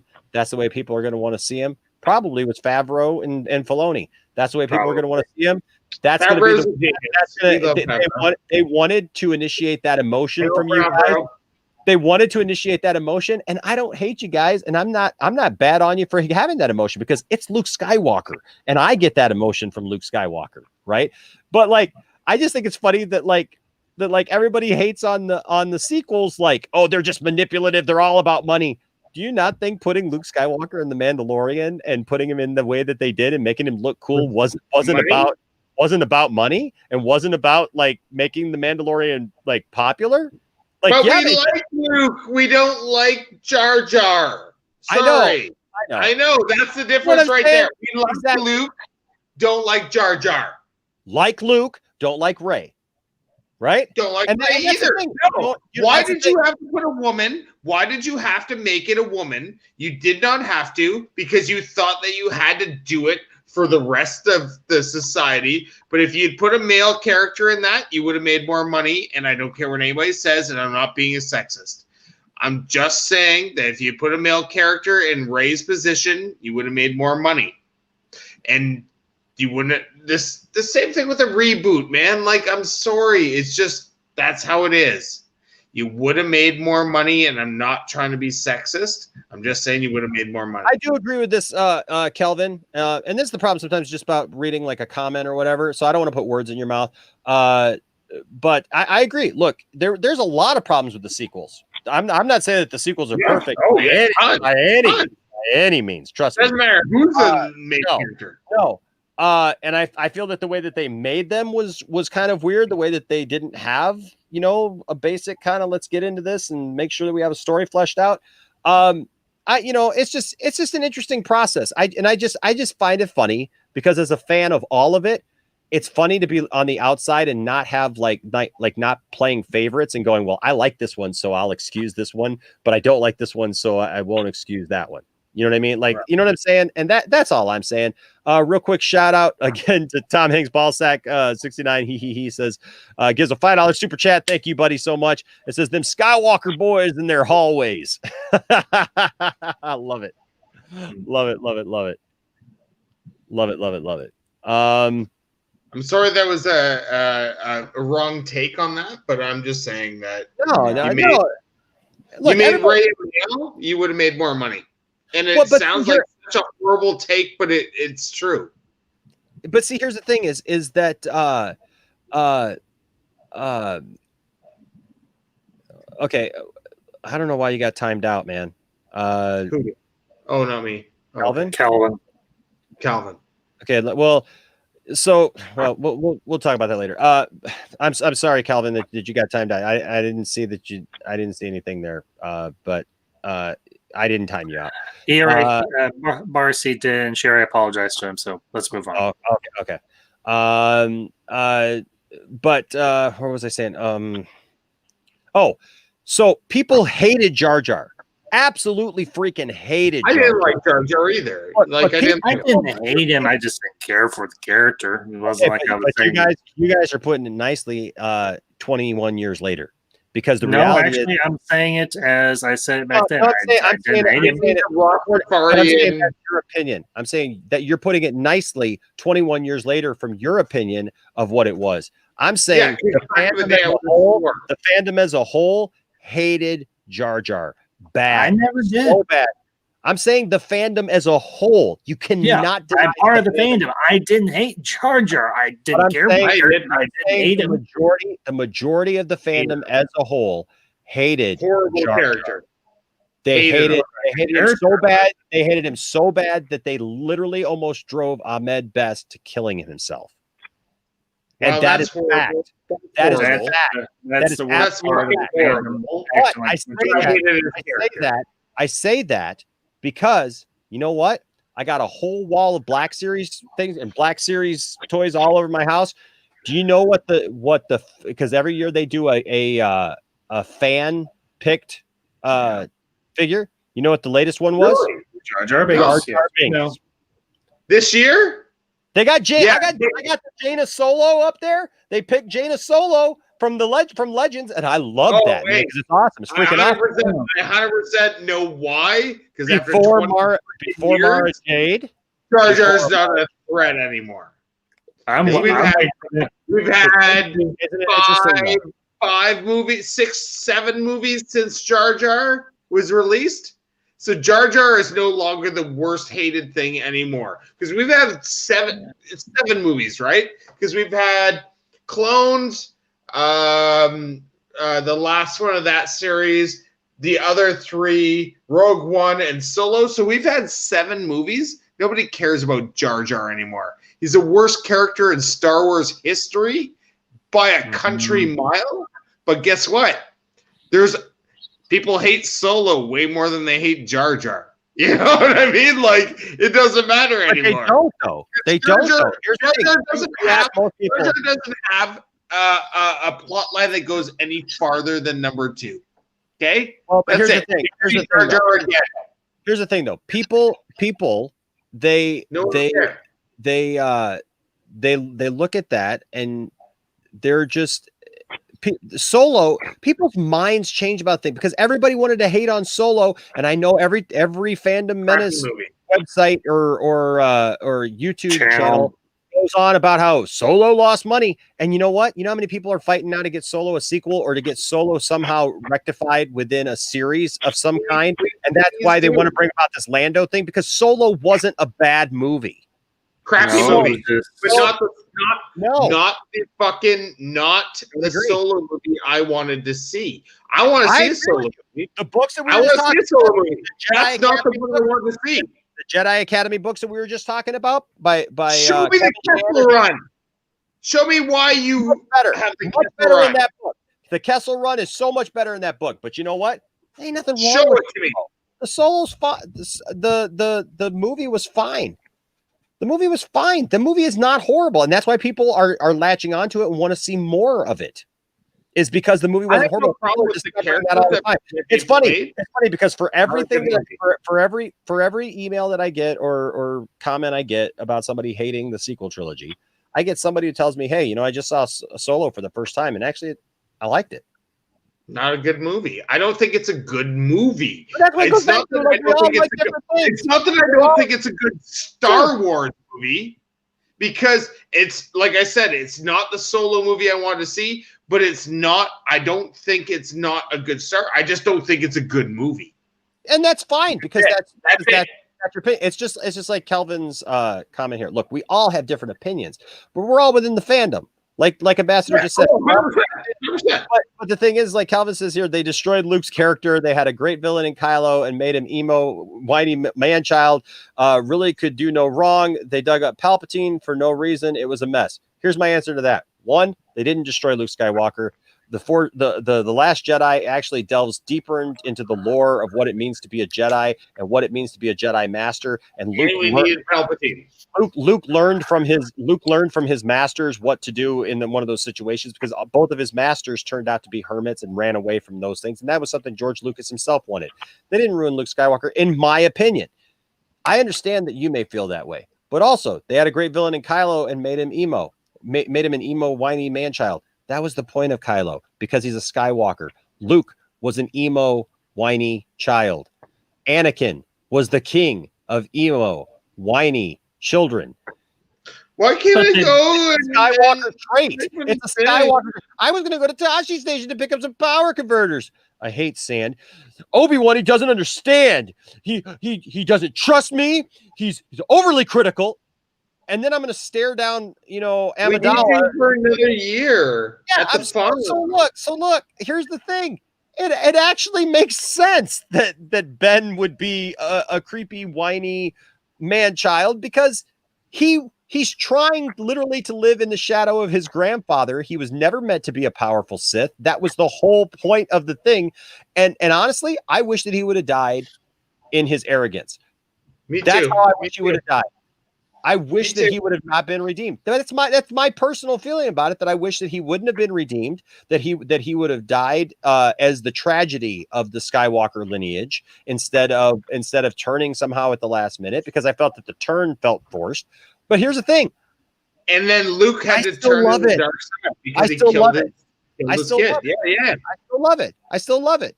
They didn't ruin Luke. Luke literally had a moment where Luke saw the future of the galaxy, plunged into darkness again, a darkness that he had fought off for years at that point. Years. And he could have killed him. And it should have been away. He literally felt in that moment that he could eliminate it instead of bringing. He saw all the deaths of everyone. He saw the hurt and the anguish and the things that were going to happen and the planets that were going to be destroyed. All of it. And in that moment, he felt like he could do something. But because he's Luke Skywalker, he withheld killing him. He has a conscience. Because he's Luke Skywalker. That, to me, doesn't ruin the character of Luke Skywalker. That shows me that Luke Skywalker is still human and faces real-life problems, and he did overcome it, but it was too late because he had already made the mistake of standing there and trying to...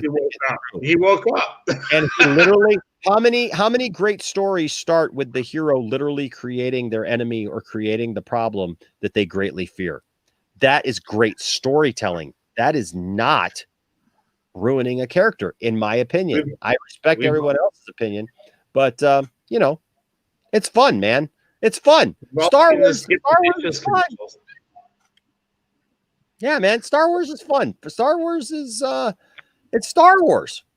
Right? You guys get the commercials in the States right now with like Picard and Luke? I don't watch TV. Do you guys get those? Get what? They're like either Uber Eats or Skip the Dishes. So we have commercials right now in Canada. There's 3 of them. I know what he's talking about. Mark Hamill and yeah. Okay, so you've seen all 3. He's like, I'm my own father, and he's like, what? He's like, I know, that's funny. It is hilarious. You're not a nerd, you don't get it, right? Like you don't get it at all. Like William here brings up a good point without being a Mary Sue, and I don't know if I call it a Mary Sue, but we see our heroes, do stuff that look in the real world doesn't work. You know, I mean, the real world contemplating killing your nephew. Yeah, if you know, yelling. Yeah, no. If you're somebody who's a defender of the universe, basically of the entire galaxy, and you've had to kill people for being evil, it doesn't matter if it's your Luke has transcended that whole idea of oh my gosh, it's my daddy. Right? Because that's what Obi-Wan and Yoda, his masters, were trying to get him over the point of in Empire. To go, don't sit there and whine about by the time you get to Jedi, and he's like, well, I can't face my father. He's my father.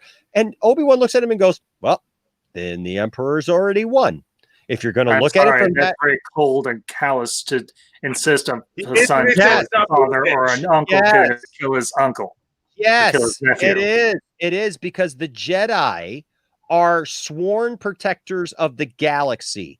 The Jedi were a bunch of narrow-minded fools who. Let me put it this way. If you're in the army, and your nephew is planning a bomb, and you see your nephew do this, and your nephew is holding hostages and is killing them off one by one, and you're the only one who can save those people because it's your nephew, you're not going to do anything about it? That's not cold and collective. That's making a rightful choice because you're a sworn protector of other people in general. Blood doesn't mean anything when there's good and evil involved. I mean, come on. Excuse me. Yeah, blood does mean something.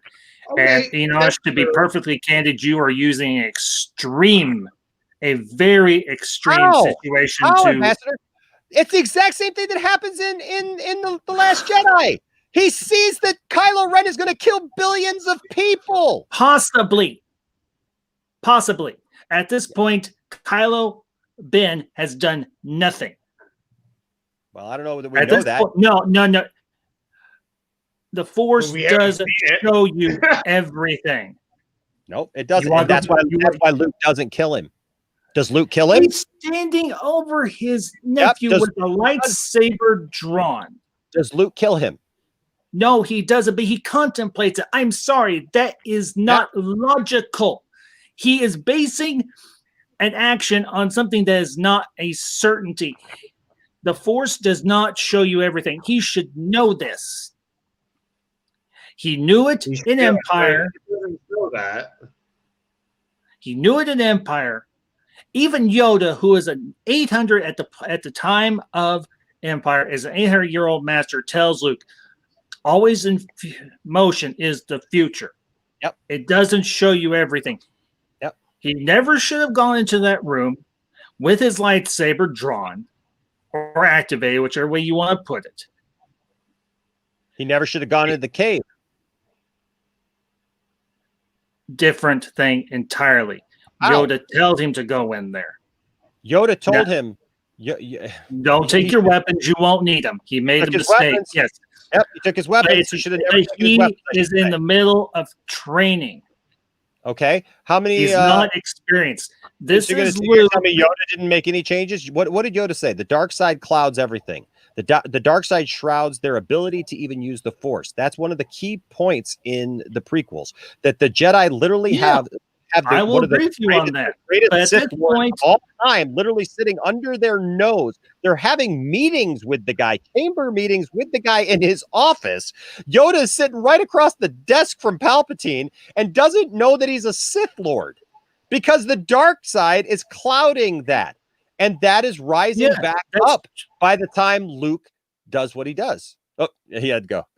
And it was just you and me. That has all been explained. It's the same progression. It's the same progression. Enosh, I'm sorry. You and me are going to disagree on this. I'm sorry. That's fine, An uncle does not kill his nephew. A father does not kill his son. That is murder. And it does not make logical sense for Luke Skywalker to go that length.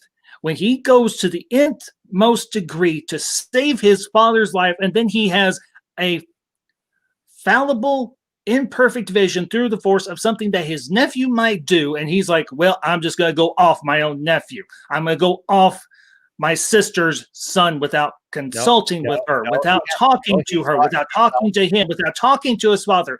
That does not make logical sense. He saw a vision of a possible future and he contemplated it. That makes absolute sense. And you can't tell me that just because, look, I want to make sure that we're clear here, because you can't tell me just because it's a father or it's a nephew that it's murder just because of that. That's not murder. That's doing what you have to do. Like I said, it's the exact thing. Luke is a soldier. Luke is a general. Luke is a general. Luke is a general. He's also an uncle. Oh, okay, that's his nephew. That's his blood. You said that I took it to extremes, but I am literally giving you the scenario that's playing out. You have a general. You have a subordinate that is his nephew. If that general knows we both live in the United States, we both support the military, you know, if you have a general whose nephew is literally planning terrorism and is capable of doing something like that, and he suspects him of it, you're going to tell me that that general is just going to say, well, it's my nephew, I'm not going to do anything about it? No, I'm not saying not do anything, but do something that's going to be reasonable and logical in that moment. Try and reason with them first.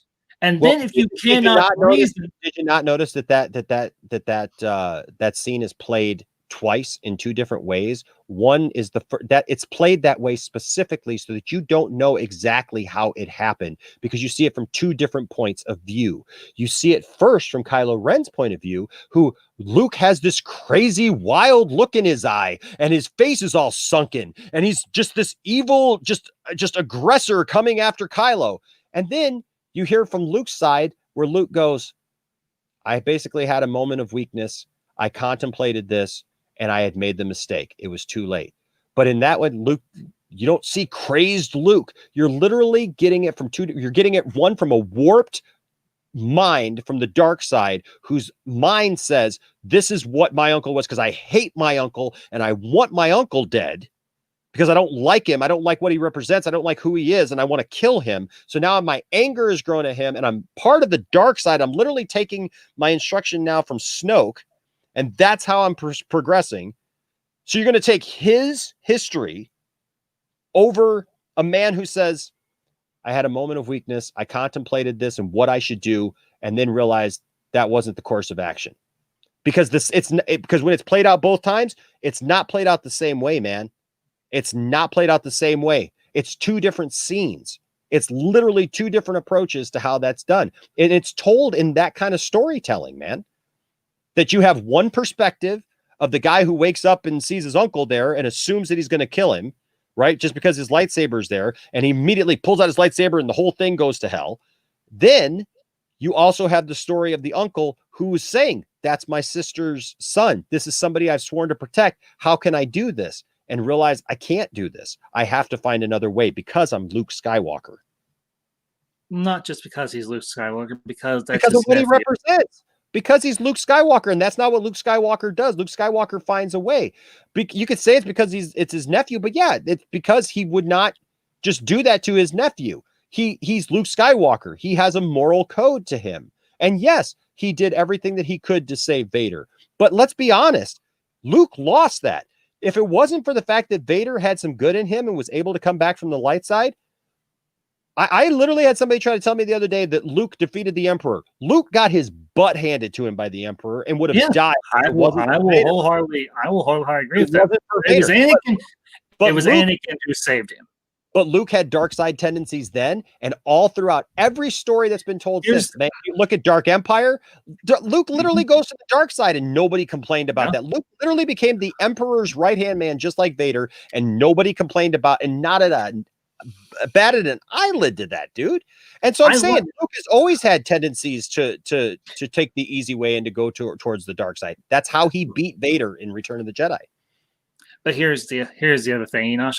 I love Dark Empire, but I don't look at it as connected in the same frame of canon as the movies are. It's not canon, but it tells a story, similar story, a very similar story. Yes, and I agree. But you can see where Luke has dark side tendencies. Like he has these moments where he gets emotional, because Luke is very emotional because of being raised the way that he was. So he has emotional connections. Here's the thing, Enosh, and this is something I'm putting into my fan fiction. Mm-hmm. Every Force wielder, and that's how I'm framing this. I'm not framing it as Jedi and Sith. I'm not looking at it from that perspective with my story, with my fan fiction. Mm-hmm. Every Force wielder has to deal with their emotions, has to deal with the darker aspect of the Force. And that's something that every Jedi or every Force wielder has dealt with. Obi-Wan did, Qui-Gon did, Yoda did, going all the way back to the earliest Force wielders, going through the Knights of the Old Republic with Revan and Bastila and Malik and all those other characters that were in there, with the General or the Exile, whichever way whatever name you want to call them by, and KOTOR 2, the Sith Lords. Every Force wielder has to deal with the darker aspects of their nature. And that's just a given of the Star Wars universe. But the thing for me that is the thing I would have liked to have seen is I would have liked to seen the fall and the corruption of Ben. That for me would make it more feasible to see Luke standing over Ben with his saber ready to strike. But this comes out of the clear bloody blue. The other things I said, I still I hold to. But here's the other thing. Give us something more than 2 quick flashbacks. I know they were from I'll two. Give you that. I'll give you that. And I guess I give you that. Give me something more than 2 quick flashbacks. Give us something in Force Awakens, and just the hologram of Snoke with Hux and Kylo or Ben and everything. I want to see more than just a devastated Luke standing or collapsing next to R2 and seeing his academy in ruins. I want to see more. If you want me to be bought in or sold in to the sequels, which, you know, if you get back to me in 10 years, I know this is something we're going to butt our heads on. And I've always said this. We agreed to disagree. I still consider you a friend, but no, that's fine. Dude, I love you, man. And I know we're getting a little riled up, and I want to make sure everybody understands. Like, I love this guy. Like, I'm not mad at this guy. And I know you love me, and whoever that guy is on the other side of you, man. The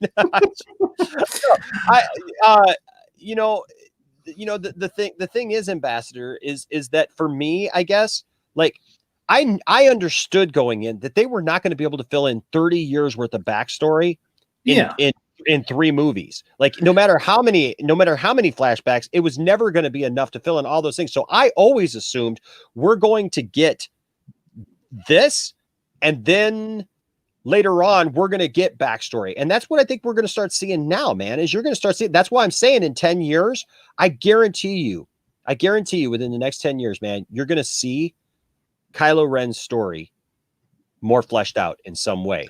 and it's gonna start to make more sense because they're gonna write around it. You know, Well, and then you know, I can have that conversation. You know, thanks by the way. Thanks, man. Yeah, appreciate it. Phil God, thank you for coming in, man.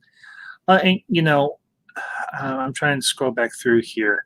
Silent Scotty makes a great point here. He says, and Cylon and I, that was man, actually Cylon and I, we spent a whole morning talking about this topic. Actually, when I dropped off everybody to the airport because he was here, and we talked about it in the car. And Cylon brings up a great point. Luke's flaw was always looking to the future, not living in the present. Fear of the future overtook him, and he failed. And it goes back. Somebody else said because Luke isn't fallible. Luke isn't perfect. Yeah, Luke isn't perfect. But see, I feel that like people really, really wanted him to be. People wanted to see Luke as the Jedi Master, like Yoda was. And look, there's only one Yoda, you know, and Yoda wasn't perfect. Yoda made mistakes. You know. Obviously, you know, here's the thing. I didn't want to see God mode Luke Skywalker in the sequel trilogy. Would I have loved to seen him display the abilities and powers that we saw like in Dark Empire or so on? Sure.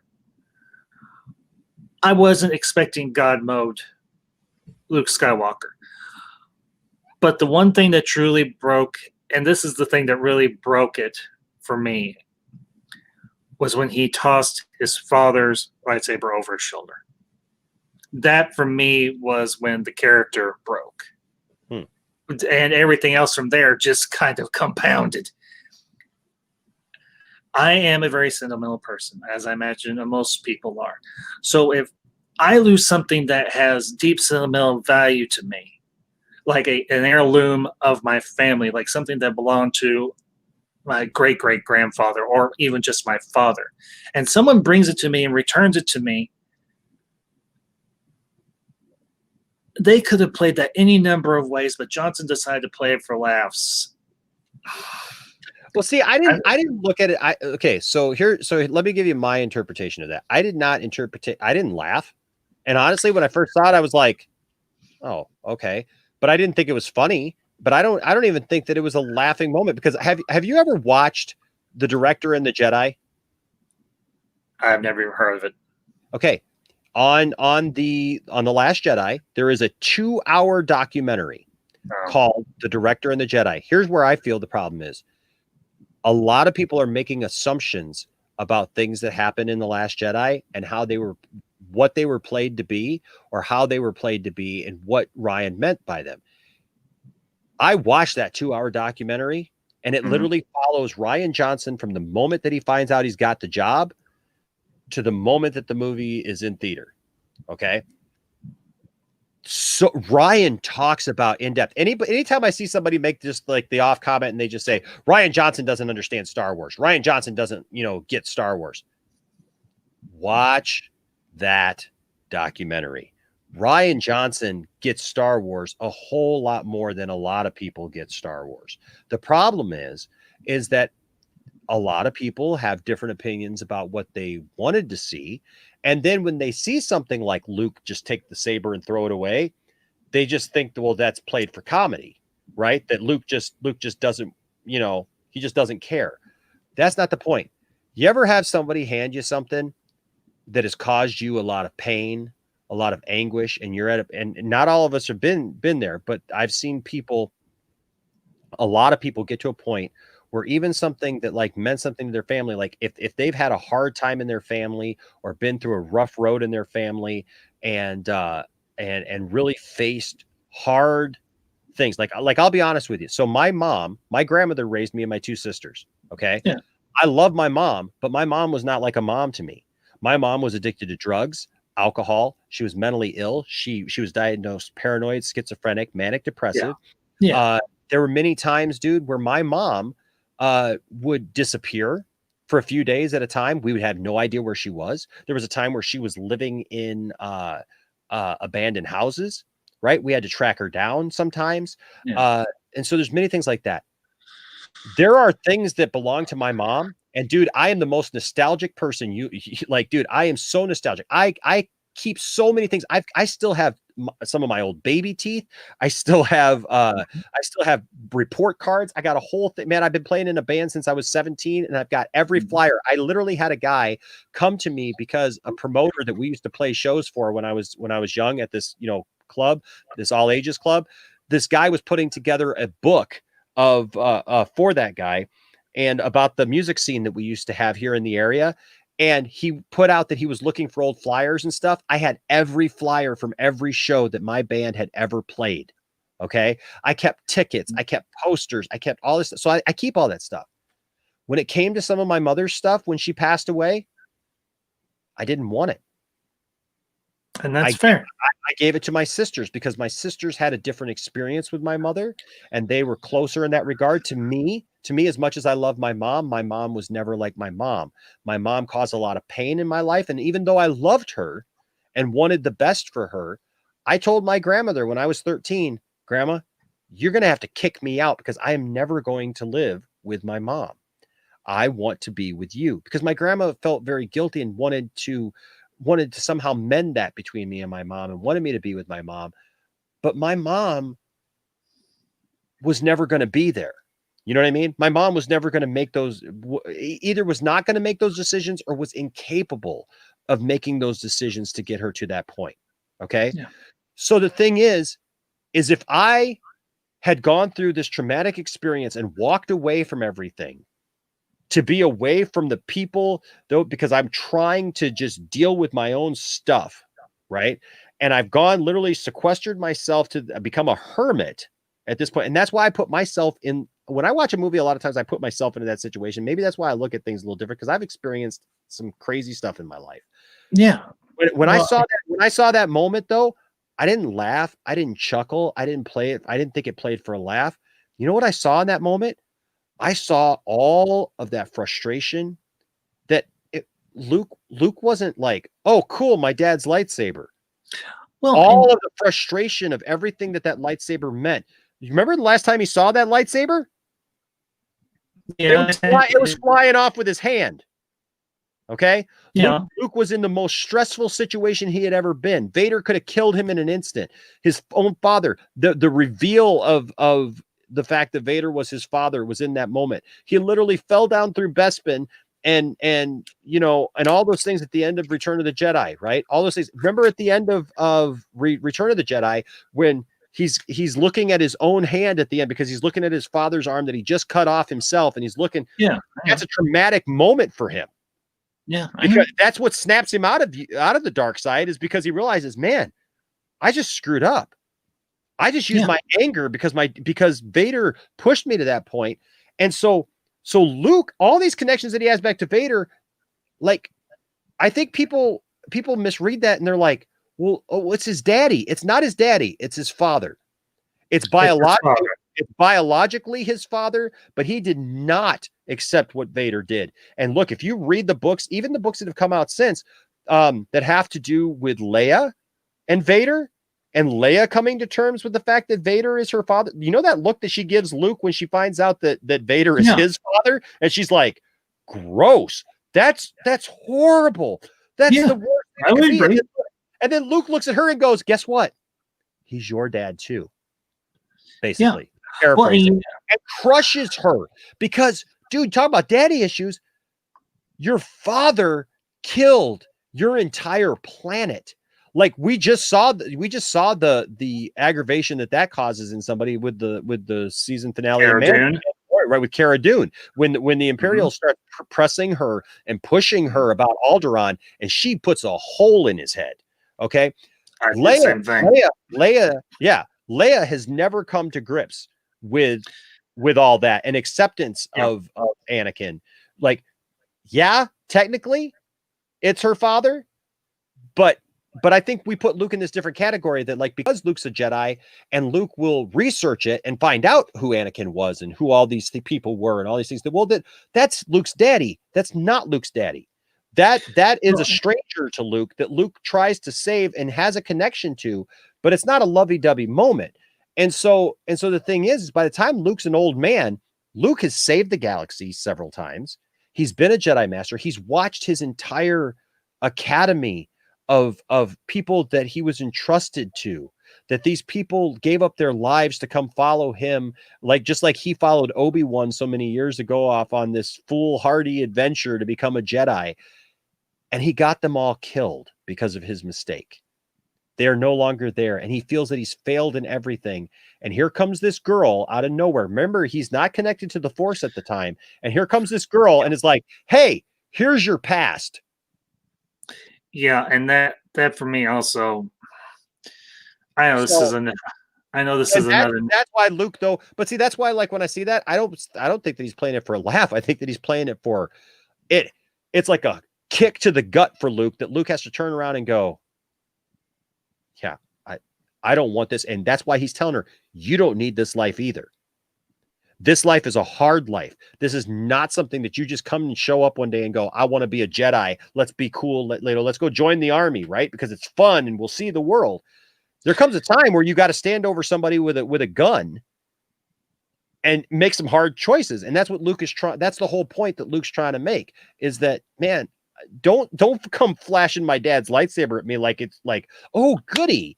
I got daddy's lightsaber back. That's a traumatic moment for him. Yeah. The other problem is they played it completely wrong. It shouldn't have been Rey. It should have been Leia that went. It should have been Leia. You could have had Rey there too. That's fine. If you want to have Rey there, go for it. That's fine. But it should have been Leia going with Chewbacca and Rey talk to. But that's a shoulda, woulda, coulda. Yeah. Unfortunately, comments. This is actually a really kind of serious, good conversation about Star Wars, because everybody's still in it, man.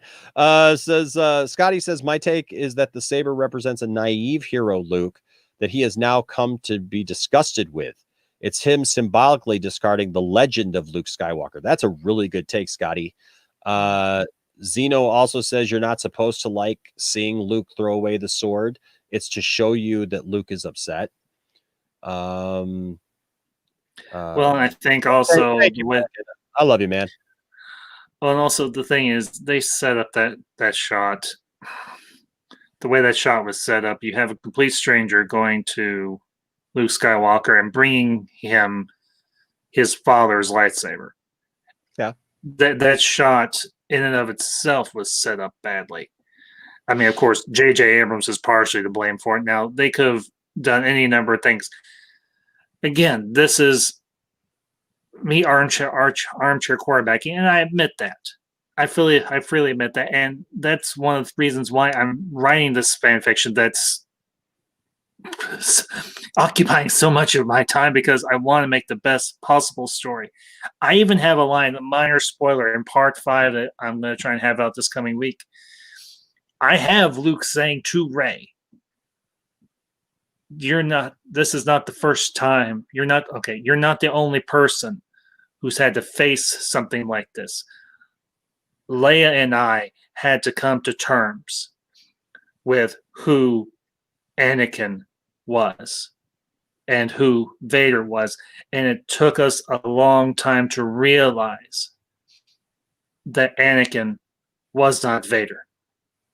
And Vader was not Anakin. I don't word it the exact same way, but you get I'm paraphrasing myself here. Dealing with who your family is a difficult thing, even in real life. And you said it perfectly, Enosh. I myself, I had a relatively normal childhood, except for the fact that my father died when I was 7. I was raised by my mother and my grandmother. Most people know this story. My mother did her very best, and I think she did a decent job raising me. My grandmother helped out. But the relationship between my mother and my grandmother, and I'm getting a little personal here, but that's okay, was not always the best. My mother and grandmother loved each other, but they always butted heads. And oftentimes I was sometimes stuck in the middle. So I can understand where those hard feelings can come from, and everything, for Luke and for Leia, and particularly for Leia, coming to the realization that I'm still her here. father. No, that's fine. That Anakin Skywalker turned into Darth Vader and did all these horrendous things. And unfortunately, we don't know if she ever realizes who Anakin Skywalker was before turned into Vader. Because Anakin Skywalker, the man, or the young man before he fell to the dark side, wasn't a bad guy. He was flawed. He was imperfect, sure. He did some things that are questionable, to put it mildly. But coming to terms with you just get this giant revelation. One, this guy that you've been hanging around with for, I don't know, like 5 or 6 years is your brother. And then bam, right on top of that, you find out that your father is this guy in a black cybernetic suit who destroyed the Jedi Order, has probably murdered thousands of people, who stood. Everyone you love. Yeah. Now, I do want to qualify one thing. Vader didn't give the order to destroy Alderaan. Tarkin did. Yeah. But I'm mincing. I'm splitting hairs here. But he was still part of the Empire. So yes, I can understand where she could feel, well, Vader was still complicit. Vader tortured her. Yes.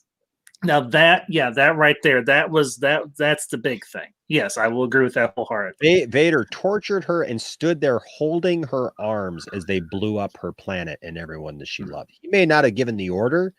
Yeah. But he was just as complicit. But here's the thing. Yeah. But realistically, what was she going to do? Bum rush Tarkin before he gives the order? Sorry, there's not much she can do.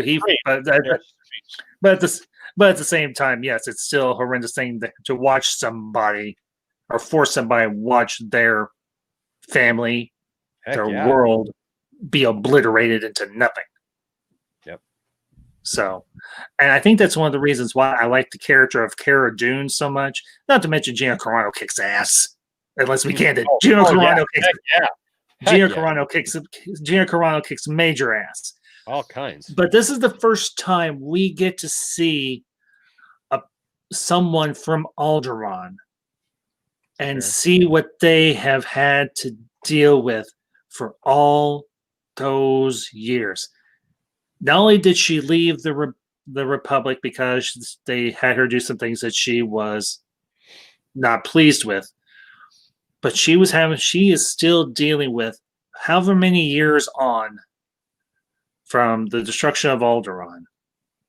Cara Dune and whoever else is still alive, because obviously there were still other people off-world and everything, and I think this is told in several expanded universe stories and in current Disney stories they've done. So I think they've done some stories as well. I mean, for heaven's sakes, they even go back to Luke and the rest of them go back to Jeddah, and Jeddah is absolutely wrecked.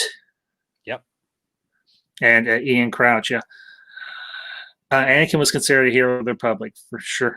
For sure, there were archives with that in it, yeah. But the thing is, how much did they have to dig to find those archives? Because Palpatine and that all got destroyed. Because what book is it that they revealed that Leia actually her problems all started politically when the galaxy started realizing that she was Vader's daughter, because they felt like that she was possibly a tool planted to cause weakness within the New Republic, even though she had been a hero of the I haven't read any of the books that lead up to the sequels. I didn't have the time, and I really don't have any interest. But I think the book was called Bloodlines. It was Bloodlines. Yep, and then Silence's Aftermath addressed this as well. Yep. Yeah, it was Aftermath, Bloodlines, and there was one other, but I can't remember the name of it. So, I mean, look, the thing I think that's different about Disney, and I think that they're doing right, is I know people want to say, well, if it's not in the movies, I shouldn't have to read anything else. Yes and no, because the only way that anybody has all their Legends knowledge is if they read, those books and they read those comics and they put that time in.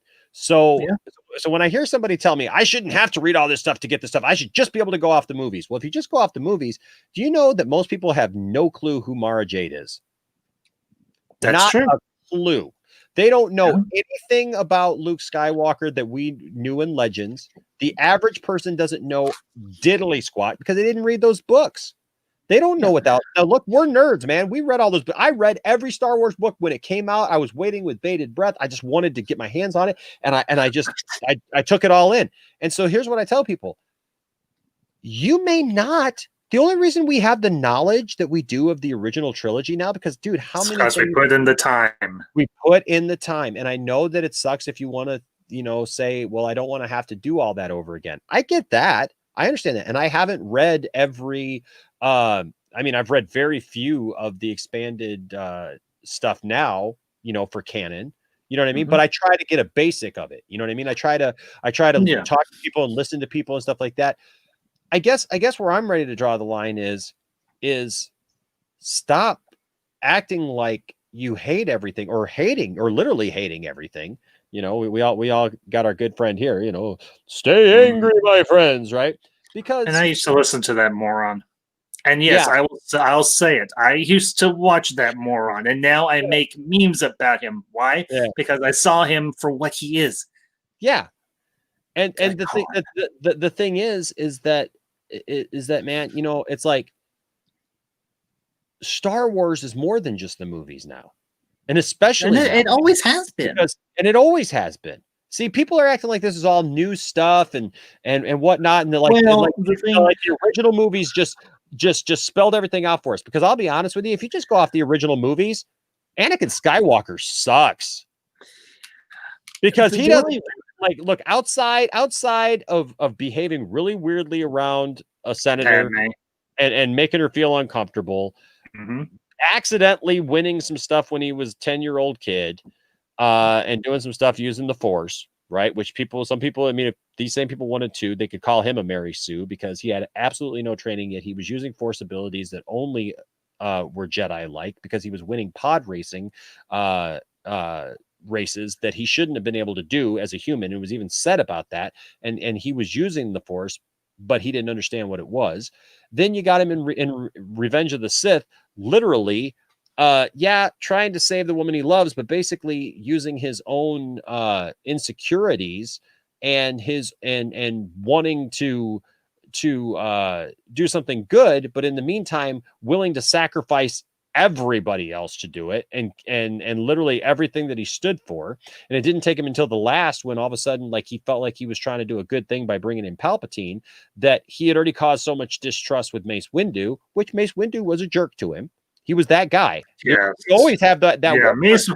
We always have that one person that no matter what we do, you ever work with that person, you have that person as a supervisor or a boss, and it doesn't matter what you do, they don't get you. Everybody else can love you, everybody else can think you're great and whatnot, but that one person just doesn't get you. And that was Mace Windu to Anakin. But then even at the end, when he tells Anakin, he's like, if what you've told me is true, you've earned my respect.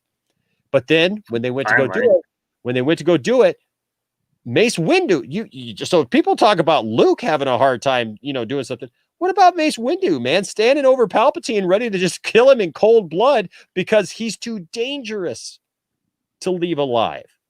Well, right? The fact is, it was shown in both the books, if you read the books, and the movies, and not to mention the Clone Wars animated series.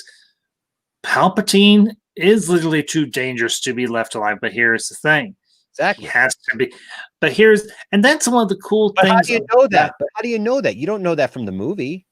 Because he's been working in the shadows the whole time. You know a few little things here and there, but it took you watching Clone Wars. It took you reading the books. It took you fleshing out the story of what was going on there, right? To be able to know all that stuff. But if you just look at it for what it is and you never saw any of that other stuff, you'd go, well, he's bad. He's a bad guy and he's a Sith Lord. But do you really have to just kill him in cold blood just because you're here's Samuel Jackson and that's what you do? Well, here's the other thing. I mean? I get it. I totally get it. And then Anakin, by that point, Anakin's like, no, I've got to keep him alive. But and people argue about this, and they're like, well, Anakin just is doing it because Anakin wants to take him. No, Anakin wants to keep him alive because Anakin wants to keep Padme alive. Yeah, and so I get that. Otherwise, Anakin would be right there, like doing the same thing. And then Windu makes the mistake and is like, nope, I'm going to end this now. Yeah, and when he does that, I wouldn't necessarily say that was a mistake because. So let me ask you this. Go back to our old conversation. Let me ask you this. Mm-hmm. Mace Windu. Yeah. Mm-hmm. Has a sister. Mace Windu's sister, say Shelley Windu, has a son. His name is Sheev Windu. Sheev, turns out, has been working behind the scenes for years, manipulating the Senate, manipulating the both sides of a war, causing himself to rise to power as emperor of the galaxy. Mm-hmm. And then it turns out that Sheev is working in the dark side. Sheev Windu, Shelley Windu's son, good old Shelley Windu's boy, is sitting there with all of that stuff. And he's taking over the galaxy, and he's too dangerous to be left alive. And it's shown through books, TV show, The Clone Wars. You replace Sheev Palpatine with Sheev Windu, and then you put Windu up there. Is Windu bad for saying, just because it's his nephew, that he can't take him out? Or is he a hero to recognizing, even overcoming the fact that it's a tragedy that it's his own family, but nobody else can do it because nobody else is in that position? If you lay down your weapon and you walk away, Sheev Windu gets up and destroys the galaxy. But here's the thing you're leaving out. It's the same thing you left out. I was corrected. I'm sorry. Don Windu. Whatever. Keep it lighthearted. It's fine. Again, where's the moment when Mace says, I need to at least try and reach my nephew? It's past. That time is past because he sees the danger. When Windu's looking down at Palpatine at that moment, right? That chance is gone. That chance is gone because all this is built up. Because we've heard the story. We know that has built up. So what I'm saying is in the next 10 years, you're going to see, I guarantee you're going to see how Snoke rose to power. We're going to find out how Snoke came to be through all these various TV shows, cartoons, books, whatever, comics, whatever. We're going to find out that we've already gotten a little bit of backstory and like flashbacks in comics that have gone between Kylo and Snoke. What if you start seeing the manipulation of Ben Solo to the point where he's going to the dark side, and then you see this ability in him? He destroyed more planets than in one one fell swoop, right? So he was part of that, right? So the thing is that I guess that's the thing, is like the difference between Mace Windu and Luke is Mace pulled back the lightsaber and was going to put it right through Palpatine. Luke didn't. Luke withheld. That's why he's off Luke Skywalker, because he wanted to even save his nephew. That's why people miss the point of that scene. Enosh, but here's the thing. Again, at this point, all Luke had was a vision through the Force that was unreliable. You just presented cold, hard facts that are in Windu's possession. Windu found out 15 minutes before Palpatine is laying there on the ground in front of him, helpless, seemingly helpless, with his purple lightsaber. And he just fought the guy in an intense lightsaber duel. Yep. Based on Anakin. Based on Anakin, Palpatine is dangerous. Okay. And he's in a position of power. He's proven that he wields the dark side. That's enough evidence to show that Windu can pull the trigger. Luke, all Luke had was a unclear vision through the Force. He had no hard facts. And we established, as Cylon did earlier, that that's one of Luke's weaknesses, is that Luke is always thinking about the future, and it clouds his judgment. Yes. Because he's not perfect. And it does, Luke, here's the thing. Even the Force, if it is unclouded by the dark side, it's still not 100% accurate. I'm not arguing. But I'm not arguing with you that, man. I agree with you. I agree with you on that. It's definitely not 100% accurate. But did they ruin Luke Skywalker? Did they ruin Luke Skywalker because they played off of the flaw that's been established that Luke has all along? How does that ruin Luke Skywalker? Doesn't that just really just continue Luke Skywalker's story that, yeah, Luke made a big mistake by even walking in that hut with his lightsaber? But the point is that Luke Skywalker does not basically pull the proverbial trigger. Look, Enosh, I never have said once in all our conversations or anything I've just done on my own that I believe Luke Skywalker is perfect. I know Luke Skywalker is imperfect. Is he the son of Anakin and Padme? Yes, of course he is. But he's not perfect. I never claimed I wanted Luke Skywalker to be perfect in the sequel trilogy. But he makes an illogical decision on absolutely no substantial evidence. But we just established that that's Luke's personality from the get-go. So how is it illogical? How is it illogical if that's Luke's personality? Because he's wanting to kill his own family. Yeah, because that's Luke's weakness. That's Luke's problem is that he looks to the future and he takes the things that he sees to literal. And he looked to the future to try and save his friends. That's the difference. Because he gets emotional and he sees that all of his friends and everything that he worked so hard to protect the galaxy for the last 30 years could possibly go up just as he looked and saw. Just the same that he looked and saw Han and Leia in a city in the clouds and asked Yoda, "Will they die?" And Yoda said, "Don't know. Future's hard to see." know. And on the basis of that alone, the possibility that they could die, even when he Yoda goes to try and Obi-Wan even says, if you value what they fight for, you'll let them die. But Luke goes off and tries to save him because Luke has a hero thing about him, and he wants to try to do a hero. This is not about Luke being a hero. This is about Luke saving his friends. Exactly. And that's the same reason why he's willing to take up a lightsaber against his own nephew, because it not only saves his friends, he doesn't have any actual. He didn't have any actual to base it off of Cloud City either. He saw a vision. We've established that. We've established that Luke gets these visions. The intent, Enosh, you're missing the point. The intent is to kill Kylo. One, he's going to save his friends. Two, you're arguing that he wants to kill his nephew. One, he's trying to save his that's not what I'm arguing. That's not what I'm arguing. Because Luke never wants to just.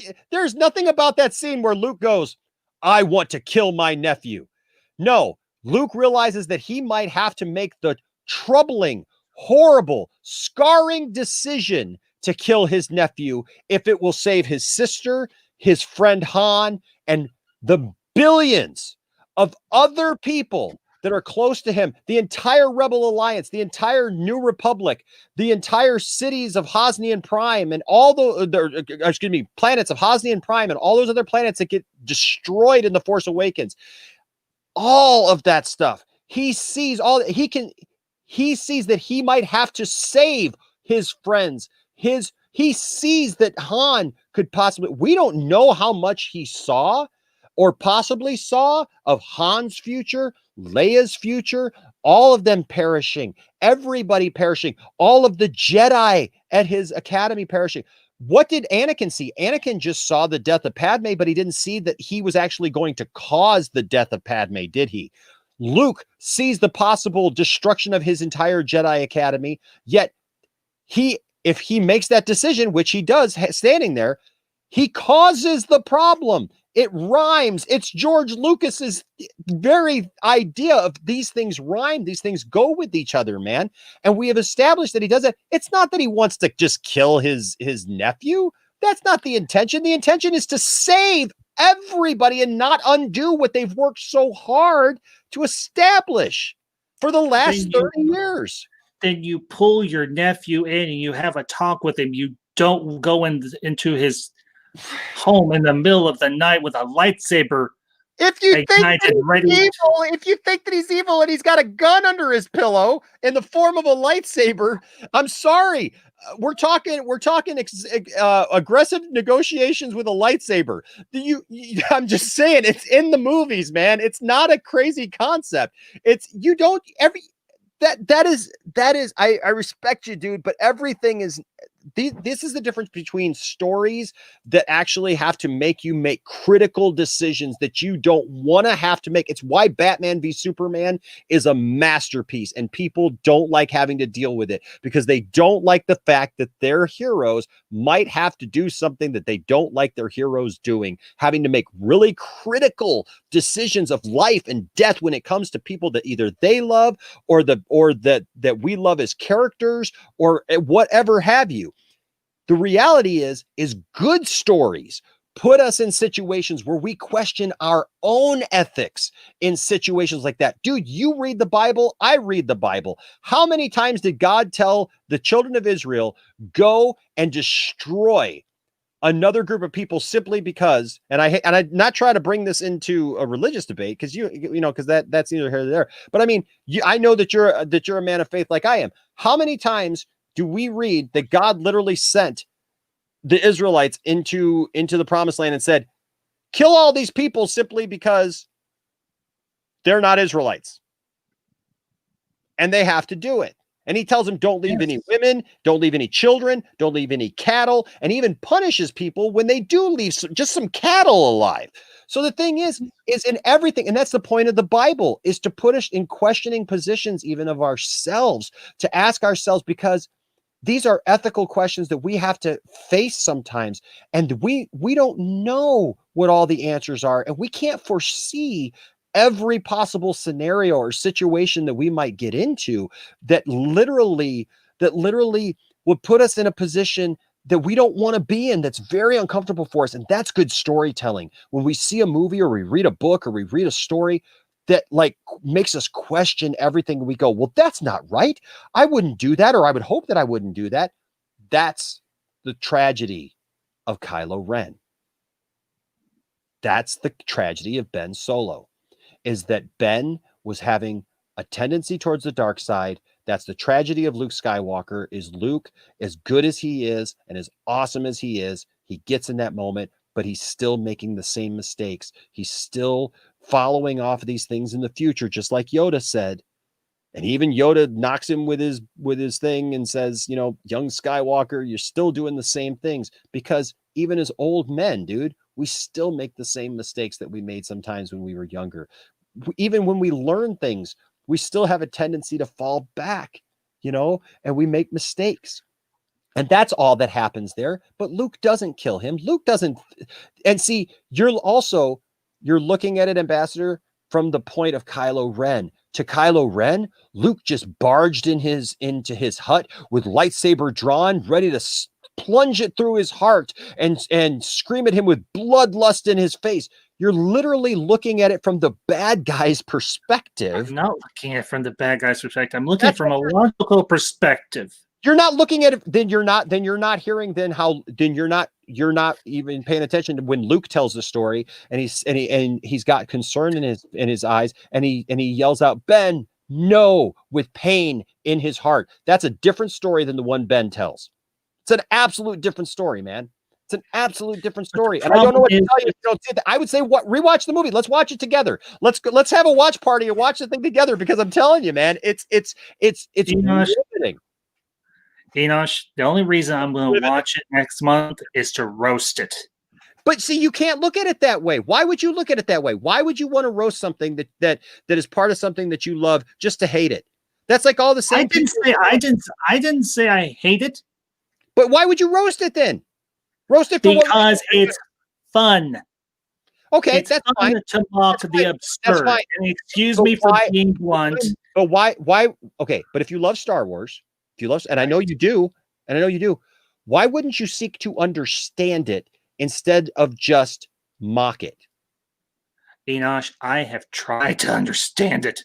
But see, and my brain does not function the way yours does, nor does yours function the way other people's does.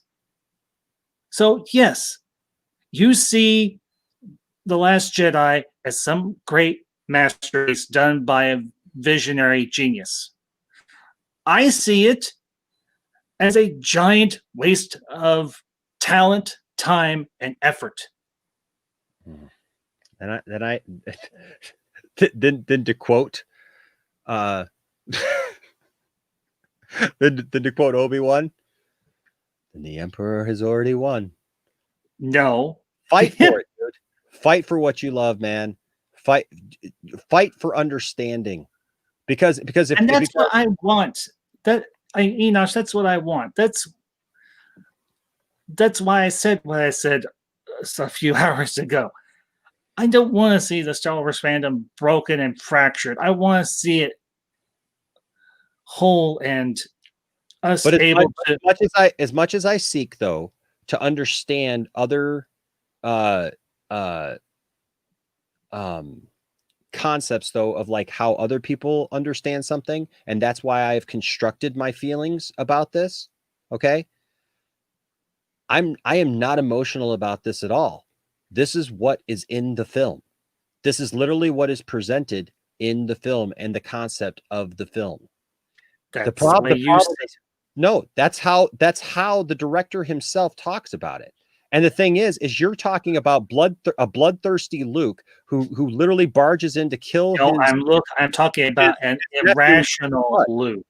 But it's a bloodthirsty Luke, dude. It's not an irrational Luke that's got his whole face sunken in and looks crazy about ready to kill Ben. That's what you're basing this off of. And the reality is you're basing it off of Ben's telling of the story, and Ben is the villain. So why do you trust that? Why don't you at that moment? How do we know something about this movie? But why don't you seek to know something about this movie or any other movie? It doesn't have to just be this. I mean, look at Batman, like Batman v Superman. Look at Man of Steel. Look at a lot of these other movies that I love those movies. Okay, but what I'm saying is there are lots of people who have the exact same problems that you're saying right now because they don't take the time to actually see what the movie's talking about. They've made a preconceived notion of what they think the movie says, and they're locked. Don't be locked, Ambassador. That's all I'm asking you. Don't lock yourself into the only way I will ever watch this is to mock it, or I will never learn anything from this, because when you do that, you shut yourself off from being able to find something that maybe you didn't see before. That's all I'm asking you, man. I know.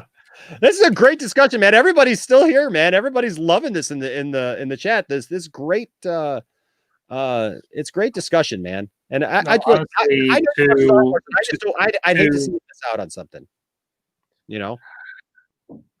Rashomon, no, I'm not hurt. I never said I was hurt. You're I'm not that far down. Sorry. No, it's okay. It won't come up yet. Look, I have done my level best to try and see this movie the way you do. I don't. I have tried. I don't see it the way you do. I respectfully disagree, but you're dealing in an absolute. You're dealing in an absolute, saying you will never see it another way, and you're not willing to even, because I have other things to do with my time than debate this movie that's 3 years old. Oh, did he freeze or did I freeze? No, I'm still here. Okay, you froze for a second. You froze for a second. No, it's okay. Yeah, Look, no, I'm not. Well, then you are lost. No. Like I'm sorry, because listen, man, when you're talking those things, it sounds like you're talking in absolutes. So say, well, I will never like this, I will never like, and that's how the Sith operate, and you know, is in these absolutes. And so that's what I'm saying. I just feel like you're looking at you're taking one part of this movie as literal, and it's not meant to be literal. It's not when we see that scene of Luke with a lightsaber holding it over, gonna kill Ben. That's not the truth of that story. It's literally like watching an episode of Scooby-Doo, and like at one point they got, hey, what did you see? And they, you know, tell the tale of how they got to where they were, and then it's like, well, that's funny because that's not what I saw. And then somebody else tells the tale, right? And there's a little bit of truth in all the stories, and then at the end you find out, well, this is what really happened or whatever. This is a story. This is a moment in the Star Wars saga between Luke and Ben Solo that we still have yet to probably see the actual account of how it went down. That's the problem. Because we've heard. Because how is that a problem, dude? That's awesome storytelling.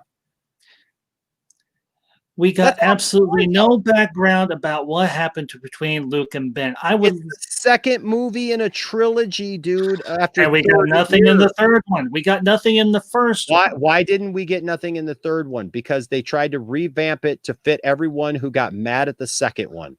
That's the only reason. If everybody doesn't lose their crap and expect everything to go the way that they wanted it in the second one, and because they didn't get it, they griped and complained, and the Fandom Menace was birthed. If you don't have that happen, Disney, Lucasfilm, Kathleen Kennedy, Chris Terrio, the whole lot of them, just like Mike Zero would say, they don't go into emergency mode and say, how can we make a fan service movie? We need JJ to come back and finish this thing because we can't take any more chances because people will absolutely lose their mind then. And they try to fix everything that wasn't broken because they allowed the fans to dictate to them, with the fans not even knowing what they wanted. They allowed fans to dictate to them that apparently this was broken and needed to be fixed. And that's how we end up with weird stuff like The Rise of Skywalker that doesn't even feel organic, that feels like it moves from one thing to the next, that even though it deals with concepts that are absolutely viable and absolutely fine, like Palpatine coming back, like Palpatine being a clone, like Snoke being just used for what he is, and all those things, and Palpatine being the voice inside his head, all those are viable options, but they're not explored to the hilt because they tried to fix something that wasn't broken. They did not continue down the path where they started. They second-guessed themselves, and they felt like they had to put it all back together. And instead of doing that, when you try to please some people, you don't please anyone. And that's what happened. And they didn't win anybody over with Rise of Skywalker, and they lost all the people like me who went to go see The Last Jedi and said, I get this movie. And that's simply... that's what it is. It was interference. It's the same reason why we had somebody in here earlier complaining about Batman v Superman, saying that it was, you know, that the theatrical version was horrible and all this stuff. Yet that was all interference when the director, Mr. Zack Snyder, was able to go back and put his vision together for Batman v Superman, and they're still going to put out a new version. Did you hear about that? Yeah, I heard. Yeah, so we got we got even more. We got even more stuff coming for Batman v Superman. But I'm saying, when we got that Ultimate Edition, dude, like all of a sudden it was like, oh, this makes sense now. And that's the problem, is because the studio interfered with it. But the studio only interfered with it and had to get Trevorrow out of there and had to like change all this stuff and like, you know, start battening down the hatches because they were so worried about these Star Wars fans that could not accept it because they couldn't wait till another movie or another book or anything else to find out why that story went down the way that it did. That's what they're doing now. I know all these people don't want to accept it, and they just want to think that, oh, well, no, they're just ignoring the sequels. They're leading up to the sequels. And you know what? If they don't do, fine. It's their studio. They do what they please. Everybody's got to be paid. Enosh, I am probably one of the most patient Stories aren't people. told all in one day. Yes, I agree. Uh-oh. I think he froze. No? Oh, there he is. I'm still here. No, you did freeze on my end. Okay. Look, the fact is, I have tried to watch these movies. I did watch these movies. And I'm sorry, I did not enjoy them. If other people did, fine. You're entitled to enjoy what you want. As you've said numerous times, I've said the exact same thing. I said this years ago. I said when I did my live stream review of The Rise of Skywalker, I qualified many things, and one of them was, if you liked this movie, if you loved this movie. I even had a couple of panelists on there who liked the movie. And you know what? We had a great stream. We had a great discussion about it. And it was what it was, and we all walked away and we were still friends. But I'm sorry. I'm not going to sit here and say, oh, yeah, Enosh, you're 100% right. I totally agree with you. I don't expect you to, man. That's not what I'm asking you to do. I'm asking you to not give up on it. That's all I'm asking. Okay, Cylon makes a good point here, and I agree with you to a point, Cylon, because I do agree that I think there's some discrepancy between the official line of it was always the plan, this was the plan all along, and the fact that some things did have to be changed. Because obviously some things had to be changed because, as is brought up down here, you know, if you look at Colin Trevorrow's script, yeah, and you know what, completely different. It's completely different. So I wouldn't doubt the fact that Palpatine was always in the back of Abrams' mind. I wouldn't doubt that at all. But I would have liked to have actually gotten some sort of freaking clue that was going to be the end game. No pun intended. It just come completely out of left field. Well, so did the Emperor in Return of the Jedi. No. Yeah. He was pretty much established he was going to show up at some point. Well, no. I mean, you had the holograph, whether it's the holograph of Ian McDermott or the holograph of the other guy. You had the Emperor show up, and you had them establish the Emperor was going to show up. They didn't establish that the Emperor was going to show up before Return of the Jedi, and they certainly didn't establish the fact that the Emperor was a Sith Lord who was actually the master to. No, you got that. You got that in the prequels. Yeah, but at the same time, Palpatine served. We're basically now seeing the prequels to the sequels. So you're going to get your backstory to whatever it is that. In English, that's what I'm saying, man. I hope you all enjoy the backstory. I hope you all get what you want. Myself,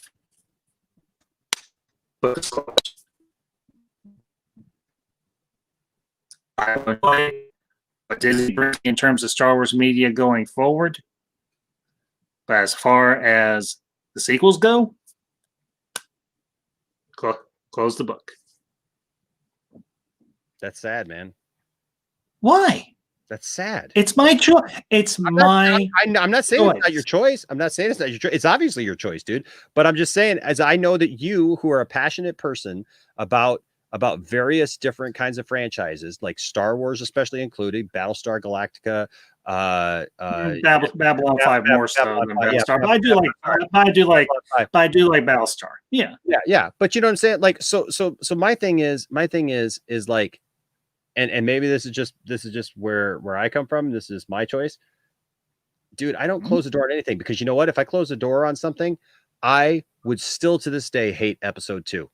I would loathe it. I wouldn't want to see it again. I would call it the stupidest thing that was ever made. But in 2015, when I had my Star Wars marathon and we watched all 6 movies that were out at the time leading up to The Force Awakens, we spent a 15-hour day. We had friends over. We just lounged around all day. We had a projector. We put it up on a wall, and it was awesome and fantastic. And when I watched episode 2 again, that time, I had watched that movie for what? That had been 12 years at 13 years that movie had been out by the time 2015, right? Yeah, because it came out in 2002. So it had been out for 13 years. I'd watched that movie multiple times. I watched that movie that one time, and you know what? In watching those all in sequence like that, I'd watched them in sequence. I'd done all that stuff. I watched it, and I went, I get this movie. And when I just watched it twice a couple of months ago when me and Goldman and Dawson were doing our episode 2 review. I watched it 2 more times and I went, you know what?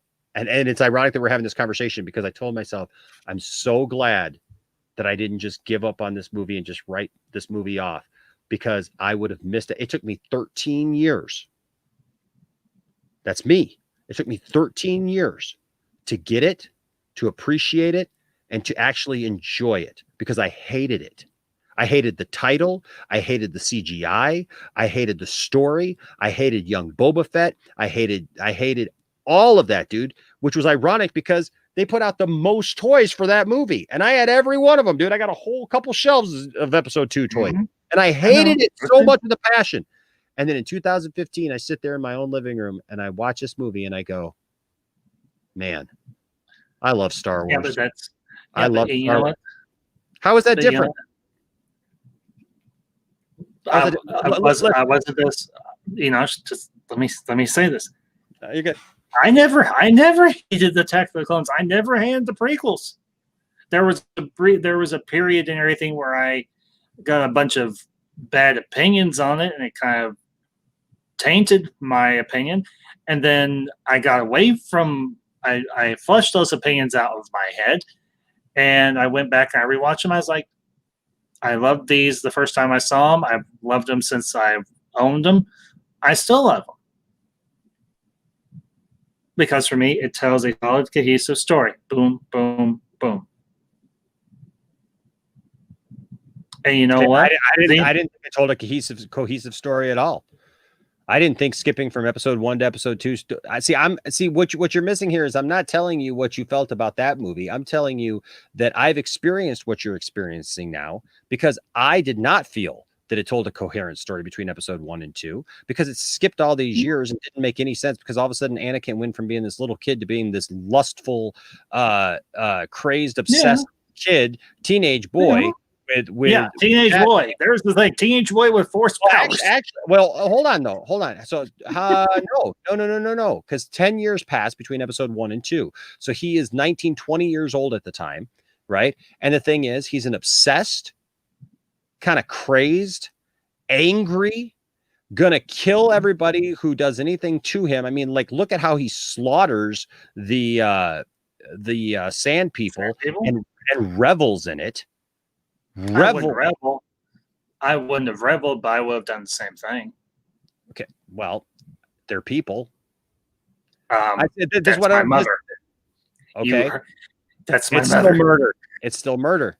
You literally just got all worked up a few minutes ago over murder. Murder is murder. Murder is murder. That was what Anakin did, was murder. He was not defending anybody. He was not defending his mom. His mom had already been killed. His mom had already gone through all that, and he slaughtered the men, women, and children. Killed them all, wiped out an entire people who were not even responsible for it. And up to that point, we thought, well, you know what? They're just crazed, creatures out there living in the desert. Now, thanks to the Mandalorian, we find out that they're actually thinking, creative, a cultured people. So I'm saying, like, the deeper it goes into it, Anakin was messed up in so many ways. Okay. And that's why I hated it. I had all these issues with it. But you know what? I finally kind of came to I came to the realization that it's not about what I wanted to see. It's about the story I was told and what I do to process the story I was told. I can either sit back behind a wall and go, I hate it. I'm not going to listen to it. I'm going to ignore it and be stubborn. Or I can embrace it somewhat, say it's not my favorite, and I may not get it. But like I said, it took me 13 years to get that. And I was not accepting of it because I didn't think the story made any sense from this 10-year-old to this 20-year-old acting crazy, because they didn't show any of that progression. We still have yet to see any of that progression from 10-year-old Anakin to 20-year-old Anakin, where he is completely nuts. Well, actually, they've done stories with young Anakin and Ben and everything. It's been mostly books, though. But they have done them. They did do, I think, like 2 or 3 books or anything that take place in between Phantom Menace and Attack of the Clones. But I don't want to get back on this point, but I'll say this. Contemplating murdering a family member is one thing. While I do recognize it is a horrific and a horrendous act that Anakin does in Attack of the Clones, and if you've ever read the novelization of Attack of the Clones, and I have, what they put into the novelization is horrifying. I mean, you in that moment, Dreadwalker, Anakin went on a rampage like the Punisher, blinded with hatred and losing his mother, and killed the same people. I wouldn't say necessarily in cold blood, at least the ones that were responsible. Do I killed the entire village, dude? Yes. Everybody wasn't responsible for the death. Yes, I acknowledge that fact. I fully acknowledge that fact. Anakin was going off of heartache and anger and rage, which I think any son or any child would feel for the death of their parent. And Anakin, being who Anakin is, unfortunately, he is inexperienced. He's not fully trained. He is somewhat unstable. Okay, I'm putting it mildly. You can look at it as Jedi or no, dude. Whatever he does there is just wrong. It's vigilantism. It's taking it into your own hands. He doesn't even just go after the people who did it to her. He does that. Let me throw a different scenario at you. Anakin finds out that his mom has a daughter. Anakin finds out that that daughter, his sister, has a son. Anakin finds out that that son carried his mom off into the desert and is holding her hostage and is beating her and tortured her. Anakin goes out there, finds his mom like that, and his mom dies. Not defending his mom, not doing anything like that. Anakin has the same reaction. Or let's say this: Anakin comes upon his nephew threatening his mom. Or Anakin has a because how did Anakin find her? Like, you know what I mean? Like, so Anakin was having visions of his mom up to that point. Mm-hmm. So that led him to his mom. So let's say that Anakin has a vision of this nephew is going to do this to the mom. Is it just wrong because it's his nephew? Is it any different because it's his nephew, but his nephew's still doing the same thing? See, this is the point I want to make is Luke. And I felt that I made this earlier, but I want to remake this point again. Anakin is a killer. Luke is not. Luke is literally trying to defend. Luke is not trying to murder his nephew. Okay. Luke does not have it in for Kylo Ren or for Ben Solo. He doesn't have it in for him. He didn't wake up one morning and go, I want to kill Ben Solo. Like, that's not murder. Like, if he just woke up and said that he wanted to kill him, yeah, that'd be murder. But that's not why he's doing it. He's doing it literally to protect everyone that he loves, which is not murder. Anakin literally goes, finds his mom there, and literally starts killing everybody. That's murder. Yeah. That's a totally different thing, dude. And I've learned to accept that and love. Okay. And we all loved Anakin Skywalker because of Clone Wars. Yet we love the same guy who's sitting there on the floor of Luke's home, childhood home, years before Luke will be there, saying, I killed them all. I killed the men, the women, the children, and I wanted to kill them. And I enjoyed it. And Padme is way out of character. It's horribly written because Padme goes, okay. The pacifist who doesn't want anybody to kill anybody and is like, freedom dies with thunderous applause and doesn't want a war. But yet the guy that she has been kind of like hanging out with, you know, and what they're married. Like, not at that point. They're not at that point. They're not even close. At that point, no. Shelley Skywalker. Yeah, like he just she listens to him go off on this crazed thing about murdering people. because he was angry about his mom, and she's just like, it's okay, we're all human, honey. See what I'm saying? Like, it's just weird, man. It's just weird. Star Wars is weird. They're all flawed. But I'm telling you right now, man, it's you have to understand the difference though between that. And like I said, I was mad at that movie for a long time. And everybody, after the Clone Wars came out and showed Anakin as a hero and Anakin training Ahsoka now and Anakin doing all these awesome things, well, then it's tragic by the time you get to Revenge of the Sith. Yes, the story has not been told, Ambassador. The final story, the final curtain has not been set on the sequel trilogy. Don't close yourself off to it. That would have been like you literally closing yourself off after episode 1 and going, I'm not gonna like this stuff no matter what. I'm not gonna listen to it. And I know you better than that, man. You're smarter than that. You wouldn't do that with any other thing, but you're mad at the movie for your perceptions of it, but you're unwilling right now to look at it in any possible other way. And I get it, man. But I love you, and I know you are overall not usually like that with stuff. It's just you're mad at this specific. I'm not.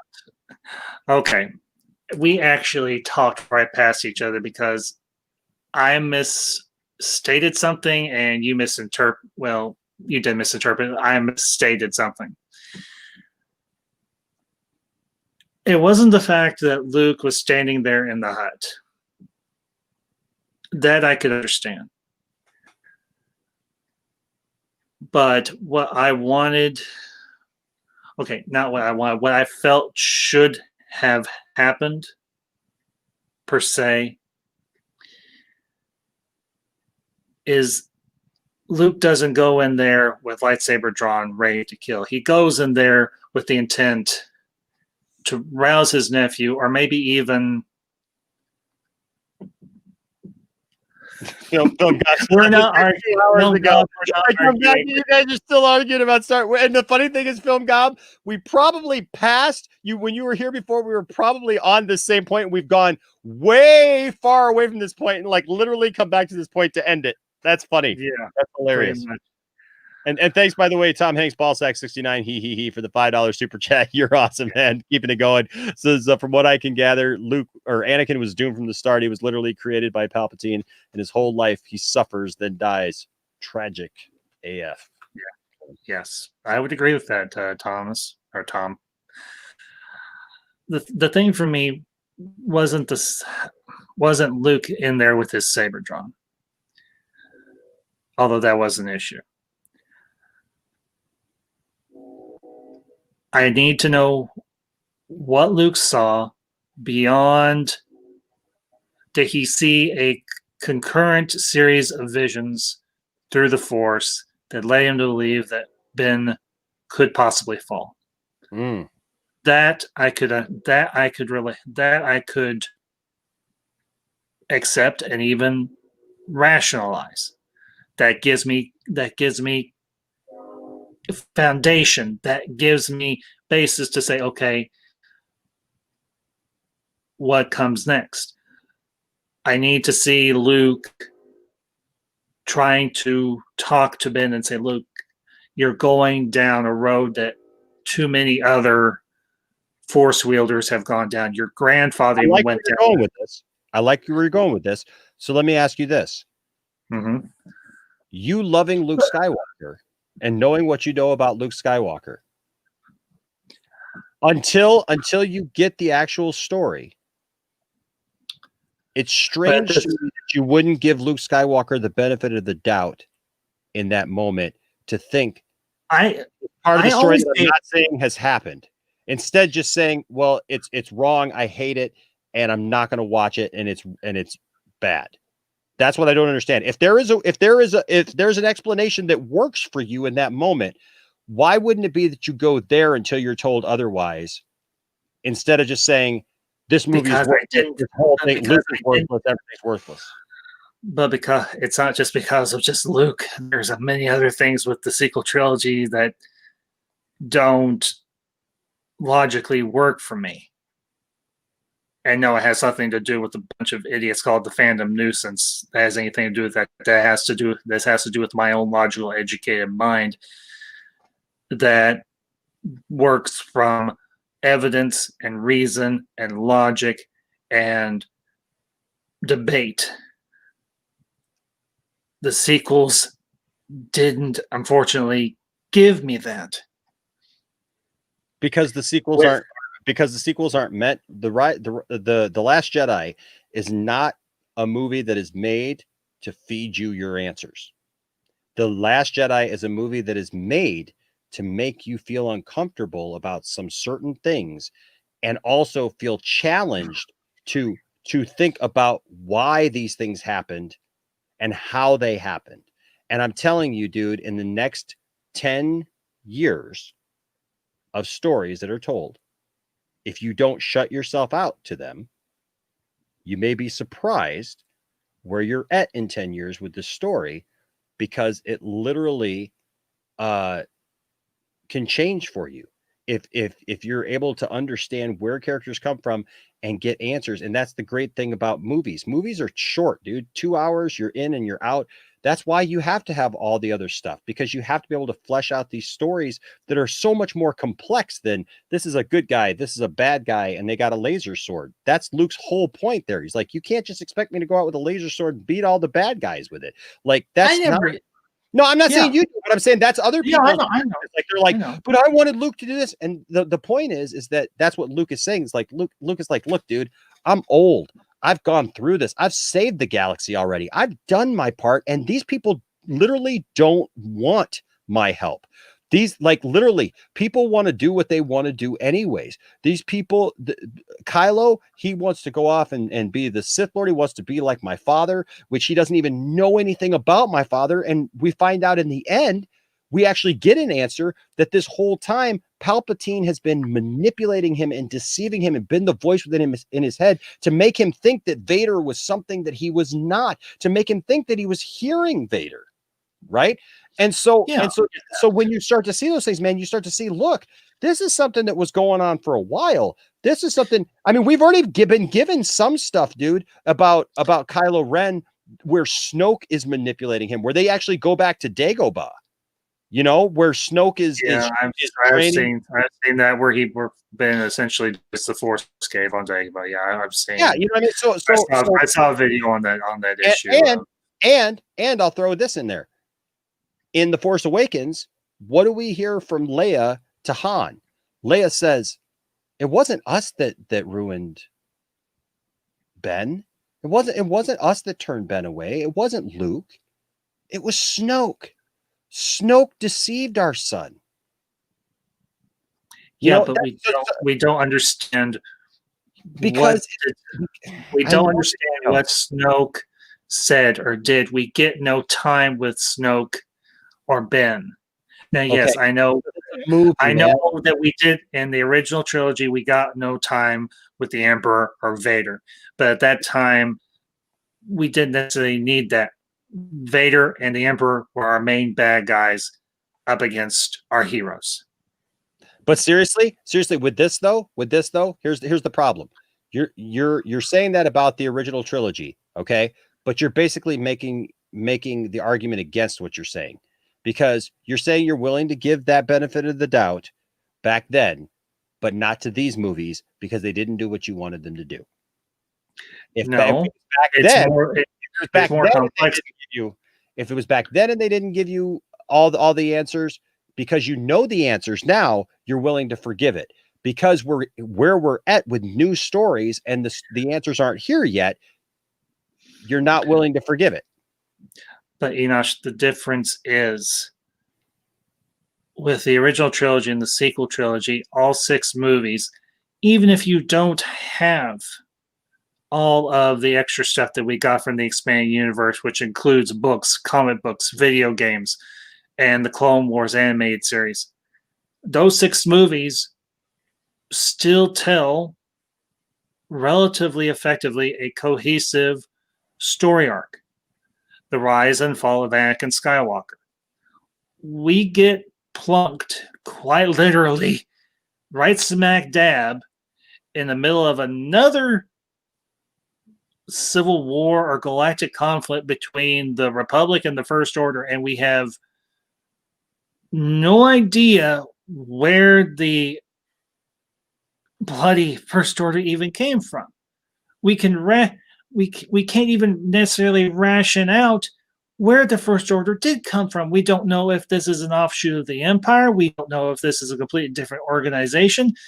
With the original trilogy and the prequels, you've got the Republic turning into the Empire. You've got the Empire. They are evil. They do evil things. Obviously, they destroy.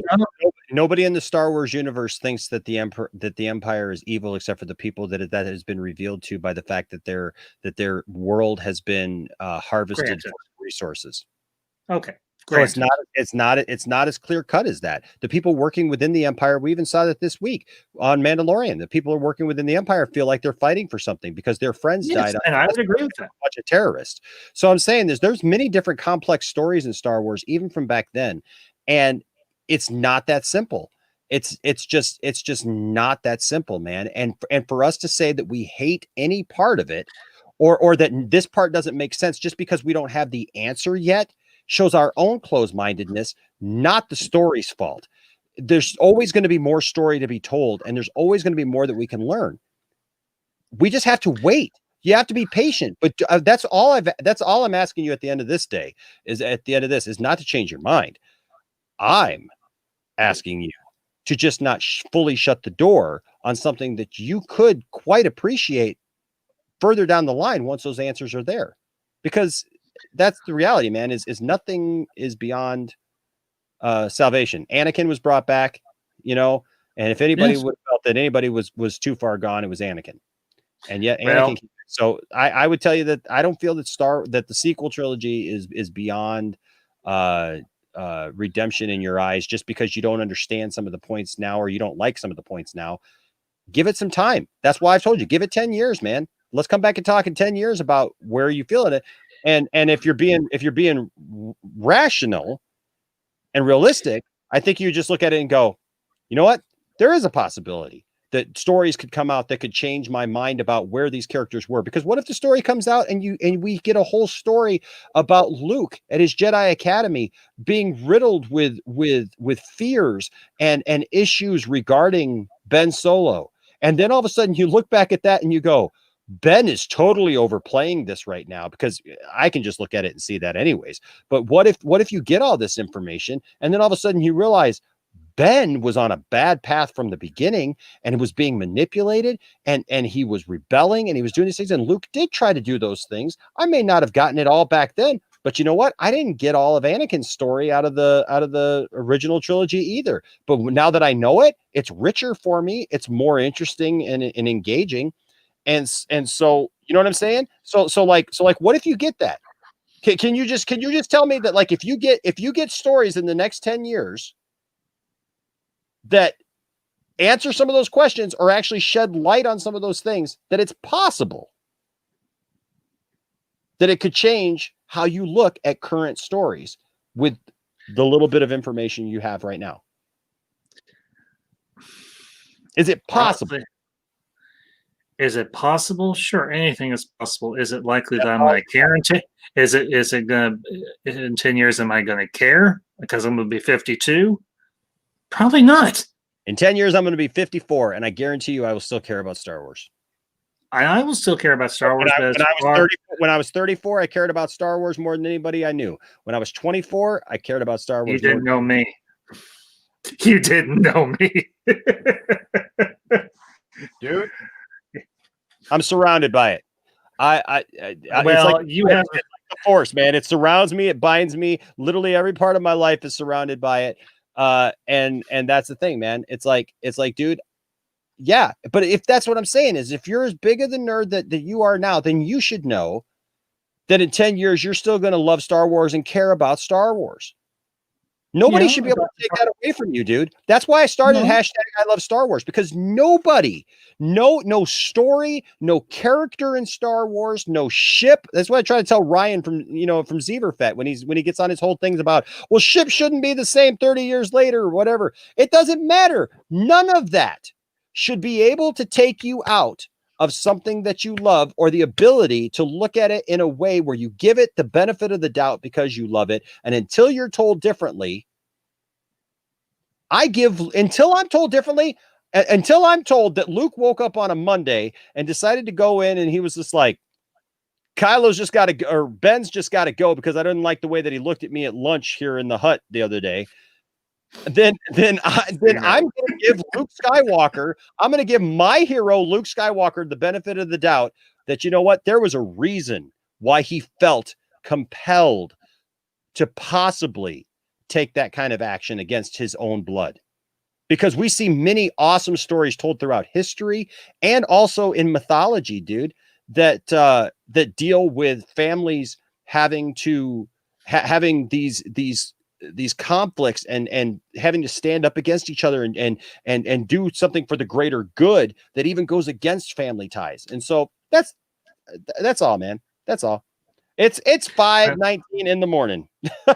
And I've enjoyed talking about Star Wars with you, and I think it's been entertaining. Well, I forget who said it exactly, but somebody said we should petition Enosh and the Ambassador to do a show just talking about the Star Wars. And Enosh, and here's the thing for me. If it gives you any glimmer of hope whatsoever. Yes. I am writing my fan fiction.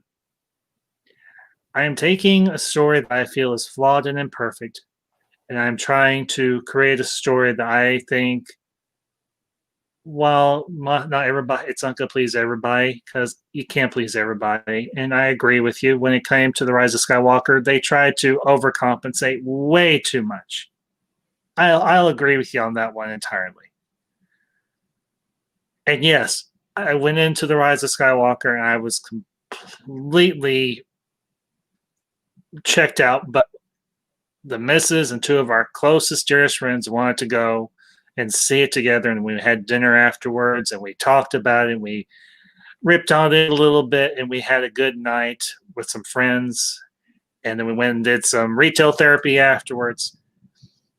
That, for me, is my memory of Rise of Skywalker, and that's what I can hang on to.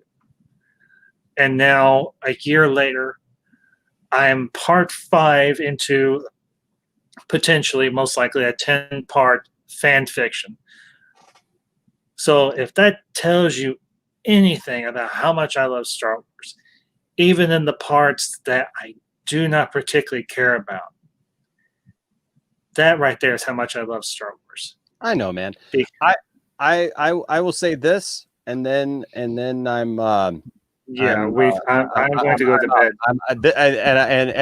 At the risk of being able to carry this on, or maybe extend it to a different time, is what I'm saying.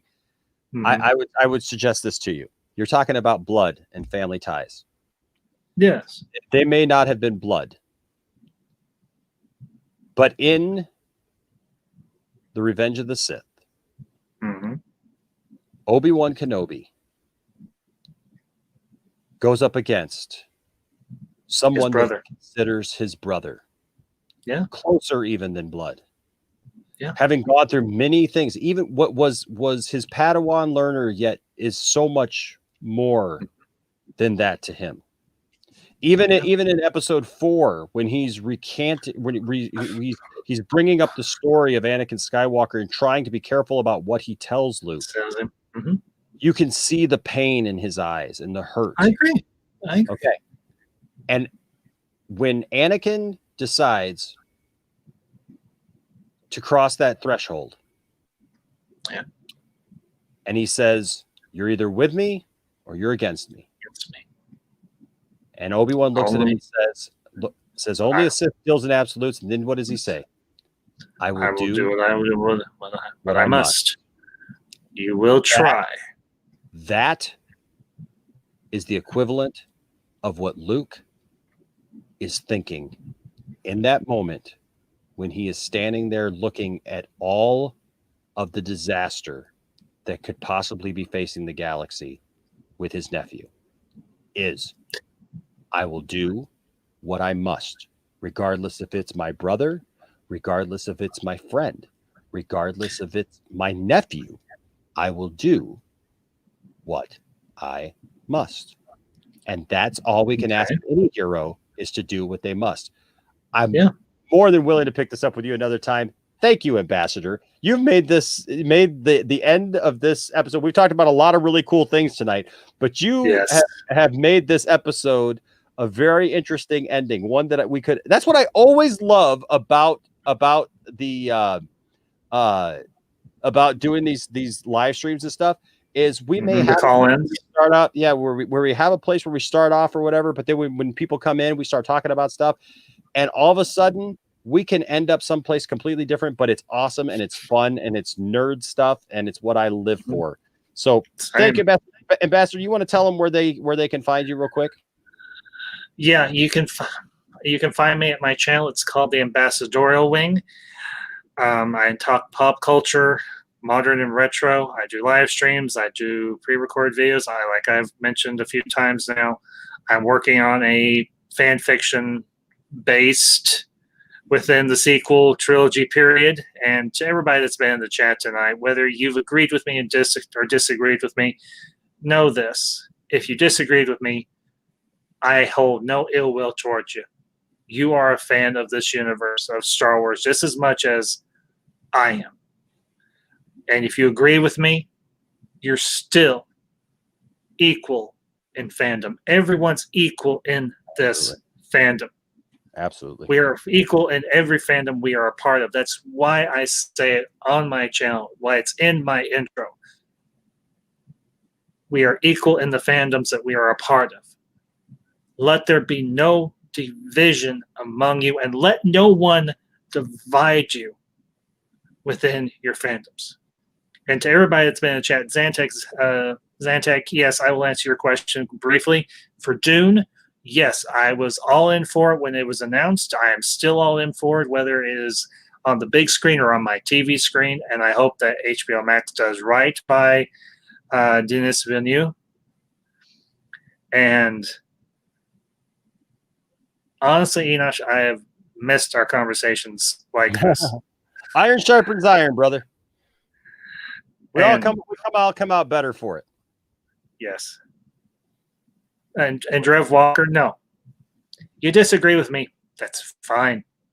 I'm not gonna be like some other people on YouTube who's gonna shake your finger and say you're not a real fan. I'm not gonna be a fandom nuisance. But I will say to all of you who had the idea, if y'all want to petition Collider or whatever, like I'll take on a bunch of people who don't know what they're talking about. I'll be there with you.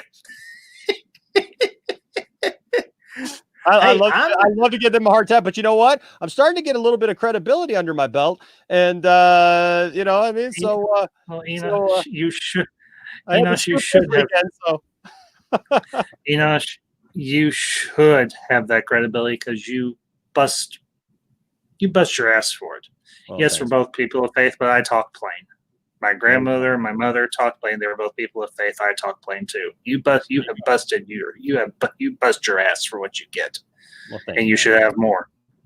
Thanks, man. And I'll say this about me. Quality. Maybe I have a little bit more, but I'm not going to complain. I'm not the type. It's all about quality, man. It's all about quality. I do want to say a couple of quick shout outs real quick. First of all, Drav Walker with the $5 Australian there. Super chat. Thank you, buddy. Appreciate you, man. Says at Enosh, I'm a huge Star Wars fan. My old man named me after Luke. That's awesome. That is fantastic. That is fantastic, man. My son's name is Landon, and we call him Lando. And his middle name is Jor-El. So that's Superman's dad. And then I do want to say this because I just saw this just now from Zentech. Want to say a shout out to Zentech. It's basically whoops, I lost it there. Basically $15 American. Thank you so much, man. He's from Australia too, but it's $15. I appreciate you, brother. He sent it via PayPal because he knows my PayPal, and all that information is actually down in the description below. But I'm glad. I hope that you guys know that I appreciate you. Thank you guys so much. Anyone who gave tonight, you guys are fantastic. You all know that I never expect anyone to give anything, but you guys, every little bit helps, and you guys help us do things like keep our systems upgraded and stuff. That's why we're able to come to you in 1080p so that you can see everything clearly, you know. And then when we have like events like we had yesterday and had Ray Fisher on and stuff, we look good. And you know, that way when people tune in, we're doing okay. And so I appreciate you all. Thank you so much for your support. Thank you, Ambassador, for being here. Go support everyone who's been here. Remember, guys, anything's possible. Anything's possible. Look, I had Ray Fisher on here. We did a 2-hour interview, and I got to meet via a stream ZACK SNYDER. I mean, come on. And we went over 10,000 subscribers this weekend. It was such a great weekend for the channel, and I'm glad to have you guys on this journey with me, for sure. So I'm just going to drop my, as long as you're cool with it, Enosh, I'm going to drop my link in the chat. Okay. Yeah, absolutely. Go ahead, man. Go ahead. Yeah. So thank you guys for all of your support. I appreciate you all. And remember, I'm glad you think so, man. Every stream is different. Every stream is different. And you know what? Even if it gets a little heated sometimes, it's okay. It's okay. As you know, we just remember this one rule: never rub another man's rhubarb. This is actual footage of Ambassador from 2 hours ago. Now you want to get nuts? Come on, let's get nuts. and this was my response to him when he put on that Doomcop mask. Who are you supposed to be?